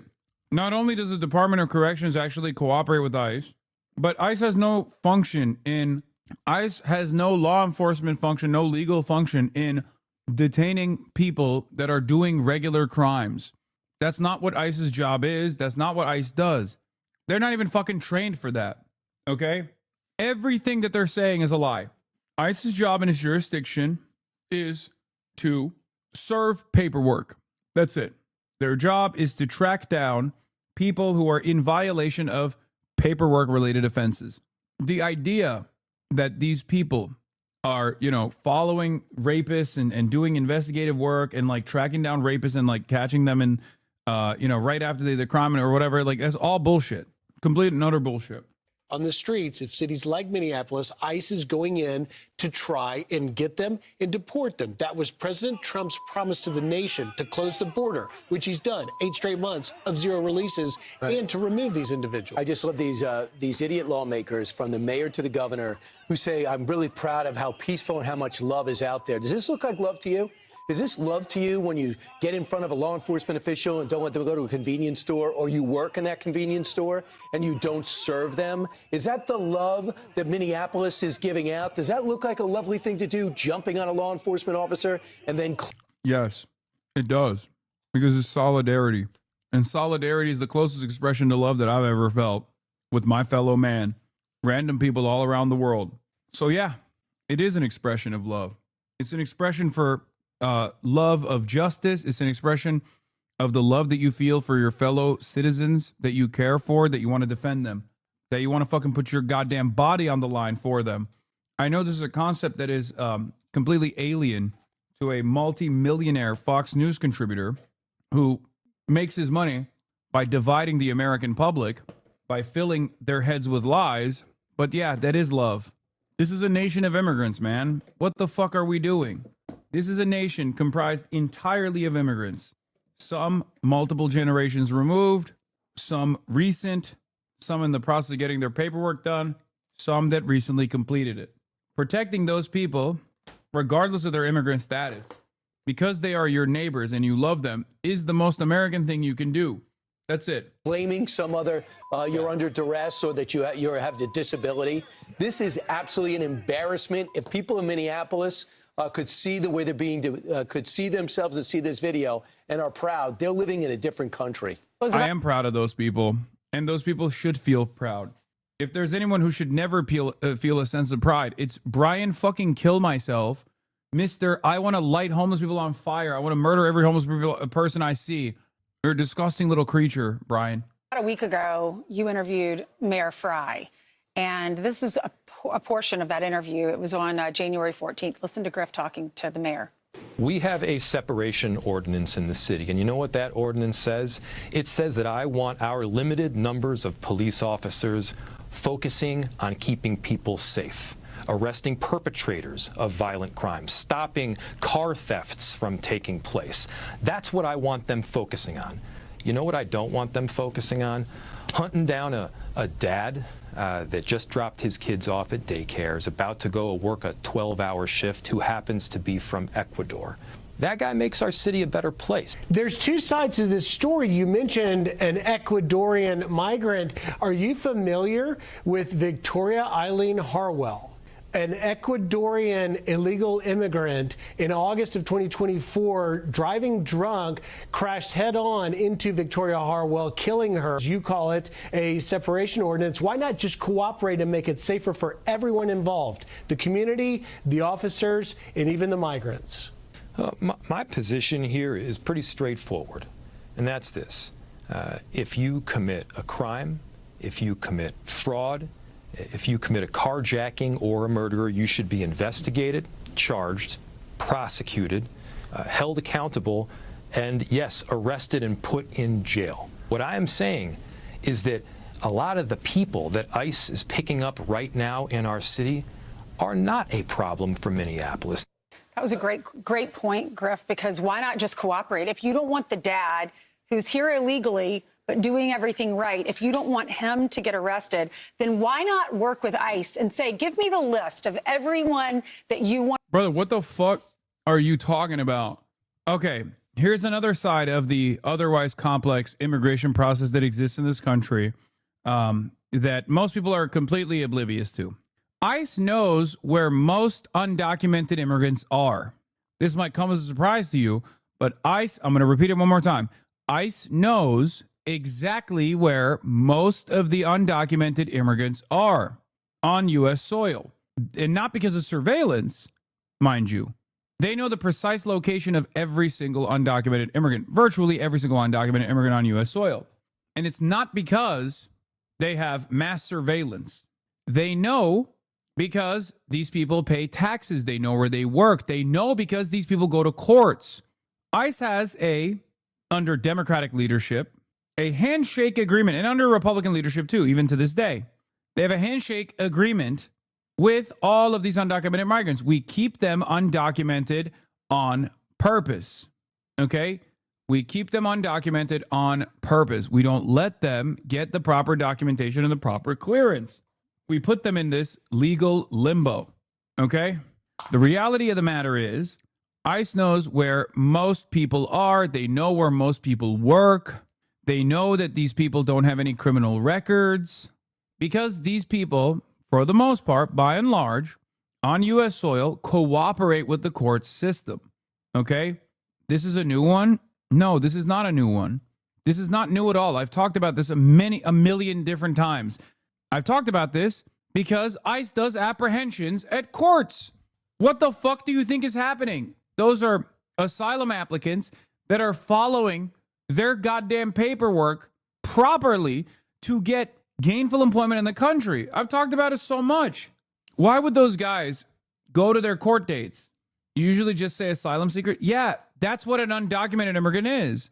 Thought they didn't get benefits? Wait, what? No, they don't. They pay taxes. They don't receive benefits from said taxes. Yes, undocumented migrants pay into taxes. Their information is stored with the IRS. They do not get benefits from said taxes. Perhaps the reason why you're confused right now is because it doesn't make any sense to actually illegally apprehend these people and kick them out of the country, right? When you find all the facts, when you find out that it's just every single thing that the administration has been saying about undocumented migrants and migrants in general is just built around a lie, okay? Not what you are governor said, my boy. Chatter, you don't have to lash out at me because you're oblivious to how things work, okay? I don't know why your first response in this moment is not to go, wait a minute, I didn't know the full details of the situation, but instead to double down and try to attack the fucking messenger. This is what a stupid person does. I want to believe that you're more intelligent than this, all right? I want to believe that you are not this dumb. I want to hope and dream that you are actually intelligent enough to go, you know what? I had not heard of this piece of information. I'm going to go research it on my own. I'm going to try to see if this is verified. I'm going to try to find out if this is true or not. And then if it is true, I'm going to change my mind. That's what you're supposed to do. Okay? When you encounter new information backed by evidence, what you're supposed to do is go, I wonder what steps led me to believe otherwise I should really reconsider this position. Okay?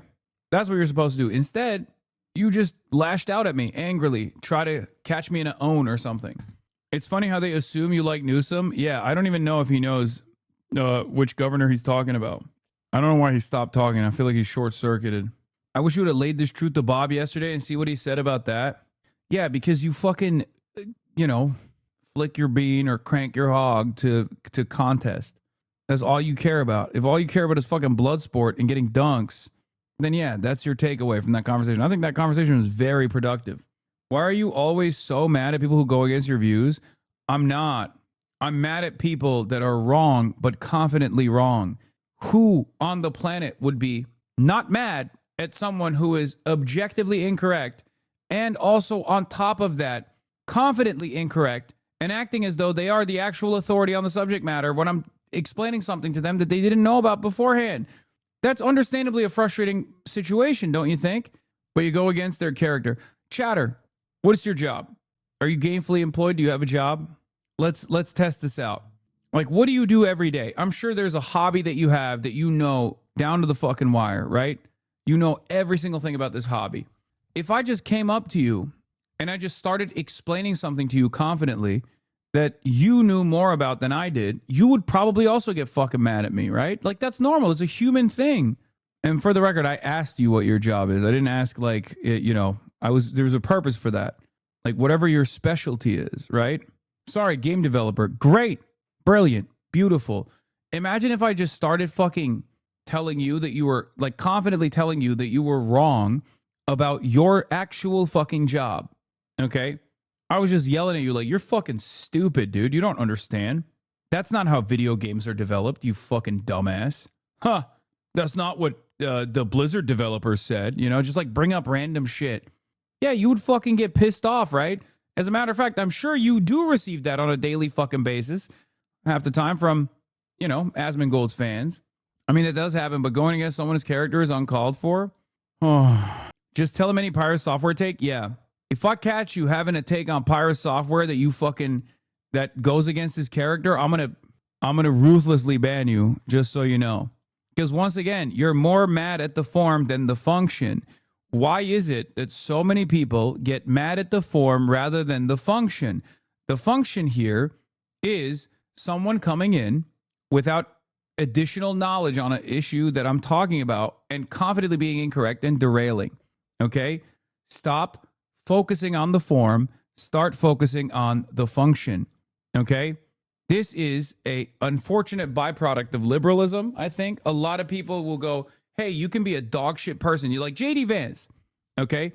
J.D. Vance is a horrible monster.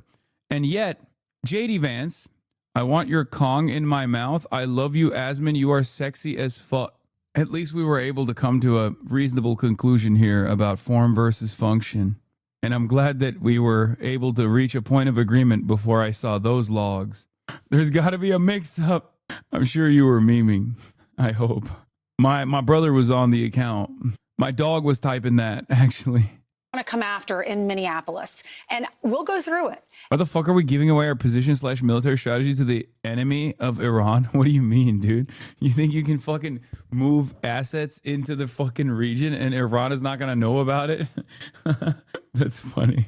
Yeah, America should be moving aircraft carriers secretly to the Gulf. Submerge them. Yeah, put them under the water. The ocean is so big. Why can't they just move? Why can't they move this this city, this floating city quietly? Real G's move in silence like lasagna. Surely they won't notice. And if they're a pedophile, if they're a rapist, if they're abusing their spouse, we're going to go and get those guys. Let's cooperate. And then if there is dad on the list that's here illegally, maybe there's an argument for put him at the bottom of the list if we have time, or let's investigate him. Let's see if he's committed a crime. But they won't cooperate. Instead, they're causing this anarchy. People are angry. They're standing up to the police officers. Bro, I swear, it's like everything is Israel. Amer Israel. Amer Israel. It's Amer Israel time. It's always like the action that the government is doing, no matter how violent, no matter how illegal, no matter how ruthless it is nothing in comparison to the feelings of the law enforcement officers getting hurt. Okay? Israel can do a live streamed Holocaust of, majority children and women every single day for 2 days straight. And the only conversation that must take place on U.S. soil is how that makes Israel dick riders feel. I don't know how vapid one can be to not realize, that's not the problem. Like, your fucking personal feelings are not the issue here, okay? Your personal feelings are not even in the top 10 considerations in this moment. As a matter of fact, I would like it if your feelings were hurt even further. I hope that you feel the pain, even a fraction of the pain that you are defending, that you've brought about others. It's so crazy. It's always so strange. These guys are like, look at how these ICE agents, their hands hurt after punching the fuck out of another wine mom in a Minnesota suburb. Like, I don't care. I don't care about your fucking feelings. I don't care about your physical safety. Just don't do it then. The fuck do you mean? Then they're mad when police officers have to use the pepper spray or whatever spray they're using. But the reason is they're outnumbered. They have these groups that are massive, hundreds of people that come up to a few of these ICE agents. What is this? Hey, Hassan, yesterday I asked about how people can be so evil. You mentioned that Gaza was a testing ground and how we saw people suffer and no one cared. I don't think Gazans should die, but I also know Americans only care about America, so shouldn't they do something since it's happening on their homeland? P.S. Not trying to rage bait, genuinely asking. Got into politics last year. Welcome to politics, chatter. They are doing something. This is something. This is the thing that they're doing, and it will only continue. Some's got to give. Either the government continues its escalations and it turns into, I guess, complete chaos and civil war, or they back away. You obviously believe ICE should be abolished, but there are many in your party who are not going that far. Is that a problem for you? I think any step in the direction of reining in and cutting the funding of an agency that is attacking U.S. Have you been following everything that's going on? You've been shopping? Ladies and gentlemen, Austin Show's in the building. He has to do something. I have to do something, but I'll say hello real quick. Yeah. What's been going on? What's happening? Is she running for president? No. Shit. Or maybe, but no. What's happening is fucking. Have we invaded Greenland? No. No, Jesus. We're Let me guess. What else? Hold on. What else could happen? What could be going on? Is Trump sick? He is sick. Okay, well, we knew that. I mean, mentally. But he also got like a big boo-boo on his hand, on his other hand this time. Okay, wait, is that what this is? It's something else, right? No. Hold on, We're not invading. We're invading somewhere, but it's in the domestic home front. Portland, Oregon? No, it's still Minneapolis. They're invading Minneapolis? We're still invading Minneapolis. We're invading ourselves? We've been invading ourselves. Well, I know, but how much, bro? How much have you not been paying attention? Well, no, I'm paying attention, but you have to understand. Look at your gay ass fit. Do you like Aloed out the wazoo. I got this for Christian for Christmas, and then I decided that I would just look at this take guy. You look like a fancy trophy wife. Yeah. Yeah. Look, it's very it's my comfortable plane fit. Yeah, I see that. Yeah, it's my very comfortable Christian. I got this for him for Christmas. And I was like, you know what? I'd look fucking good in that. And so I was just like, you know what? I've been wearing it more than him. You know what I mean? That's the cool part about being gay. You know what I mean? Oh, I have 3 armed security people with me tomorrow. It's the first time I've actually 3 armed. Holy shit! Yeah, I got to the they wazoo. Got guns. They got fucking. We're coming in like. Oh big my trucks. god! Hell yeah! Yeah, we're gonna be walking around. I'm gonna wear That's my shit. Yeah, that is my shit. Yeah, that's my shit. They all have 3 arms. 3 arms, all of them. Yeah. 3 armed security guards. That's crazy. That's wild. Yeah, they got pew-pews. That's amazing. Austin, this is why people call you a selfish top. No, oh my God. Oh yeah, poor Christian, really suffering without his aloe set. It's true. You said it. So wait, what's going on? Tell me. I'm tapped in. Believe me, I'm tapped in. Okay. I'm tapped in. Have you been following what's going on with Davos and Greenland? Well, I've been following what's going on with Well, I haven't had a chance to watch. I've been working on a lot of stuff. No, I'm serious. I'm not even kidding. Well, one of those things is a stream that you and I are doing together that I haven't. I'm still pulling together. He regrets accepting this, but basically, I'm going to do Hasan and Will have agreed to do a stream with me because I believe that I have the best gaydar. But we're gonna put that to the test, and we're going to do a live stream where we invite 20 or so people. And cast, and we're gonna basically live test. I truly don't know what this man does in his spare time, and I know that most of his time is spare time. So whenever he's like, "Oh, I haven't been paying attention to the news because I've been working too hard," and it's like he just has one show that he's setting up. Yeah. No, bro's out here. I'm also going to Florida to collaborate with Your Age. Bro's out here acting like he's Kai Cenat. Yeah, I'm gonna collaborate with Your Age. I'm gonna fly a 747 with him. I'm gonna do a drag to brunch. He's gonna take me to the hood. We're gonna be doing several. I may do an in the tub with him. I'm doing a lot of things. Anyways, I've been busy. I've been working a lot. I'm doing. Someone said it's Austin Show, not Austin Shows. True, not multiple, just one show. Yeah. Oh shit! Am I not supposed to say that? Did I say something? That's what he told me. What he was going to do. Is that inappropriate? Did I say something bad? This is so tone deaf, Lamau. What? No, don't listen to them. They're white. I know, but chat. This is literally what he told me he was going to do with me. Okay, I didn't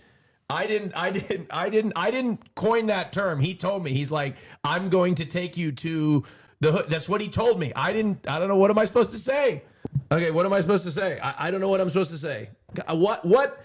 Oh my God! I don't know what I'm sorry. Did I step on a woke mind or something? Yeah, it's fucked up. Jesus Christ! I'm sorry. I didn't mean that. Yeah, he used the H slur. Okay. Yeah, he's already on his knees, man. Okay, I'm trying. I'm not trying to be insensitive. This is what he told me. So, anyway, but yeah, I'm working on a few things. This is what he said. What's going on? Tell me what's going on. This is what he said with the hand bruise. This was what it looks like. This is what's going on. Yeah, I nailed it. It's the other hand. Oh. He said, I'm very good. I clipped it on a tape. Cream on it, but I clipped it. I would say, take aspirin if you like your heart, but don't take aspirin if you don't want to have a little bruising. You know, if you take I take the big aspirin. And when you take the big aspirin, they tell you you're bruised. The doctor said, you don't have to take that, sir. You're very healthy. I said, I'm not taking any chances. Okay, so I'm a hypochondriac here. The big aspirin. Dr. Show, explain what he means when he says I'm a hypochondriac. There's a chair right there. You can pull it. I know, but I Okay, I don't have much time, but I am there. There's doctors, and then there's hypochondriacs, which is second to a doctor. I think Trump is right ahead of famously. nurses. Trump is famously a hypochondriac as well. I think. Right, but typically when you he's a lot like you, also a petty tyrant, and also gay. Yeah, I mean, I would handle this country completely different than him. I would never invade Greenland. And I would ensure that everybody had health care and the stock market would be rolling on top of everything. Well, the stock market is doing well. Okay, I know. But I don't know why they're doing well. They're very... I don't know what's going on with that, and I don't care either. It's not the biggest importance. Most Americans don't give a shit about just a couple boy slaves, though. Just a couple boy slaves. So my thing is aspirin is an NSAID, a non-steroidal anti-inflammatory. Also, you could get Advil as a similar thing.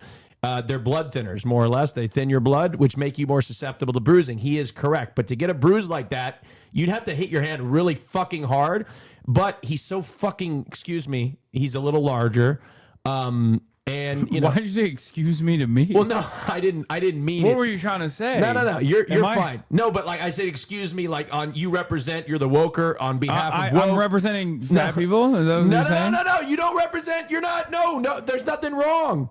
With being fat? With being fat, absolutely in the way not. that I am. Unless you're a fascist, and then it's wrong. And then I can make you're fun saying of there's it. nothing wrong with how fat I am. You're not fat. Okay, You're it not doesn't fat. feel like that's what You're you were not fat saying. at all. Anyway, regardless, he's a little overweight, Trump. Not you.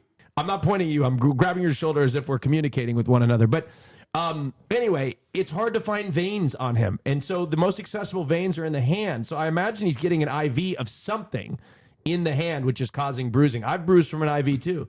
It happens. I bruised on my arm. It happens. But you don't got enough iron in your blood. Enough iron in the blood? I've never Googled that before. I thought you were a doctor. I'm a hypochondriac, and What the I've never been fuck? concerned about iron, so I've never Googled it before. Now you should probably start being concerned about iron. Right. But I mean, he could be anemic. I don't know. I haven't Googled that yet, but I will go Google it and report back to you. They're calling you a fake hypochondriac. I'm so sorry. I didn't mean to. I thought earlier. I think I said something inappropriate, and I didn't. No, even mean you to didn't. say You it. just say you're going to the hood, and they got the hypersensitive about it. You know? I didn't. People are assuming that I coined that. He 1 in told me 4 that's what Americans he's have taking iron it. deficiency, so Austin has that stat. Yeah. So okay. Hasan is lying. Don't worry, I'm not lying. Yeah. So okay. Well, I will get out of your hair since nobody wants to listen to me talk. That's not true. We're enjoying it. We're enjoying the show. Yeah, everybody, The Austin show. Yeah. So, but I have to save all this content for the podcast because you know how Trump believes that The human life is a battery. Yeah, it's a believes battery. as in he knows the truth. Yeah, right. He believes that the human life is a battery. I believe that I can only be funny for so long before I run out of content. And so right now I have to save myself for the Fear Am podcast. So on most days you're burning through it before you get on the pod then. Is that what you're saying? Wait, hold on. What do you mean? I see what you did there. That was good. Yeah. That was good. Hey, I can make an announcement here, can I? What? I'm hosting. Can I? I mean, I don't know. I'm just telling you what I'm doing because nobody thinks I'm doing anything, and I haven't had a chance what are you to doing? stream. Well, I'm interviewing people at the Grammys with GLAAD, which is the charity that Will and I hosted on the. Wait, what's GLAAD stand for? Gay, lesbians, anti-defamation, against defamation.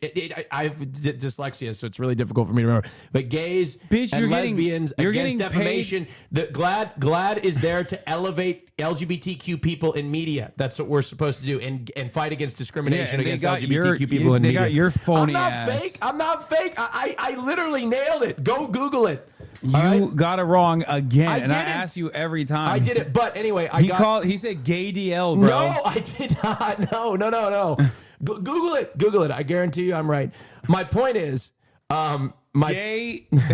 gay league against anti-defamation. But I bought a full. You're gonna be proud of me. A full Versace suit. Damn, how much are they paying you?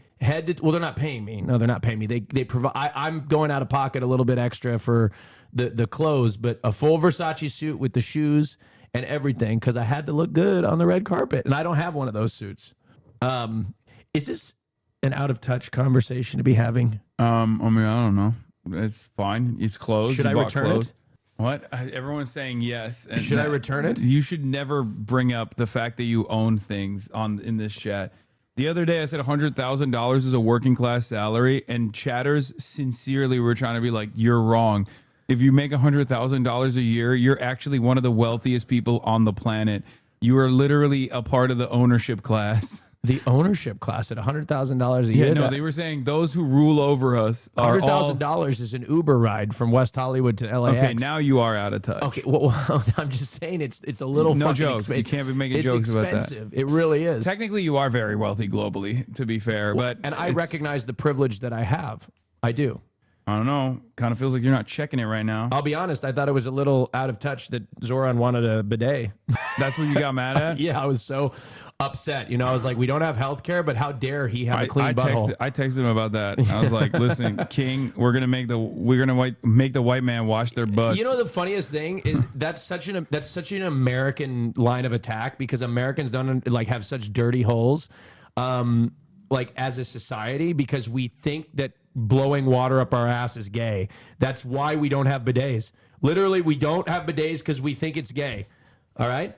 It's true. No, I don't think that's true. No, it's true. That's exactly why it's true. No, I don't They think had that's to invent a butt wipe called dude wipes. No. Because they thought that wiping your butt with a regular butt wipe was gay. So they had to invent a wipe for I think dudes. the reason why they don't have it is because they thought it was like barbaric. Wait, what? Really? Yeah, because in Eastern culture... This is a fear and combo, by the way. Oh, okay, we have to save it. Oh my God, we should be saving Oh, we this. should be saving it. See, this is a problem. Sorry, you have to tune into Fear and tomorrow. Actually, Monday. Monday. Yeah, yeah. But anyway, bidets are like $14. I mean, they suck at 14. No, they don't suck. They're cold as hell.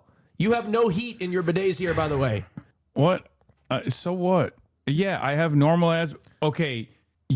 My asshole is frozen over. Your by butt the pussy. time- my Your butt pussy is that fucking high class that you're mad that you're. I don't have a fucking My butt pussy. Just call it a bussy. Yeah. Butt pussy. You gotta add like some heterophobic like connotation to a butt pussy. What do you think a bussy is? Yeah, but I just extracted. we don't call it you don't call a woman's vagina a pussy. You call it a butt pussy. You don't is a call bussy. it a vagina pussy. That's what a bussy is. A bussy is a butt pussy. pussy. You don't call it a vagina pussy. I think Do it's you?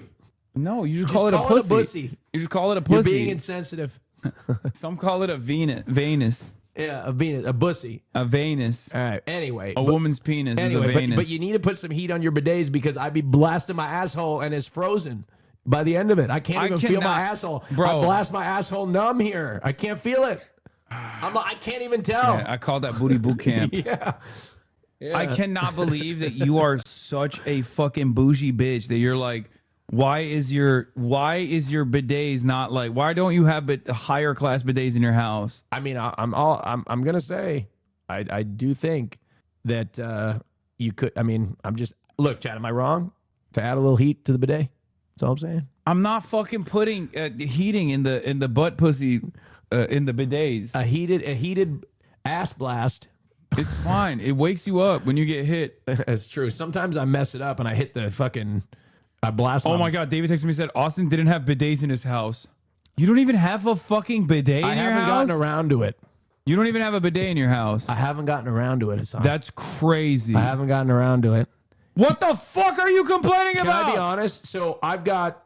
So your asshole is seeing modernity the only time you're inside of my fucking house, and you're still complaining? Well, right now, you uncivilized barbarian. Well, I've been trying to get to, but the problem is every toilet seat in my house is cracked. I don't know what the fuck it is. I've got defective toilet seats, and Christian cracked my toilet seat entirely in half, and it's not his fault, because it has nothing to do with like him at all, but he on accident sat on it and cracked it, like it just like completely like it's completely. I feel like this is a deflection. Fucking just getting a bidet is not going to change that. Yeah. Yeah. You're just deflecting. I don't know. I have to get new toilet seats, and I'm going to call the manufacturer. I'm going to call the manufacturer. I'm going to say, look, manufacturer, this is ridiculous. Are you going to stand by your product or what?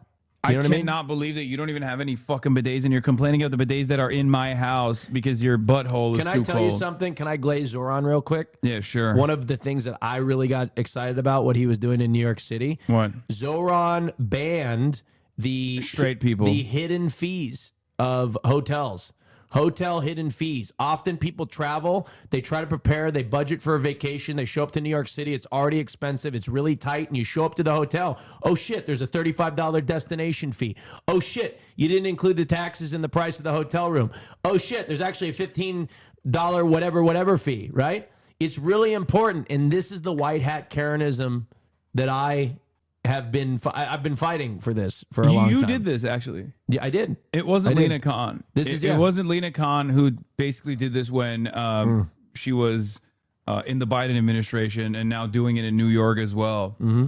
It was you. It was me. That's right. I've been fighting. Next time I see Lena, I'll tell her. I think they've been next time fighting. I can't even talk. Next time I see her, I'm going to be like, I have a friend. He's Lebanese. Well, I have to bring that. He's gay. A lot of people know that. I'm gay. Yeah, a lot of people know and I'm Lebanese. A lot of people know that. I look Lebanese. Look at me. Look how Lebanese Yeah, I if look I showed a photo of you, she would know. She'd be like, that's a Lebanese man. Be honest, most Lebanese people say I'm Lebanese. That's a homosexual Lebanese Every man. time I talk to Lebanese people, even if they don't clock it right away, they get to a point where they're like, oh, I see it now. You know what I mean? Yeah. And I don't know if they're being, it's the hairline. You better watch your fucking mouth. My hairline looks good right now.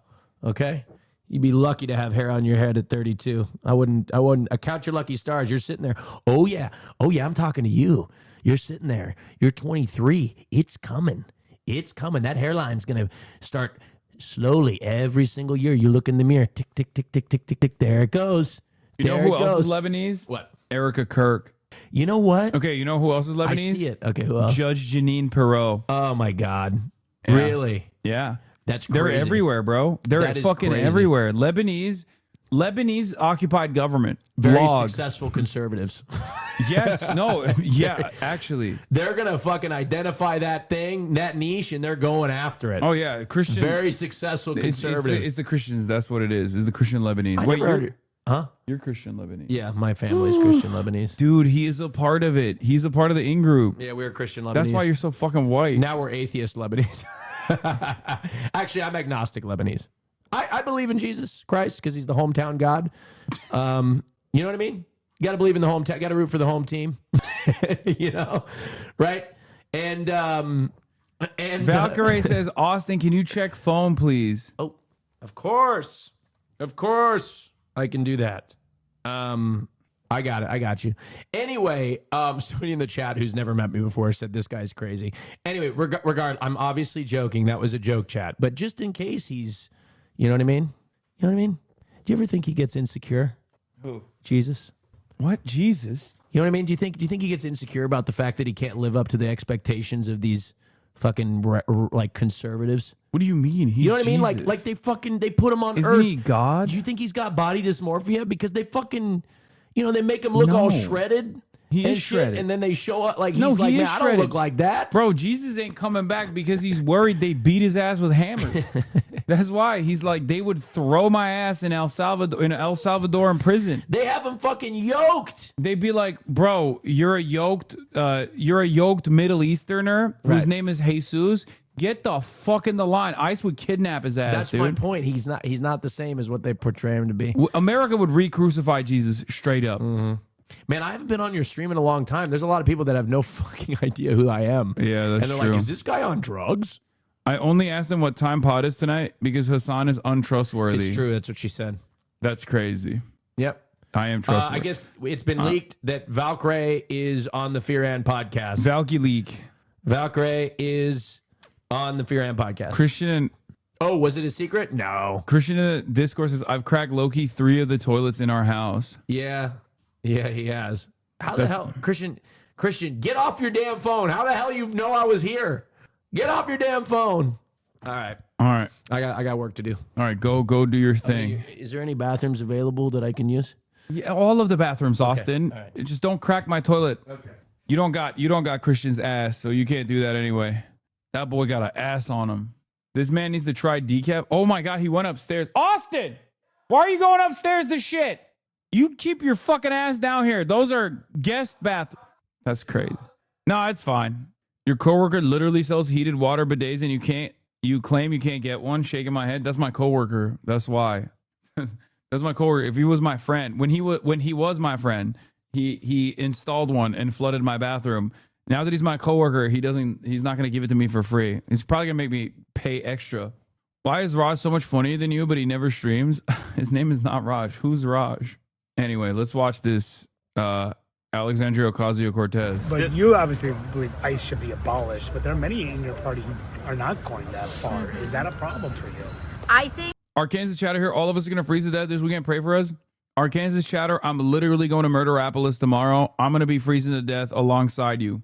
any step in the direction of reining in and cutting the funding of an agency that is attacking U.S. citizens, that are kidnapping 5-year-olds, that are using them as bait to open doors, and that are privately circulating that they can violate everyday Americans' constitutional rights by busting into their doors, they deserve to be defunded. I'll take any step in that direction.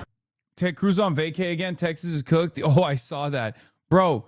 He's like, he's like a rare animal. You know what I mean? Like when you see like those fishes that normally never come near the shoreline, like they are always like deep underwater. What's the fish called? There's like a very rare fish, like an oarfish. When you see an oarfish, it's like some life-changing event is about to happen. When Ted Cruz leaves the state of Texas, just know that you are going to have an incident. There is going to be a natural disaster. That motherfucker knows it's about to happen, so he just runs away from the state. Straight up. He booked it, so you know it's going to be fucked. Can you just tell me a little bit about who you are, what brings you out here in 8 degrees right now? What's your name? My name is Lindsay. Lindsay, what do you do? I actually work in real estate. In real estate. How about you? What's your name? What do you do? My name is Jessica. I work at a packaging firm in... Wow. Look at these radical left-wing Antifa terrorists, chat. Y'all see this? Y'all seeing this shit? The real Antifa. I'm seeing it. The white women vanguard. White women, save me. Save me, white women. And so, how often are you doing this? Coming out onto the streets to protest what you're seeing happening in Minneapolis? As often as we can. We obviously need to take breaks for ourselves and our humanity and our brains, but we are out here as much as we can be. What does it feel like to have these armed mass federal troops, to know now that there are subpoenas issued to the mayor of this city, to the governor of this state by the federal government, Donald Trump? They have long said they consider invoking the Insurrection Act. We know that there are literal troops, army troops that are on standby to come here. How's it feel to be citizens of Minnesota right now today?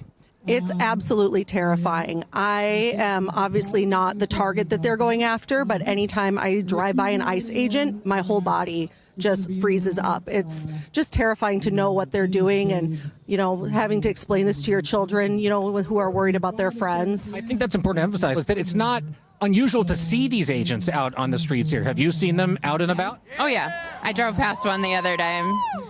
They haven't come to my specific neighborhood or my work yet, but I'm terrified that they would. And yet you're out here anyway, even though they're not coming to your neighborhood. Absolutely.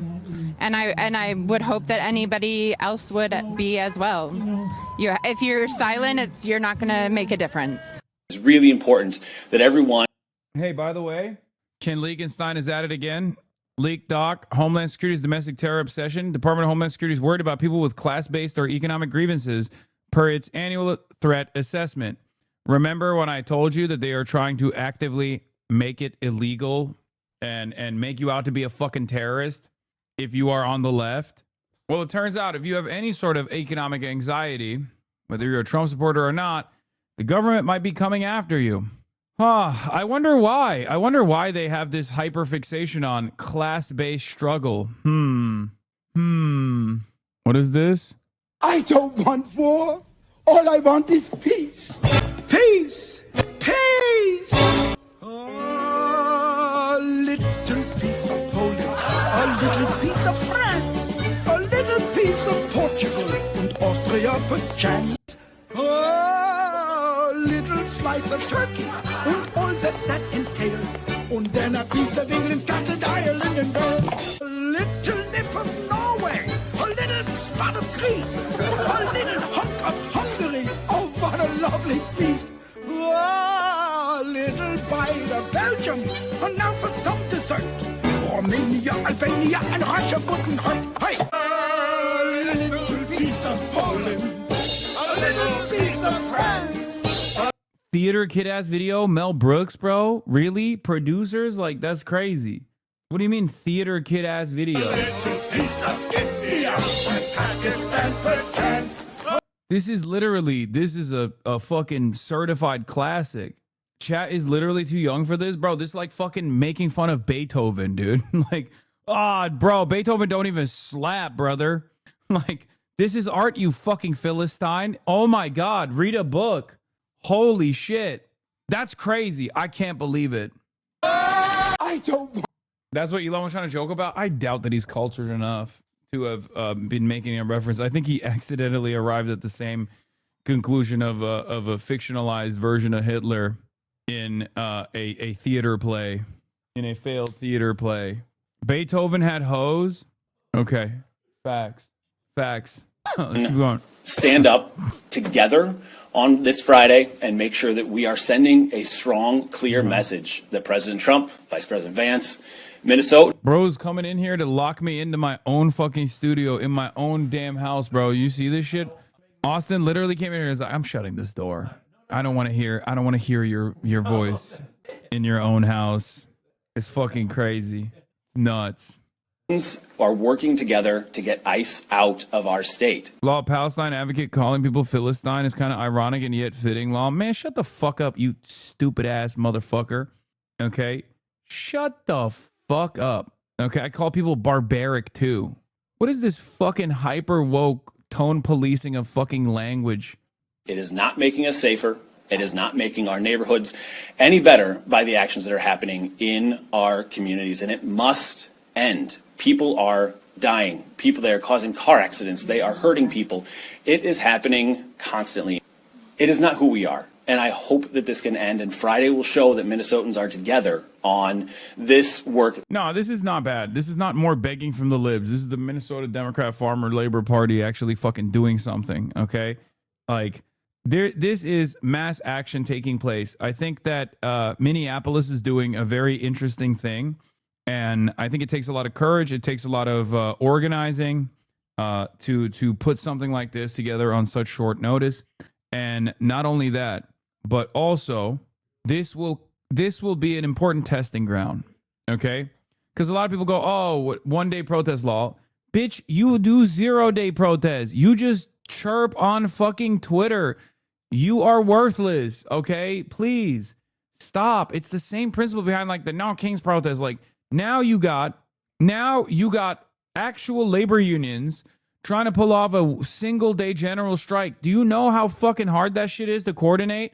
How hard that shit is to organize? No, you don't know anything. Okay? You don't know anything. Remember Hassan with the France and they said 1 day protest is the issue? Oh my God. Brother, we are in the United States of America. You have a 10% union labor union density in the current in the current fucking labor pool.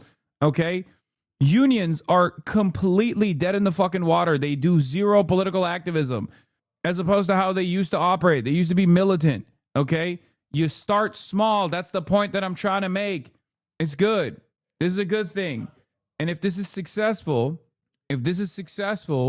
then now it's easier to do it again. Now you have proof that it works. Now you at least know how to do it, how to pull it off, and you can do it again and again and again everywhere else. This is how it builds a movement. Okay, the general strikes took place in Italy, which has a much stronger tradition of labor militancy than we do, and a higher percentage of union participation in the labor force than we do. Didn't happen overnight either. Anyone who fucking tries to you need to chirp at labor action such as this one is a delusional fucking loser. Okay? Sorry. Wake the fuck up. These people are actually trying to save themselves. They're trying to protect their neighbors. You're not doing shit when you fucking talk on the internet, okay? Seriously. That shit makes me so mad. Fuck up, Trump. We ain't fucking with you. Get out of Minnesota. Important doesn't feel like a strong enough word for what this means this coming Friday. It's exciting to consider the power that people's pocketbook, as they say, has. We're trying to rally some people together to walk the streets to kind of like shut down. Incredibly idiotic to say about Minneapolis, where neighborhoods have literally 13% density and all adults organized in rapid response networks. The day-to-day organizing in Minneapolis is exploding right now. Exactly. And the people that are saying that from the outside looking in, and they're not doing shit. That's the other thing. I see so many fucking ultras on the internet that LARP, that just all they do is fucking LARP. They're like, why won't people do acts of terrorism right now? It's like, brother, you're not doing anything. Like, these guys were able to facilitate a fucking single-day general strike that's statewide. Well, my method of resistance is much more preferable, which is posting deep-fried fucking memes on the internet. Businesses shut down everything pretty much because we want to get ICE out of here. It's a protest that allows us to remember how big our community can be, as strong as it can be when we come together. You have to stand up. This is not normal. We should not normalize this type of behavior. The people have power in this country. That's what it's going to take, is all of us coming together, having each other's backs. Hopefully the rest of the country can see that this walkout, this strike has an impact, whether big or small. We built this shit. You know what I'm saying? We made this from the ground up. We can take this shit down and take it back. We're human beings, bro. You gotta have heart here, bro. You feel me? You gotta have a heart, bro. You can't just put all of us in one circle and try to make us paint us as criminals, bro. It's real hard working Somalis, Mexicans, white people, all that, bro. Get ICE out of Minnesota.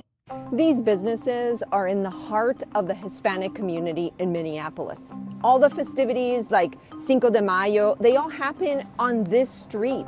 It's so funny because like people will be like, no, the real thing is like doing a general strike countrywide, right?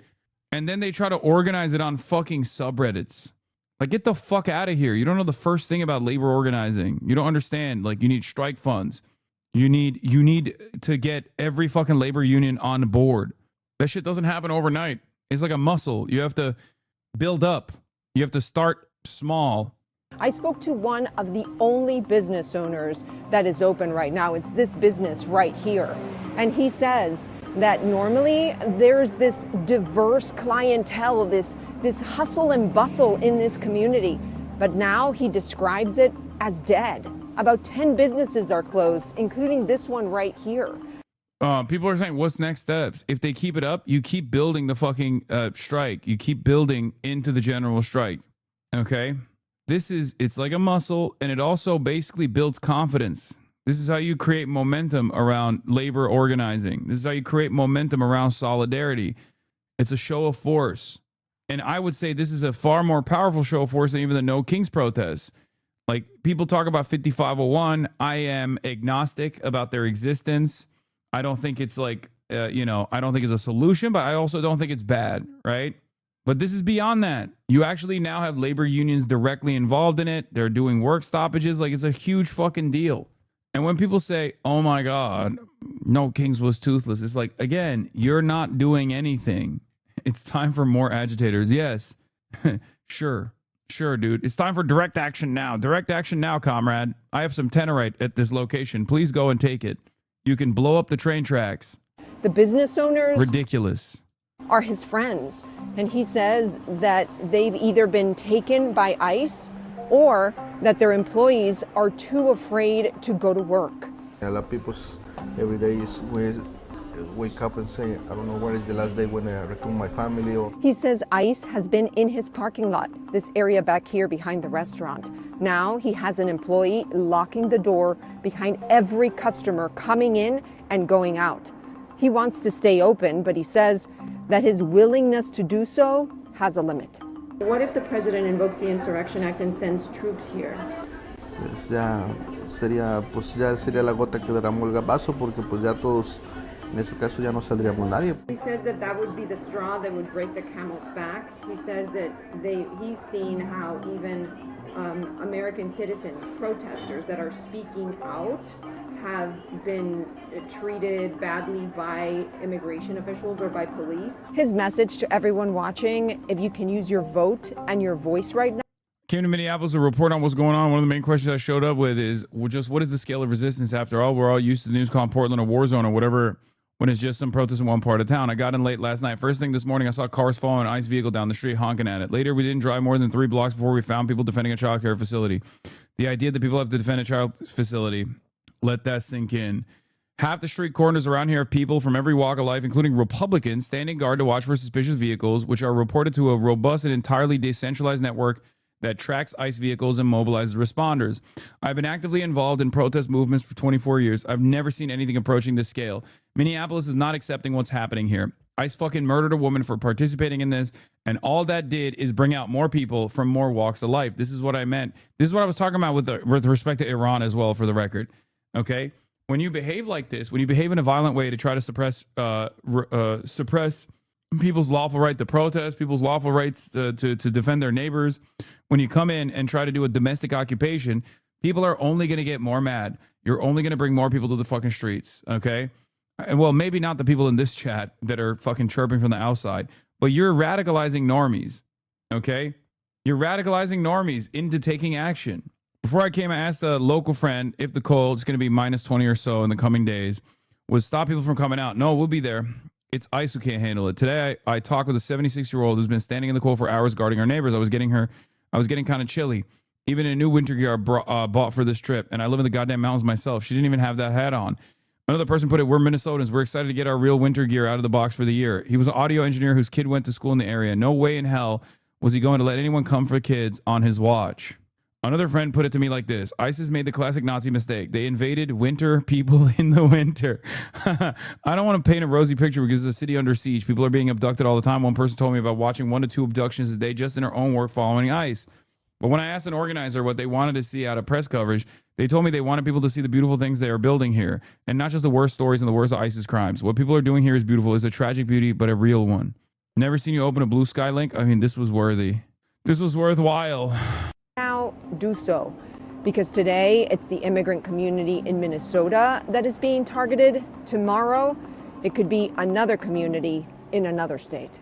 We're following breaking news this morning.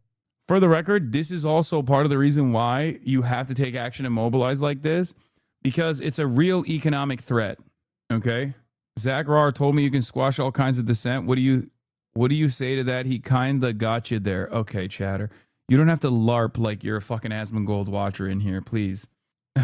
Please, I get enough of the fucking real roaches in here saying that dumb shit all on their own. You don't have to like assume the role of a dumb roach. Promise you don't need to do that. All right. So, yeah, we're going to talk about Mahmoud Khalil, set to be deported to Algeria. Mahmoud Khalil, a former Columbia University graduate student arrested by ICE agents after taking part in pro-Palestinian protests, is set to be deported to Algeria. We've been following this story since the beginning. This is all according to a top official with the Department of Homeland Security. The move comes after a federal appeals court reversed the lower court's decision that freed the Syrian-born activist from immigration jail. The Trump administration maintains Khalil lied on documents as he applied for permanent U.S. residency and has argued he supports Hamas. Khalil denies he does and says he does not support violence. I mean, even if he did, that's not a deportable offense. What the fuck? What even is this argument? Like, that's not a deport. I need people to understand something, okay? Saying you support Hamas as a documented legal permanent resident with a green card is not a deportable offense. I know that we've like completely lost touch with the reality here, but he hasn't even said that. But even if he did, that's not a deportable offense. Okay? Supporting terrorist groups is not a deportable offense? No, it's not. It's not. Learn the fucking law of the land. Please, I beg of you. No, it's not. You can say, I support Hamas all day, every day in the United States of America. It's called free speech, you fucking moron. What are you talking about? I'm not American, I'm asking. I'm sorry for yelling at you. I get a lot of Americans who don't know the law, and it really pisses me off. I apologize. I thought you were also American. Anyway, they believe cheerleading is the same as material support? No, they don't. Okay? And it doesn't matter what they believe. What matters is what the law is. Okay? And as of now, claiming that even statements in support of a terrorist group are not what constitute for material support. If that were to change, there would be no more free speech. As a matter of fact, this is the fundamental problem with the argumentation that the Department of Justice is trying to put forward. Okay? This is the issue. This is the main issue. Okay? You can either have free speech or you can claim that speech is material support. If you claim that speech is material support, you no longer have free speech.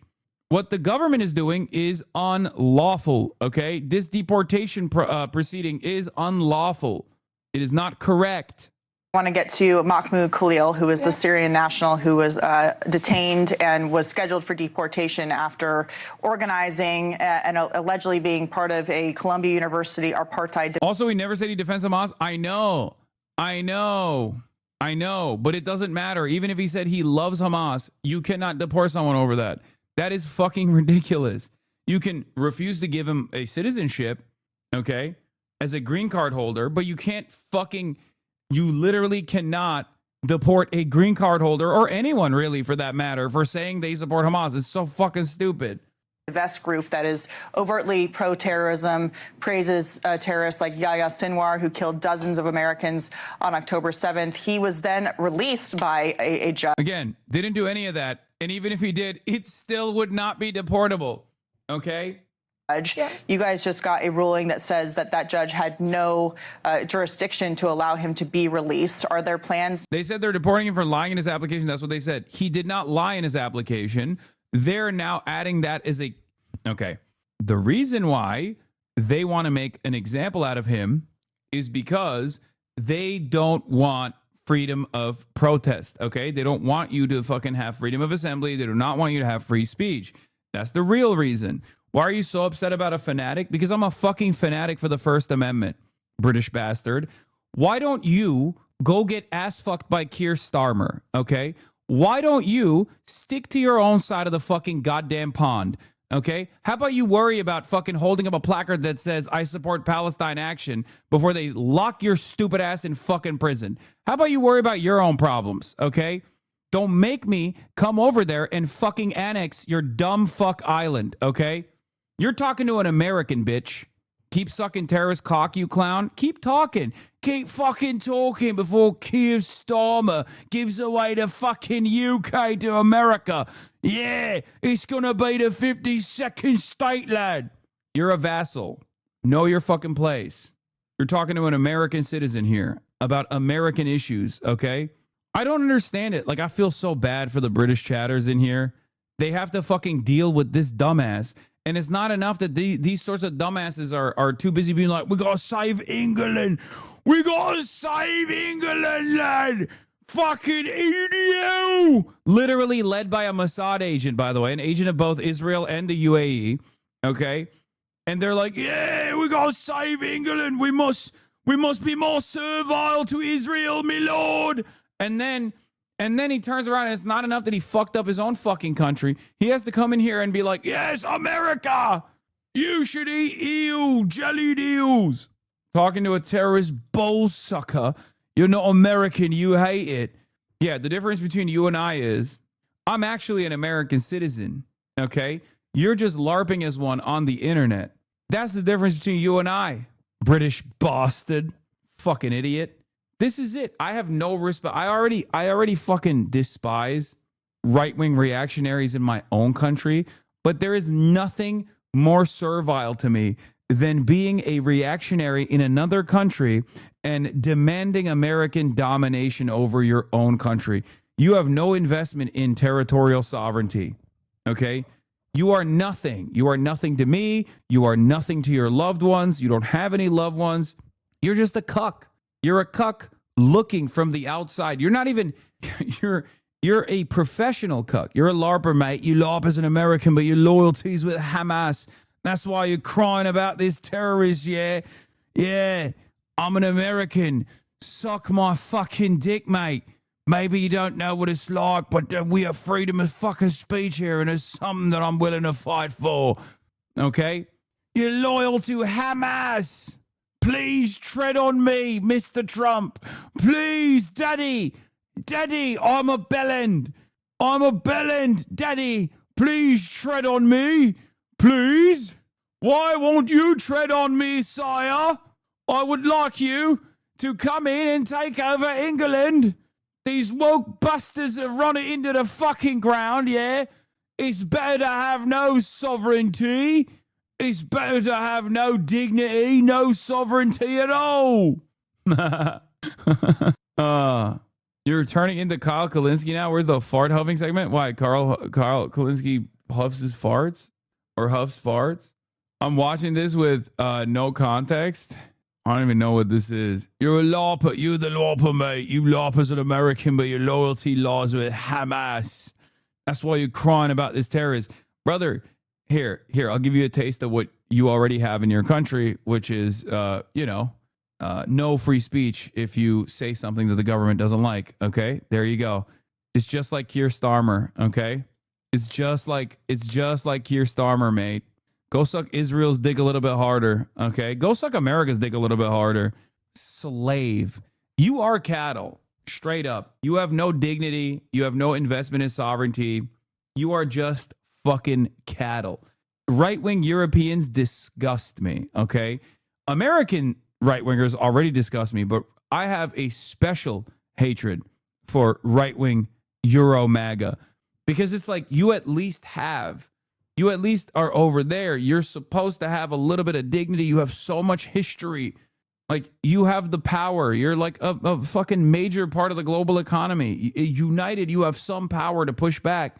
And there are right-wing cucks in here going, no, I want Trump to tread on me. You are cattle. Worthless. Fucking worthless. UK chatter here. I bet this idiot yapped a lot about sovereignty a lot during the Brexit referendum. Oh, of course. Of course. All those Brexiteers are now like, yes, my lordship, please come over and annex our territory.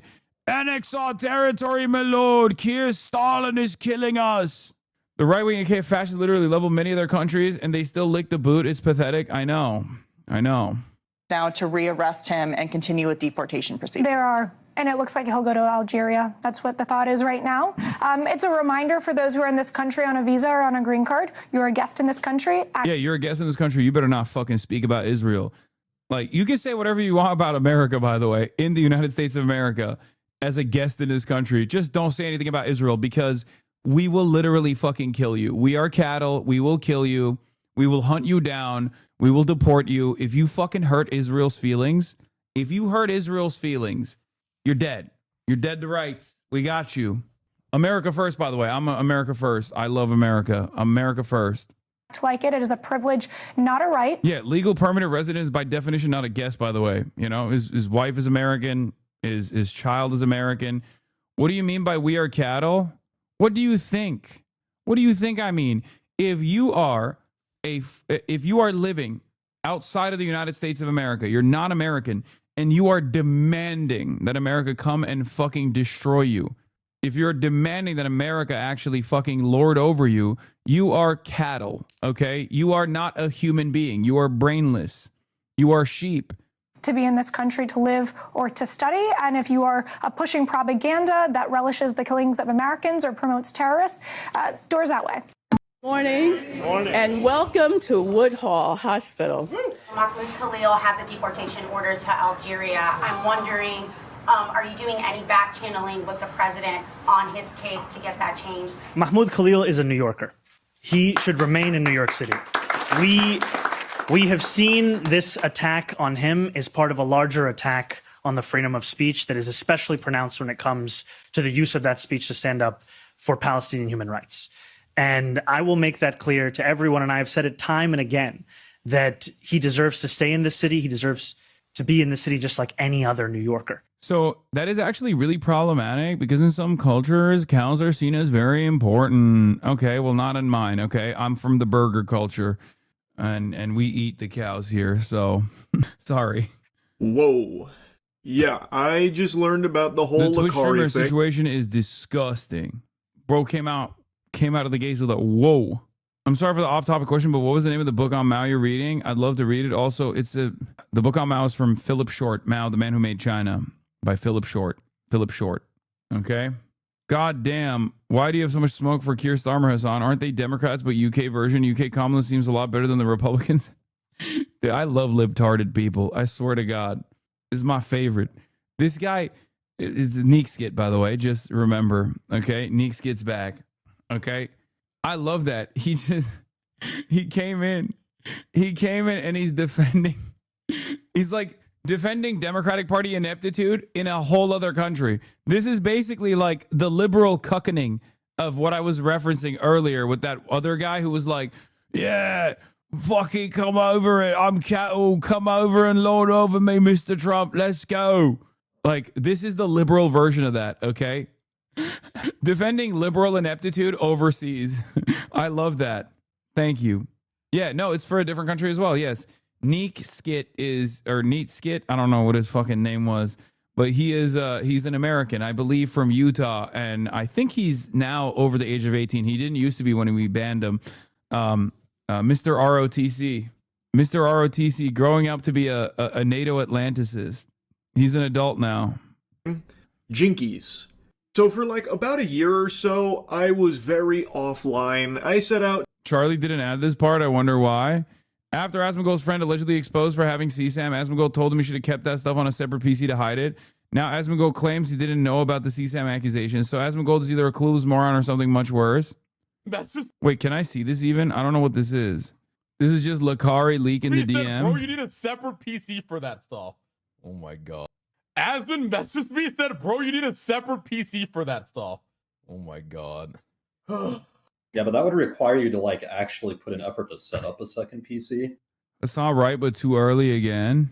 Oh, yeah, when I said, uh-oh.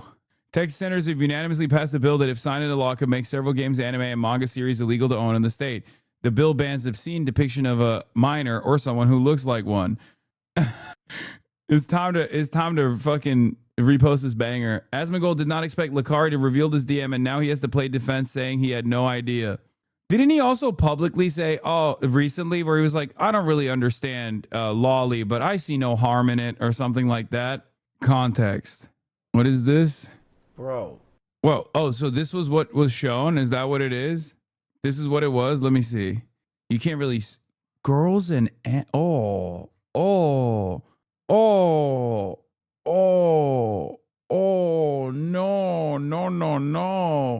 Oh, my God. There's a lot of lolicon on there. And animals. Yeah. Asmongold explains why he told Lakari to look at his alleged illegal materials off stream. I think thinks all craft is canceled. Known Lakari for 8 years, this shit really stresses me out. I thought it was some random porn. Then I woke up this morning, whoa, fuck. Always didn't do research. You gotta farm it like a crop? Well, I'm not gonna really farm this one a lot. I mean, I've known Lakari 8 years, right? And it's just like, I'm gonna be real, like the shit just really stresses me out, man. It sucks. It does. It really sucks. Heads up, I know you will laugh, but this is a warning. He said yesterday he's gonna sue people over this. Who? Sue people over what? Who's gonna sue? What? I can't fucking say it's gross. That dude has like the crazy fucking files on his computer. First of all, it's not defamation to suggest that this statement right here is most likely not true. Like, it's not. You know what I mean? Like, he can put it out there, but it's my opinion. It's my opinion, okay, that this is just him running defense after he initially was outed as coming to Lakari's defense. Okay, that's not like a defamatory statement at all. I think a lot of people don't understand how this shit works. Nah, fam, there's just that legal mindset dude defending Asmongold. Brother, not only does Asmongold say defamatory shit about me all the time, and going to court over something so stupid like that would be irrelevant. It would be just a waste of money, waste of funds, and a waste of everybody's time. But also on top of that, just because someone wants to sue you for defamation doesn't mean that they can actually successfully sue you for defamation. Okay?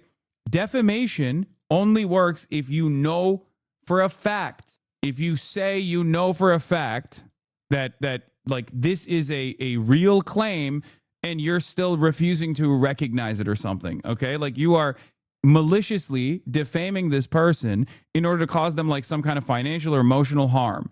Okay. Yeah. Hasan said all chatters are dumb, but I'm smart and I know I can't sue him for defaming me. No, you can sue whoever the fuck you want. It's all a matter of how much money you have. Most of the stuff is going to actually just, be paperwork and a court case that goes on and on and on. It's just not worth it. It's not worthwhile at all. Okay. Especially in a country like the United States of America. where, you know, free speech is pretty expansive. Okay. And on top of that, you got anti-slap as well. But ultimately, especially considering that Asmongold has recently talked about how he doesn't think Lolly is good or finds it weird, but on top of that has said like he doesn't have a problem with it. Okay. That to me implies that, you know, maybe he doesn't have as big as an issue, self-admittedly, with things such as that. Okay. It's at the very least concerning. This tweet is insane. He said he saw censored file names, but the file names were not censored on Lakari's computer. If Lakari ever showed him, Asmon would have actually seen the file names. In any case, in the public sphere, threatening to sue for defamation is part of the meta for denying embarrassing charges, even if you have no intention of following through. It's literally what Trump does all the time. I mean, except Trump does actually sue people for defamation. He saw a huge Reddit thread alleging something suspicious and privately messaged him about how he needs a second PC for that. Why would normal porn be something suspicious? Yeah. In any case, I don't know whether or not Asmongold is a lolly enjoyer. Okay. Having said that, however, it is odd. It is odd that he has, I saw it somewhere. Where the fuck was it? I'm pretty sure I saw him like defend people looking at lolly a while back. Like, I don't know where it was on Twitter. Oh, Asmongold's recent take on lolly characters. A lot of weirdos that get involved with like this stuff because they like lollies. Absolutely, that's a huge factor. Now, I don't think that it's necessarily like, if like a girl has a lolly avatar, I don't think it's really always a big problem or a huge issue. I mean, he also personally follows a lolly avatar guy. I forget his name, but he just like obsessively talks about me. But I don't understand this shit at all. I find it very strange. I find it gross. It's very weird to me, and I don't like it. Unconditionally across the board. Okay. But I do whenever the character is being sexualized. So, and also keep in mind that even if the character isn't being sexualized inside of the context, you're going to see a lot of the fan art and everything that is sexualized. Of course, that's true. Is that bad? I mean, I think it's weird. Like, I don't think lollies should be illegal, but I think that it's weird. And I think that's a very, very fair analysis and like a fair like position to have, that if you want to get involved and you want to get attached and like attracted to like fucking, you know, some like weird 2D lolly character, like I don't necessarily think you should go to jail, but like I don't want you babysitting my kids either. Let's be honest. Like if you knew somebody was in and attracted to characters. So I think the reason why he's saying that, I think the reason why he's saying this is because under normal circumstances, the based common sense, you know, conservative tradcath position obviously would be, this is gross, get the fuck out of here. I don't care what people do with this, you know. This is an indication that you're into like, you know, most likely criminal behavior, right? This statement also doesn't really correspond to what he's saying. Like the defense that he has presented here after his initial statements against Lakari. Because if like the initial statements against Lakari was like, oh, check, you know, put it on your second PC, it's not criminal, right? Like it's not criminal. So you should just say, oh, that's weird. I just said, you know, it's not criminal at all. Why isn't he defending? Yeah, why wouldn't he just defend Lakari and say, I just think it's weird. I didn't know he was into weird shit. You know, it's not a crime, so who cares? Fuck. You know, like, I don't know what else to say. He thought it was regular porn initially. No. You don't understand. You don't understand. Now that he knows it's not regular porn, now that he knows it's like lolly, which for those of you who don't know what lolicon and stuff like that is, it's like child, like drawn, fictionalized drawn children doing sexual acts. It's basically drawn CSAM, right? In any case, it was both. Wait, what? It's both? I feel like calling this lolly doesn't really describe the depth of depravity. There are apparently file names there that imply there's photographs as well. Oh, God. I mean, regardless, it's across the board. But the point is, it was teenagers, real people, not drawn. He was looking for real nudism families, like actual naked children. What the fuck? Oh, brother. Oh, that's, I mean, lolly already, I think, is supposed to be illegal in the state of Texas, but that's beyond that. That's just straight up hyper illegal. They banned him on Kick, bro. That's how you know those links are fucked. This is the alleged list. Don't open on screen. I don't even want to click on that shit. I'm gonna be honest. I just saw the animal thing and I was like, that's crazy. That I'm done. I'm good with that. Yeah, I'm pretty sure lolly porn is now a federal offense in the state of Texas, which is what my initial joke was about Asmongold, like where I was making a fucking joke because he posted about how he's in trouble or something, which ironically enough, I think extends beyond lolly anyway. All right, let's just watch the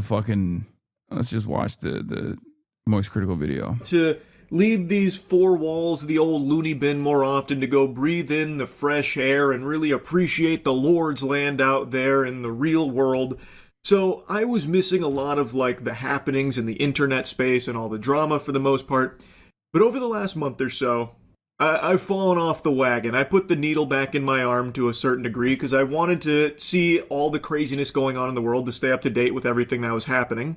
And as such, I've been much more online now and seeing a lot more of these kind of things. And today was a doozy with everything that just happened with a streamer named Lakari. Lakari is a streamer I've been loosely familiar with for a while, and I know he had built up a reputation for being like a turbo maximum overdrive gooner, like a self-proclaimed hentai connoisseur, basically setting the goon dial to freaky mode.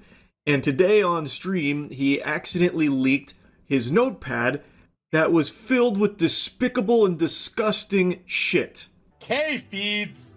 Let me at least add way to the list of champions that I like. Wait, oh, it's not showing. It's censored. Fuck. The links are censored there, but apparently a lot of people have taken the plunge into looking up a lot of what was revealed here through the Lakari leaks, and what they have found is beyond heinous. Like, this is some evil shit we're talking about here. Things like family nudism, apparently. Like, that's some real pedophile shit right there. Also, like, teens and animals. In that notepad there, you might have saw one of the tabs that said JBT. It was like 500 JBT. Apparently that stands for jailbait teens. Like, it's bad. Like, really, really bad. And after this happened, his stream was calling him out on it. And most people expected him to, in the stream, to like hide the evidence, nuke it, basically banish it to the Shadow Realm and hope that people didn't have enough time to dig into it. Lakari, on the other hand, cooked up a different kind of scheme. Oh no. He streamed for multiple hours after this happened and just fucking face-tanked everybody that was digging into it and all the people that were rightfully calling him out for how deplorable the shit they found in there was. So he kept streaming through this, and people were obviously researching what the fuck had just been revealed through this notepad and everything on there. And then he was trying to defend himself by saying like, oh, this was sent to me, or oh, it was actually a virus, or this and that. And then the stream, they weren't really buying that load of barnacles, so then they asked him to do something like show his notepad recents, to show what else had been on his notepad recently. And apparently he took quite a long time not doing that when requested by his chat.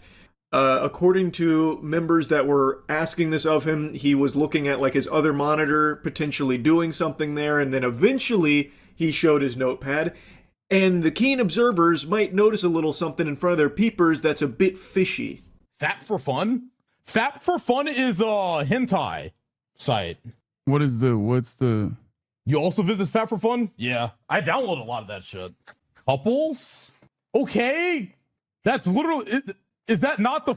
That's the file with the sus shit in it. Like, it says one thing, but it has a bunch of sus shit in it. So I don't understand. Like... When he showed the recents on Notepad, there are 3 new text documents. And it doesn't take a super sleuth. You don't need Inspector Gadget to come in with some high-level tools in order to crack this case. The most likely reason is because when he looked at his recents in Notepad, there were probably some really awful things there that he knew people would pick up on. So then he opened some new text documents in Notepad to push those down out of the recents so people couldn't see them.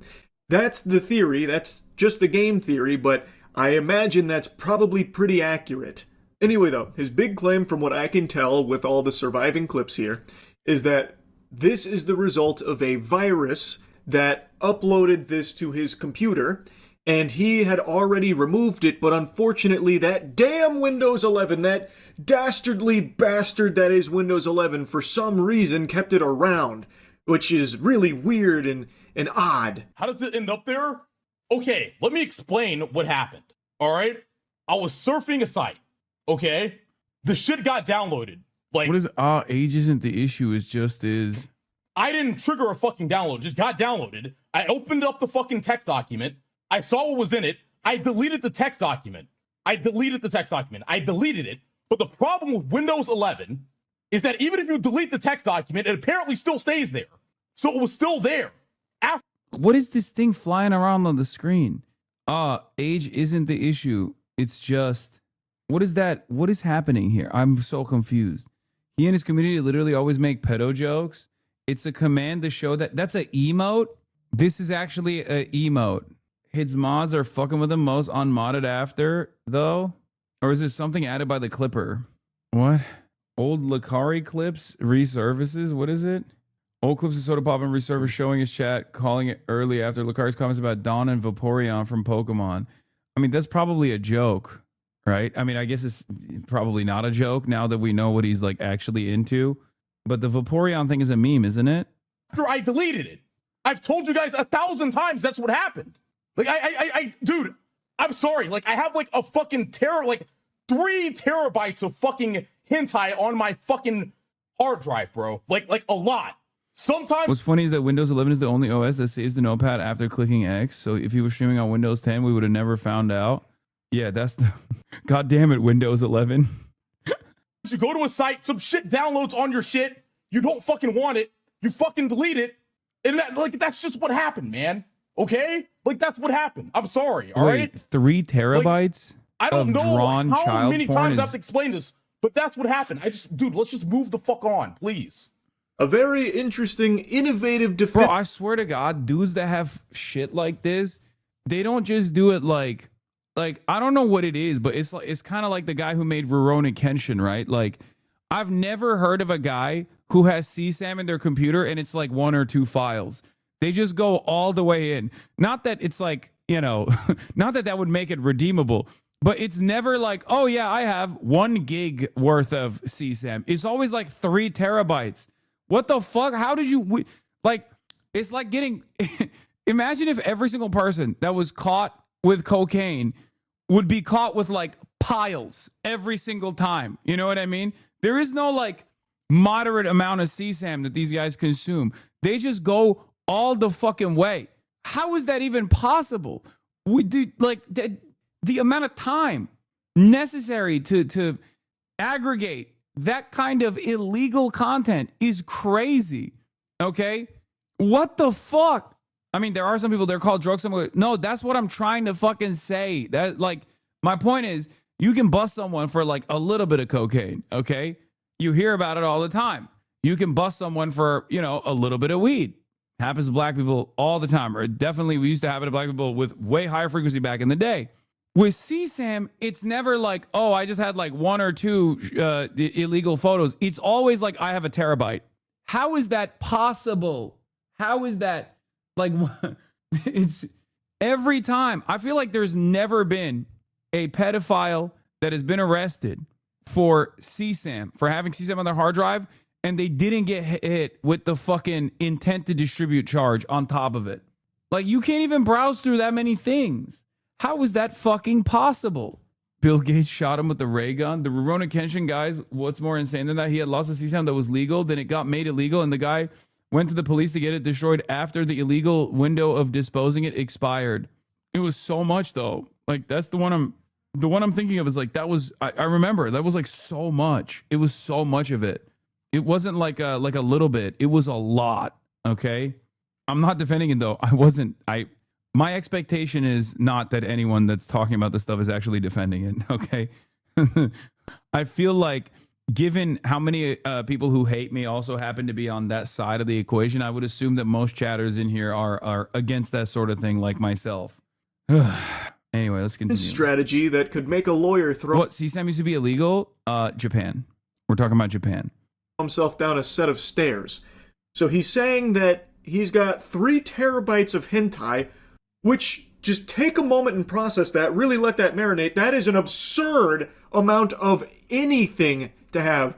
This guy is basically compiling the fucking Library of Alexandria for hentai on his devices. That's fucking crazy. I shouldn't laugh, but come on, dude. I mean, Jesus Christ. But he's saying that, you know, like Thanos, it was inevitable that this kind of content would somehow end up on his computer when downloading all this hentai. It happens, you know? Just, it is what it is. And then when he deleted it, Windows 11 went rogue. The ghost in the machine. It wouldn't let the notepad die. Like a necromancer, it revived it. Regarding 3 terabytes, I believe these pedos acquired to trade it for more CSAM, like trading it on the dark web is a major source, or so I've heard. I guess I would assume that that's like the maximum amount though, right? Like how much more CSAM or even like lolly drawn bestiality porn is out there beyond 3 fucking terabytes? What are you, the FBI? Like that's like, I feel like that's got to be the upper limit of all available CSAM, right? Like I can't believe that there is more than 3 terabytes worth. That's an unimaginable amount of, like, that's an insane amount of material. The dark web and Telegram CSAM distribution networks are truly horrifying. Why is it all on a notepad to begin with? So I was a little bit confused by that as well. I think those are like hyperlinks or something to a mega upload, to a mega upload file that you can download, and you have to have I think you have to have an account to be able to even download it. It's like a secret. It's like a secret folder. 120 terabytes. 1 terabyte of data is roughly 120 hours of HD video, said the Solano County Sheriff's Office on Facebook. 120 terabytes of CSAM? There is 120 terabytes of it on the planet. Nah, we got to reset, dude. Nuclear holocaust, I invite it. We just got to do a fucking real reset, okay? We just got to wipe everything out, start all over again, invent the fire, invent fire one more time. We just got to go back to, you know, hunter-gatherer society. You know, you accidentally discover fire, you invent the wheel, do it all over again. Just reset it. No. Reset it. Reset that shit. That's crazy. Oh my fucking Lord. And once again, brought it back to life on Lakari's device. Even though he himself deleted it, he tried to take it down. Windows 11 said no. That's the claim, that when he was downloading all the hentai, he noticed that this got downloaded too, so he deleted it. But Windows 11 has a feature that kept it around even after he deleted it, and he didn't plan on having this stuff in the first place. Don't stand behind me, lady. I'm going to tell you, it doesn't really pass the smell test. It is very hard to believe. I don't think Lakari's saying 3 terabytes of CSAM, just 3 terabytes of hentai. Are they the same thing? Hentai always grosses me out. Yeah, it's not the same thing. I mean, it's still gross, but, you know, one is illegal in the state of... Actually, who knows? Maybe in the state of Texas, all of it might be considered illegal now, because I don't think a judge is going to understand the distinction between a fucking 3,000-year-old dragon that looks like a little girl versus, like, other drawn pornographic material, Japanese style. So, who knows? Japan's been producing this shit for literal decades. There are games, movies, shows, etc., all catered to lolly shit. Mainstream shows on shit like Crunchyroll play into it. Shit's way more than 3 terabytes. Yeah, I mean, I just, it's so outside of my realm of comprehension that I don't understand how someone is like motivated. I don't know what percentage of people have this like genuine sickness, but it's got to be like a real sickness, right? Like there's no, I don't know. Like there's kink and then there's this, right? Like this is beyond kink. It's... Now, what is true about Windows 11 and Notepad in particular is if you are working in Notepad and you don't save your work, like if you exit out of it or your computer crashes and you don't save it, Windows 11 can restore it. It will actually restore that even if you didn't explicitly save it. So most pedophiles maintain access to CSAM dark web groups by having to provide an illegal image every day. They make all parties culpable to illegal acts. It's your mutually assured pedophile destruction IRL. They save it to share to maintain membership access. I am a survivor advocate. Yeah. I mean, I guess that's kind of like how the Epstein stuff works too, right? Where it's like you are, that's the whole reason why, you know, Trump is protecting all these other people, but then also like they can't really they can't really shit on Bill Clinton too much because, like I said, it's MAP, mutually assured pedophilia destruction. Show you what that looks like. I'll open Notepad, brand new, the quick, wow, brown fox jumped over the lazy log. I have clearly not saved, I have not done anything here, I have just typed into this and you can see that the title matches the text in the document. Now if I was to close out of it, I haven't saved or anything like that, but if I open Notepad again, it's still there. Even though this is not a document or anything that I have saved, because it will save sessions. In Lakari's case, the text didn't match the title, which means he most likely had a separate title for those sections. And also, he said that he deleted it. If I was to, like, delete this, if I told this, don't save, delete it, Notepad would not restore it. At least I don't think there's any way for it to, but maybe Lakari's working with a prototype Notepad that refuses to let anything die. It saves all work no matter what you... Not sure if you know this, but the feds literally use CSAM to catch child predators. They place bug links known to CSAM downloads websites, and when someone downloads a link and sends feds to your IP address, they literally also use new CSAM that was produced by people caught producing to attract more freaks with a new video. No, I know that. That's why I said, what are you, the FBI? You have 3 terabytes of fucking CSAM? The FBI, I think, has access to the largest trove of CSAM on the planet, right? It's one of the few instances where, like, it low-key, like, I don't know. I mean, it's controversial for sure, but, you know, if it's actually busting pedos, then it's, you know, it's not the worst possible thing. Do. I find it unlikely, but I guess it's possible, potentially. Actually, here, let's play with that idea again real quick. Especially if you get the after the fact, if the victims themselves have actually become adults and they want to catch other pedophiles, if you can get their consent after the fact as well. Like, wait until it's a gray area, it's a legal gray area, but like, I suspect that you could go to victims specifically, okay? Victims specifically, and get consent after the age of 18 when they become adults to see if it's like, if they're fine with like using it as bait. I don't even know if they do that though. I don't even think they do that. I don't know. There's got to be a better way to fucking do it. I think it should still be, I think they should still not use it. I doubt they do that. I assume they probably do that. That's probably how they do it, right? I feel like that is, it's still unethical, and I think they shouldn't use it. That's my opinion on it. I think it's fucking ridiculous. Burn it with fire. What am I even talking about? What the fuck is going on? Ay. Also, if you want to know how fucked everything is, Grok was literally making CSAM for like weeks on end. And people were calling out Elon Musk on the fucking website, being like, hey, that's crazy. Your AI is making CSAM. And they didn't even stop it for the longest fucking time. So I feel like there is even more than just a couple terabytes of it flying around out there. Now there's just like an unlimited amount. Let's say Lakari went, I'll just go the quick brown fox jumped over the lazy log again. Yeah, also now they have, a DOD contract, a Department of War contract. I haven't saved it or anything, but let's just go ahead and pretend that I came here and I said don't save. But once again, to show the whole process, I'm not going to do that. I'm just going to close out of this. I'm going to reopen it, and it's still there, because it does save sessions like that. But if I came over here and I explicitly said don't save, and now I exit out of this, it will no longer open that. So I find his claim very hard to believe. 43K? And that's if they think it's like... What is he doing? Oh my fucking God. Stop hiding his face. I'm not. I just fucking make my camera larger. His camera's too small. This is him on stream now looking at the legality of Lolly in his state, Texas.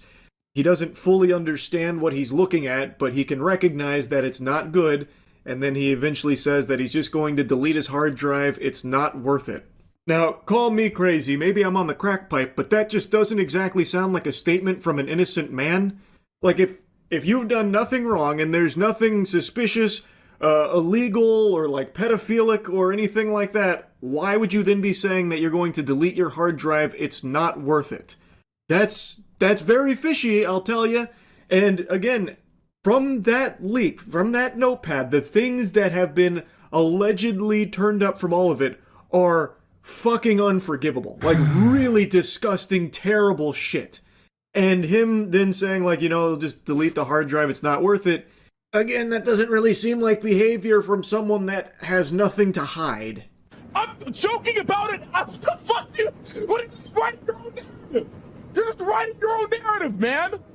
What the fuck else do you want me to do? What do you want to do? Oh, I'm so sorry. I didn't do anything. I didn't fucking do anything. That's why I'm not fucking crying and sobbing, bitch. I didn't fucking do anything, dumbass. You just want me to be guilty so fucking bad. Shut the fuck up, retard. Jesus fucking Christ, I'm so sick of this. You want me to be guilty so fucking... Yeah, like I said, he continued streaming for hours, so obviously people were talking about it for a long time. He snaps eventually and kind of goes ballistic about it, saying like he didn't do anything. Again, I find that kind of hard to believe given everything that happened on stream, at least from the surviving clips that are out there from it. It does not look good. This looks fucking awful. And Lakari got a ban on Twitch for all of this. Apparently he even got banned on Kick. I don't know if he like actively streams on Kick or if that was like a preemptive thing from Kick because they thought he'd go over there after he got banned on Twitch. I don't know, but if you try and go to Lakari's Twitch account, it has been removed as of right now in light of everything that... Oh, banned on Kick is over, dude. It's so over. I mean, Kick literally had content creators like mass distributing CSAM. If Kick bans you, it's oh my God.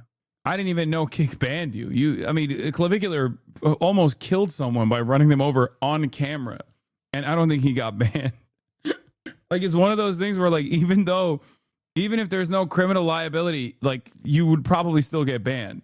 And he's not the first person that's, like, murdered someone on camera on Kick.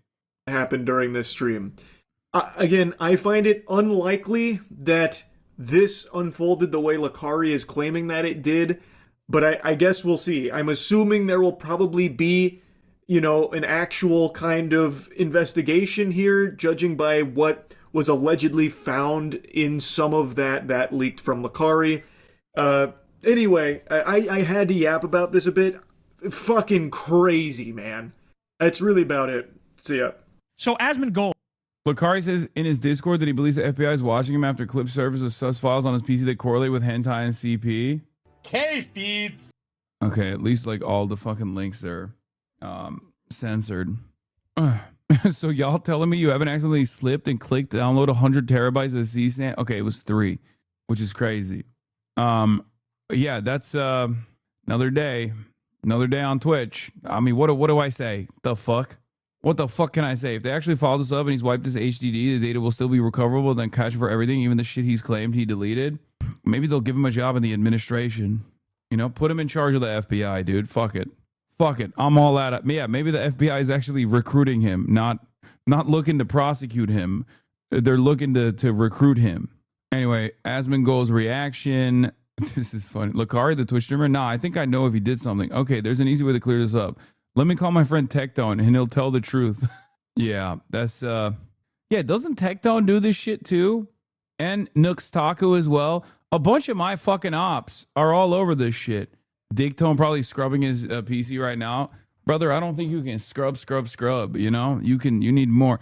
You need more than scrubbing, I think. Anyway, this is what yeah, you gotta farm it like a crop. Well, I'm not gonna really farm this one a lot. I mean, I've known Lakari 8 years, right?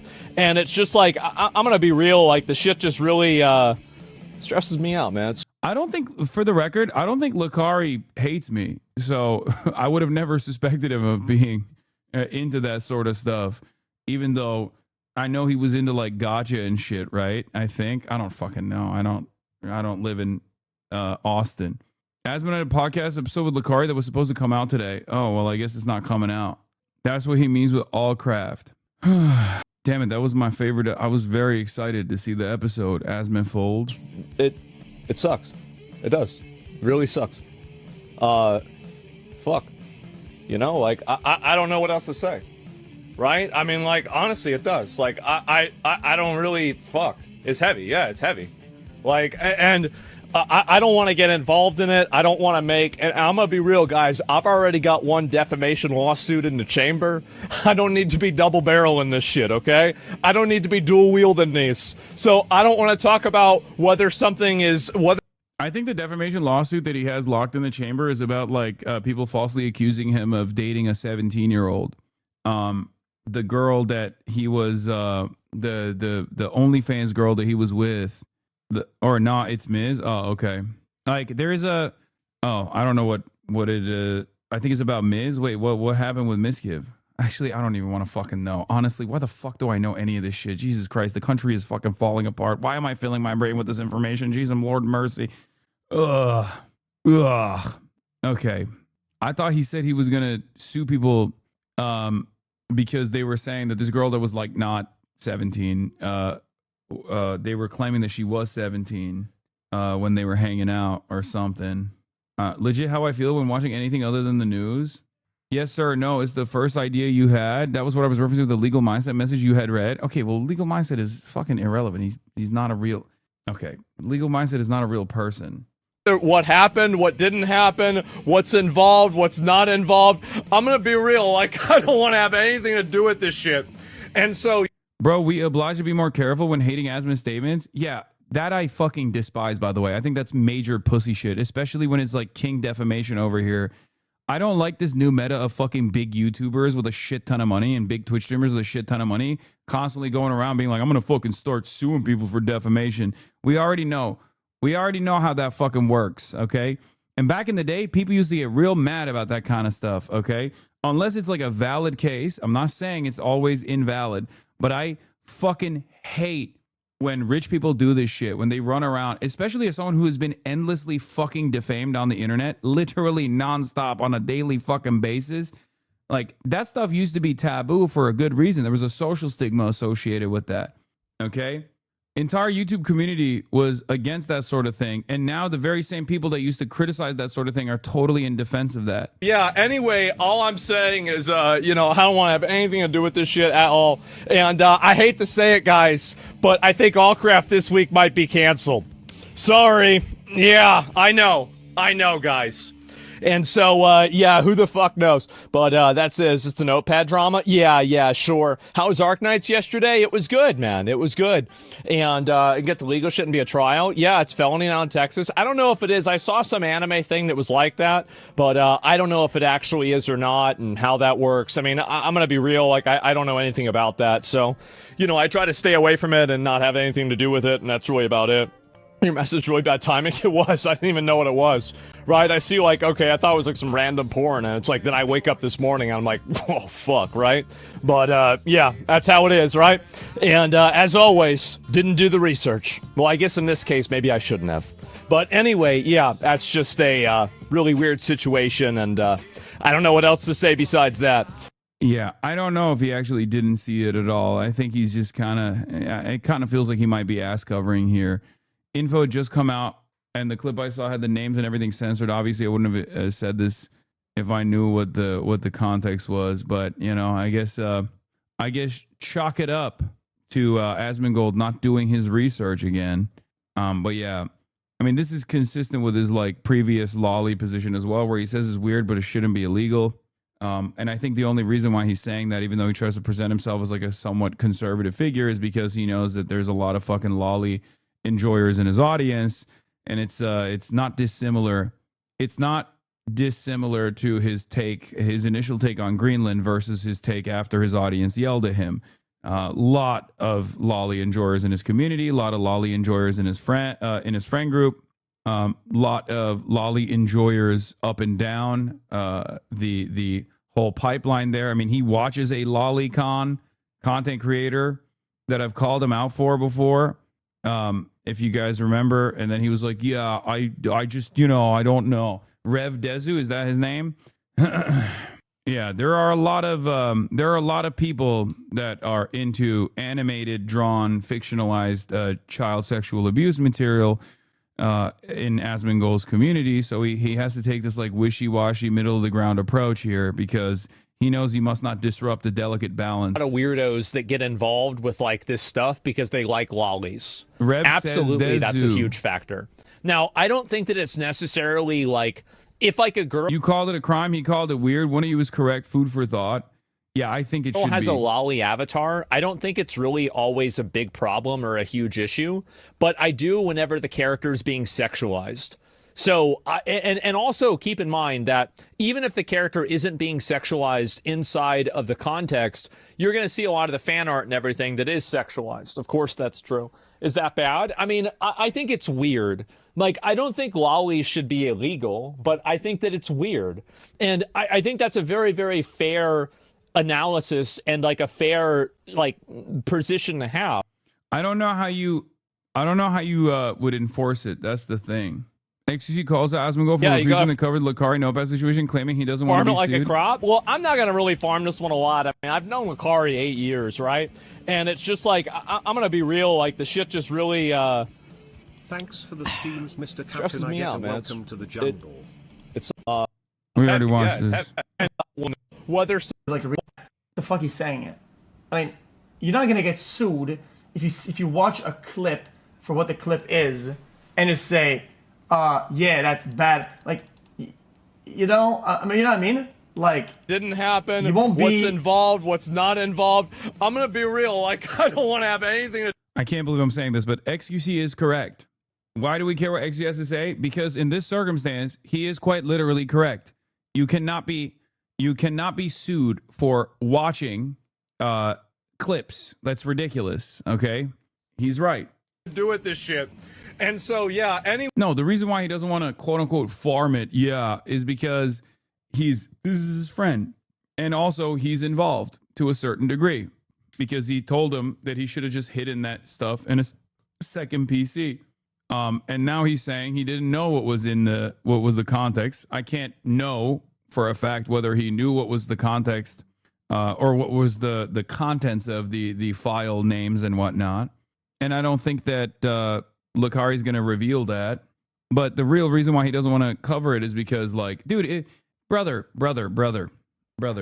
this man has spent hours upon hours on unsubstantiated and totally made up nonsense, implying heavily that I've done illegal things, demanding that I get fucking prosecuted by the government for being a terrorist, for violating the law, things like that. Bro, you're reaching. This is so ugly. You cannot like someone and not accuse them of being a sex offender. Wait, what? I'm not saying he's a fucking sex offender. You're saying that. The fuck? Oh, I didn't know about that, to be fair. Also, I didn't even fucking say that he's a sex offender. What the fuck are you talking about? No, I'm just simply stating that he is not covering it because it's his friend, and also because he had told him to like hide that stuff. Yeah, Asman has covered the brothel shit, knowing full well that the brothel that I went to in fucking 2010 is still a legal operating brothel in Artemis in Germany that has literally been able to successfully sue for defamation the Berlin Police Department and the state, okay, for falsely implying that they were doing sex trafficking. Not only did they say that, but then they also claimed that it was sex trafficking of minors. Asmongold heavily implied that I'm a pedophile over and over again. As a matter of fact, directly has said that. Yeah. So the idea that like I'm doing anything of that, anything in the same variety here is fucking crazy. Yeah, I went to a brothel in 2010. The brothel got raided for tax evasion in 2016. The police immediately claimed that it was for sex trafficking, and then there was no sex trafficking that was taking place. So then the fucking brothel actually sued the police department and the Berlin state and won 2 specific defamation trials. Not only that, but also it doesn't even fucking matter because what the fuck do I have to do about that? It's ridiculous. Yeah, they got a fucking public apology from the Berlin Police Department for defamation. He's claimed that like he did the Hamas Diddy Epstein Piker shit over and over again. Anyway, all I'm saying is, I don't want to have anything to do with this shit at all. And Hasan owned a brothel. Come on, chatter. Come on. What I care, bro. What the fuck? Yeah, I hate this. Like these people, when people make the defense, like, oh, dude, this is his close friend. This is his girlfriend. This is whatever. Yo, can I be honest with you? I'm not receptive to that at all. You can still hold somebody accountable without like dog piling like a bitch ass. He's gonna say you're lying and that he never said that about you, but you get the rule. but to get the full reel, he has leaned into it. Yeah, no, that's what I'm saying. He fucking leans into anything, no matter how minor it is, that is disparaging of me on a daily fucking basis. Let's be real. That's all he does. XC does it to a certain degree too. Let's be real about that as well. I don't know if he's ever done the Berlin brothel shit. Probably not. But Asmongold absolutely heavily implies it all the fucking time. Oh, dude, this is his close friend. This is his governor. Whatever. Yo, can I be honest with you? I'm not receptive to that at all. You can still hold somebody accountable without like dogpiling like a bitch ass. XQC is saying someone's here. Let me translate. He's saying just because he's your friend doesn't mean you can't call him out. I don't believe in that. I think you can call out people that you were friends with if they're doing some fuck shit without dogpiling on them like a bitch ass. You're a bitch ass, and you're uncharitable, and you assume the worst out of everybody. Oh, I have somebody, and that's your friend. Yeah, it's weird. It's weird. But if something, I saw Shroud call wires Hasan items and arc raiders. People have lost their minds. Yeah, dude, I fucking kill my dog. I electrocute my dog. Who gives a shit? Fuck them. Whatever. Like, it's all vibes, okay? There is a culture on Twitch that is incredibly fucking right-wing, okay? And this happened over the course of the last couple of years. That's why a lot of the top content creators are either apolitical or openly right-wing. And this is precisely the reason why so many people meme into it. It's fine. Let him fucking meme into it. Who gives a shit? It doesn't matter. is really bad, and you cannot run away. It's just bad. You can say, yeah, this is fucking awful. And that person, that friend would still be wrong if they were mad at you. Because you're being impartial. You know? Like, you can still hold them accountable and want them to do better. But this is like, I hate to say it, guys, but I think it's genuinely insane how much that shit spreads. I watch this Polish league player occasionally and his chat still references the Kai shit. Is so weird. Brother, if you are even remotely fucking right-wing or have any sort of like anti-communist, anti-socialist opinions, you are going to burn that meme into fucking oblivion. Wake up, okay? There are a lot of apolitical people, especially wealthier people on average, because Twitch streamers are fairly wealthy, especially ones that are like somewhat prominent, wealthy in comparison to rest of their rest of their counterparts, okay? They are always going to spam it. It doesn't matter. It's a fucking meme. Getting offended or upset about that kind of thing is ridiculous. It's silly. Because the only people that try to seriously cling on to that and try to use that as like a weapon are going to be, dumb fucks at this point, and are dumb fucks at this point, and nobody gives a shit. You know what I mean? I think a lot of chatters don't realize that because their content creators that they're watching are avoiding talking about politics, that they are utterly devoid of political opinions. Okay? He directly accused you of it here, leaning into it. Somebody who's underage. That's very interesting. Old enough to count. Yeah, this is him straight up implying. Wait, what? This is from a month ago. On this Asmongold Clips YouTube channel, you never find quite funny Asmongold McConnell best Asmongold highlights with 1.2 million fucking views from December 12th. God, this guy's such a fucking loser, dude. His time will come. Allcraft this week might be canceled. Sorry.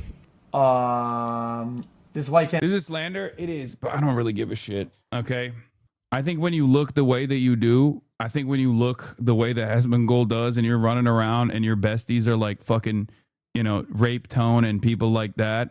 Okay. He can play victim all he wants. Okay. The reality of the matter is he constantly fucking farms defamation. He constantly farms slander, but you can't let that stuff get to you. And I'll hold real Yeah, he should keep all that stuff on his second PC. Asmongold should. Friendships. Well, you know what? If what you mean is that if what you say is that I have to defend bad, if a friend does it, then I'm like glad I don't have real friendships because I don't want to be friendly with people that do like absolute fucking horrendous shit. For example, then at that point, I am perfectly okay with that. What a stupid comment that is. Like who wants to be friends with this fucking? How do you think you get? I mean, and I have to say, hey, completely. How do you think you get Epstein situations? How do you think you get Epstein type people that get to the level they do this shit? Because they get greenlit. Nobody's all. Yeah, he's saying as long as there's a system of compliance amongst friends, that's how you arrive at someone like Jeffrey Epstein, because no one actually calls them out in private for doing fuck shit. Didn't XQC lose his shit because you criticized him for doing gambling streams while you were his friend? Yes, but he's also right in this situation, even if he himself has actually been wrong in the past. Why do they think grabbing your 10-plus-year-old? 10-plus-year-old is from fucking 2013. Shit's so old, it's outside of the fucking terabyte range, okay? Almost. 13-year-old video from a fucking satirical test show that I made, and they still fucking keep posting it. I mean, I don't really give a shit. I've talked about it in the past over and over again. Accountable. Nobody says shit. Nobody gives them any pushback, and they get greenlit all the way through, all the way. Why, wait, is LSF acting like D isn't the same as Lakari, Lamau? LSF will always avoid talking about Destiny in a negative manner because it was controlled by Destiny's main guy, and is still controlled by, Destiny's guys. The moderation team, I'm pretty sure, is still very firmly on Destiny's side. To the entire road. That's how you get. That's how they mass downvoted the Asmon DM2. Yeah, LSF is always gonna run with whatever fucking narratives they're gonna run with. Can you imagine if I fucking literally? Can you imagine if I did that? If I fucking DM Lakari or something and I was like, bro, you gotta hide that. Oh my god, how big of a story would that be? Charlie would have covered it. Moist Critical would have covered it. XQ would have it at fucking field day. Asmongold would make it would get 80,000 upvotes. Asmongold would make 80,000 videos on it. He would burn his friend. It would be Reddit front page. It would probably make it to Israel Times. My parents would have called me about it. I know. It's just there's a double standard on the internet. JD Vance would be talking about it. I cannot believe you're giving pushback on that take. Come on, bro. Anyway, the joke of the day or the crime of the day, actually, crime review is allegedly, of course. All Lakar has to do is hard right pivot, and join Rumble. Easy career save. I mean, he got banned from Kick, so I'm not so certain if that works. I had out XCS moments of clarity mixed in with all the other garbage because it makes him money amongst other reasons. Yeah. No, he openly said he farmed. Whoa, Kaya, you scared the fuck out of me. He openly said he farmed the Kaya shit, not because he cares about it at all, but because it was good content. Like he said it. He does a lot of this stuff for a farm. Asmongold being longtime friends with someone exposed for being a pedophile and giving them advice because he didn't bother looking at the scandal before involving himself. Oh, so exactly what you expect from that rat. I don't believe a word that man says, but I can't be bothered dealing with his fans running in here to actually and cry about it. The right-wing pivot didn't work because he didn't, yeah. You said before that he said he used to farm you because he knows you can tank it. Yeah, even though I told him that there were certain things that he was doing that was really fucked up many, many, many years ago when he first started farming me, XQC did. Where I told him, don't, please stop talking about him. Yes, the largest right-wing political content creator on the fucking platform is telling someone to hide their, potentially illegal, illicit material. And honestly, we shouldn't talk about that at all. You're right. 73-month subscriber. I swear to God, some of my long-term community members are some of the dumbest people in here. They just have no understanding of how this stuff works. They just always are confused as to why. They're always in here confused as to why people are always fucking shitting on me, not realizing that this kind of stuff is the reason. Okay, I just described what would have taken place if there was attacking your own fans. I attack my own fans all the time. What do you mean? If you're gonna say something stupid, if you're a long-term community member, I'm gonna fucking call you out for it. Can someone tell me who that blonde guy is? This is the Dark Woke Commander. Dark Woke Commander Kyle Kalinske. It's also funny because people always fucking claim that I am, what is this? Holy shit, I'm never not vindicated by what I said about white leftists. This person's not white. This person is not white. Don't understand this. It was a good movie, but not anywhere near the hype, in my opinion. The reason is white liberal enthusiasm. Same reason Black Panther got 7 Oscar nominations. Holy shit, I'm never not vindicated by what I say about white leftists. This person is not white. Sturgeon's Law is Indian, I think. But, I mean, not that it matters. I think the take is bad. Not Sean's take. I'm saying Sturgeon's take is bad. Sinners is good. I'm just correcting the record. Sinners is fucking dope. It was a great movie. It was actually awesome. And for me, I'm not qualified enough to make an assessment on whether or not, there were more worthy movies out there than Sinners. I really enjoyed it. It was one of my favorite movies that I watched. Okay. This year. Having said that, okay. my only assessment is woke is back, and this is gonna really piss off a lot of people, and I'm happy with that. My only assessment on Sinners is ass. Not gonna lie, I don't think it was ass. I think it was a great movie. It was it was fun. It was a good movie because it was a cool way to take like a fucking overplayed genre and turn it into something novel, and then use it as an analog for a multitude of different political realities, political criticisms. That's awesome. That's great. What's not to love about that? Did you say revenge porn ? What the fuck? What the fuck does that mean? But I also don't like it when people go, "Oh, dude, Sinner sucks," and it's or Sinners is the best. You guys are just like white. That's why you don't like it, or Sinners is only getting awards because it's black. Like it's art, man. Can everybody fucking calm down? It's a completely subjective process. I mean, there is obviously like ways that these people make measurements. I guess they make the thing that is otherwise subjective as objective as possible, or they try to apply some kind of like qualitative analysis to it. Did you like Sinners or One Battle After Another more? Ooh, I think you want to know what the ironic take is. I think Sinners' politics is more interesting to me, even though Coogler, I think, is a little bit of a lib. At least from, you know, my assessment of Black Panther in general, like that was so liberal that I assume it carries over to other works that he's also made. But Sinners' politics was, I think, better than One Battle After Another. I think One Battle After Another was an incredible movie. I loved it. I really enjoyed it. It was fucking awesome. But I think I liked Eddington's politics a little bit more than I liked One Battle After Another. And I would say Sinners' politics was more interesting to me, at least, than One Battle After Another's politics. However, One Battle After Another was fucking awesome. Very, very good movie. Coogler is not a lib. He's got to hide his power level, especially for Black Panther. I mean, dude, come on. He was working with a CIA agent against his own like much more revolutionary enemy. I mean, how many fucking think pieces have been written about this at this point? Come on, we're beating a dead horse, right? But like, yeah, Black Panther was a little libbed up. It was a great movie. It was enjoyable. It was very good. It was blame Disney, not Coogler. Fair, I guess. Yeah, you can't really make a fucking Marvel production and then have like revolutionary politics in it. But Black Panther discourse in 2026. This chat is white as hell. True. Again, all of these movies are awesome.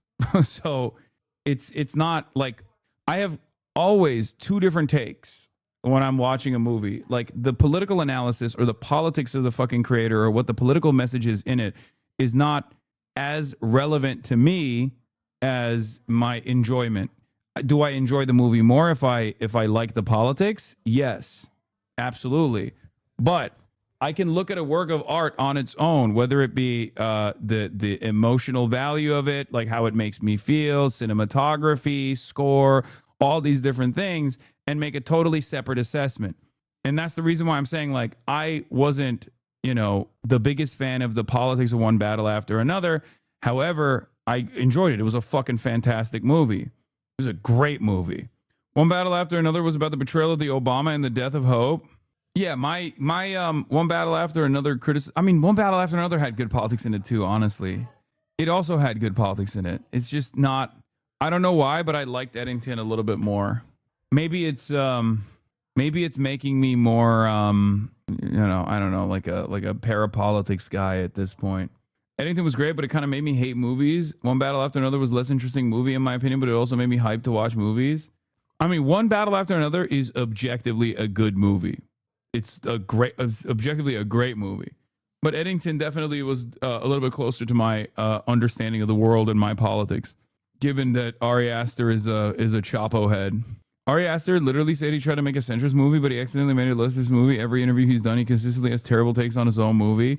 Well, that's the beauty of art, isn't it? Sometimes you make something and you had a totally separate intention, and then people's takeaway is very different. Superman is a great example of this. James the Gun Don't Jam Gun has literally been begging up and down to anyone who will listen that no, Superman was not about Israel. I don't think there is a single person on the planet who believes him. I don't believe him. I think he's full of shit. Okay, he's like, no, the timeline doesn't match up. We didn't know about Israel when Superman was being written and being shot. October 7 happened after the movie was already being edited. Please stop saying it's Israel. And everyone's like, shut the fuck up. It was so obviously Israel, big dog. The fuck are you talking about? He's been saying Superman is not about Israel, literally like he's contractually obligated to say it. Okay. he's been running around being like, it's not about Israel. Look, I don't know how you guys got to this conclusion. I live in Oakland and I met Ryan multiple times, very tapped in. He's also using his wealth and power to uplift others. No, I love Ryan Coogler. You misunderstood me. I was just saying that, I liked the politics of sinners more than I like the politics of one battle after another. And I'm still saying that my position was, I like the politics a lot more than I like the politics of Black Panther, for example. None of which is relevant to my analysis of whether or not I enjoy a movie, though, because I'm a movie guy, okay? I'm a movie guy. I go watch movies. I'm not a cinema guy, okay? I am not a film guy. I like movies. Do I like artistic movies as well? Sure, I do. I enjoy it, right? But I also like movies. Yeah. Superman isn't about Israel is as believable as the Bajorans are not modeled on the Palestinians. They are. This has been acknowledged at conventions. Okay, but that doesn't count as acknowledged at conventions. Yeah, this was so funny. Lex Luthor has a right to defend himself. It's very funny to me as a Jewish person when they take to the streets like this to fling the hot air and digested bits from their mouths as if it's not poisonous hate rhetoric from a comic book villain in the flesh. It's a great move on Gunn's part because it forces Israel supporters to justify the actions of fictional supervillains. It's like one big stupid joke, and predictably, the dumbest people just don't get it. Yeah. Anyway, what's your opinion on the latest Avatar? I still haven't seen it, and I will go and watch it. There's a bunch of movies that I haven't watched yet. Also, I think we can all agree that F1 being nominated for anything is ridiculous, right? Like that's kind of crazy. Is that normal? I mean, I didn't even watch it, so I can't speak. But there was a reason why I avoided watching it, where I was like, I'm sure it's good, but it's not like fucking Oscars good. Maybe it is. I don't know. Now I'll watch it. Nah, fuck you, dog. Brad Pitt forever. How dare you? Okay, first of all, Brad Pitt is definitely not a good guy. Okay? Like, I'm sorry. Definitely not a good person. And I say this as someone who thought Brad Pitt is like the peak of male hotness when I was growing up. I was like, oh, I wish I could look like Brad Pitt. Snatch is probably one of my favorite movies of all time. Brad Pitt was actually spectacular in it. It's one of the few movies where he actually has a decent fucking accent and is doing a good job with his accent. Like it's totally, but let's be real, definitely not a good person. Okay. Will Miniker, I thought Formula One was great. Okay, well, I respect his takes. I respect his Mr. Movie mindset. So, Bullet Train is super fun too. Oh yeah, Bullet Train is awesome. Brad Pitt beat the shit out of his entire family on a PJ. Okay, I don't know if this is real, but that's such a funny image. It's probably, if it's real, that's really fucked up. But like I'm just picturing him. What do you mean? He was like beating kids? Like what the fuck? That's insane. Only allegedly? I mean, I've heard that he's abusive. I didn't know to what extent. What the fuck? He was beating the kids? Like fisticuffs? What? Brad Pitt's son posted you're a piece of shit on Father's Day? Okay, first of all, Angelina Jolie is the queen. Okay? Let me just say that. Angelina Jolie is incredible. And imagine all things considered. Imagine who Angelina Jolie's father is. Okay? And yet she became who she became. Respect. Okay?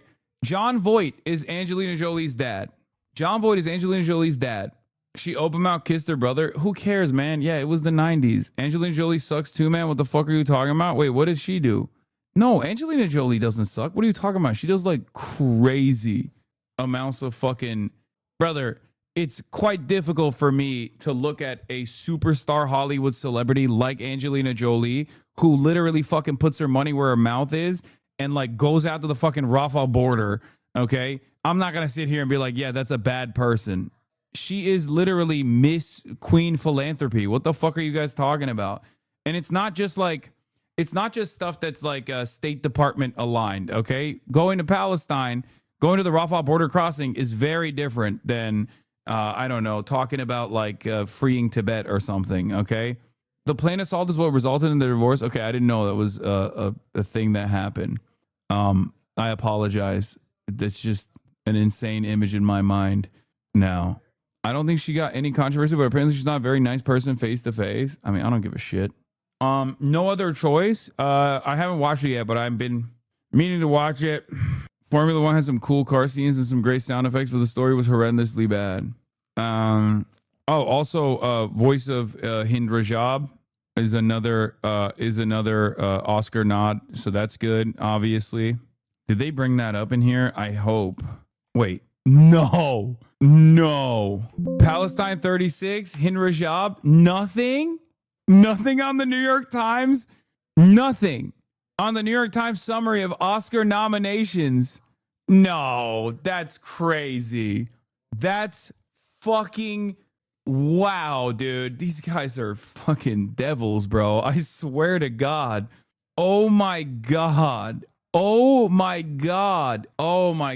New York Times is such a ridiculous newspaper, bro. Holy fuck. I'm sure they fucking covered it. They didn't put it in the highlights, but you know, do they have a blurb here? International feature, voice of Hind Rajab. They got a review for it separately. So there's that. It's not going to win in that category. The Secret Agent will win. Anyway, I got to go. We're about to start the podcast. So love you guys. And all right. And I have to go and talk about this all over again. But everybody, I will see you tomorrow from Murderapolis. I'm going to Murderapolis, Minneapolis, ladies and gentlemen, boys, girls, and MBs. I'll be there tomorrow for the general strike. So get excited. I will be checking in with Abdul. I'll be checking in with Omar Fateh as well. When I hit up Murderapolis, I'll be checking in with all the ops. Okay. Wear warm clothes. Guys, I know it's going to be fucking minus 40 degrees. I know. I'm actually kind of terrified of the weather. Hopefully the cameras are going to be fine and we're going to be fine, even though it's literally the coldest it's ever fucking been. I'm going to have gloves as well. Hopefully I'll be on the lookout for exploding trees and shit too. But I'll be there. I'll be in Murderapolis for 2 days and then I'm back. But yeah, I'm there for the general strike. Hopefully no frostbite. I'm going to keep everything warm, get the thermals on. Love you guys, and I'll see you tomorrow. All right, peace. Uncle Uger's face. Sad in discord at your prop. Great names take embrace. Tiny Bernie Sanders, LGBTQ Air Force. The whole left at your fingertips. Ane at your door. H3 crowded debate, the Young Turks online show. 3 full fucking years of this, plenty more to go. 90-day fiance, talks of champagne, bourgeoisie. A Trump rally live reaction, a mass riot at DC.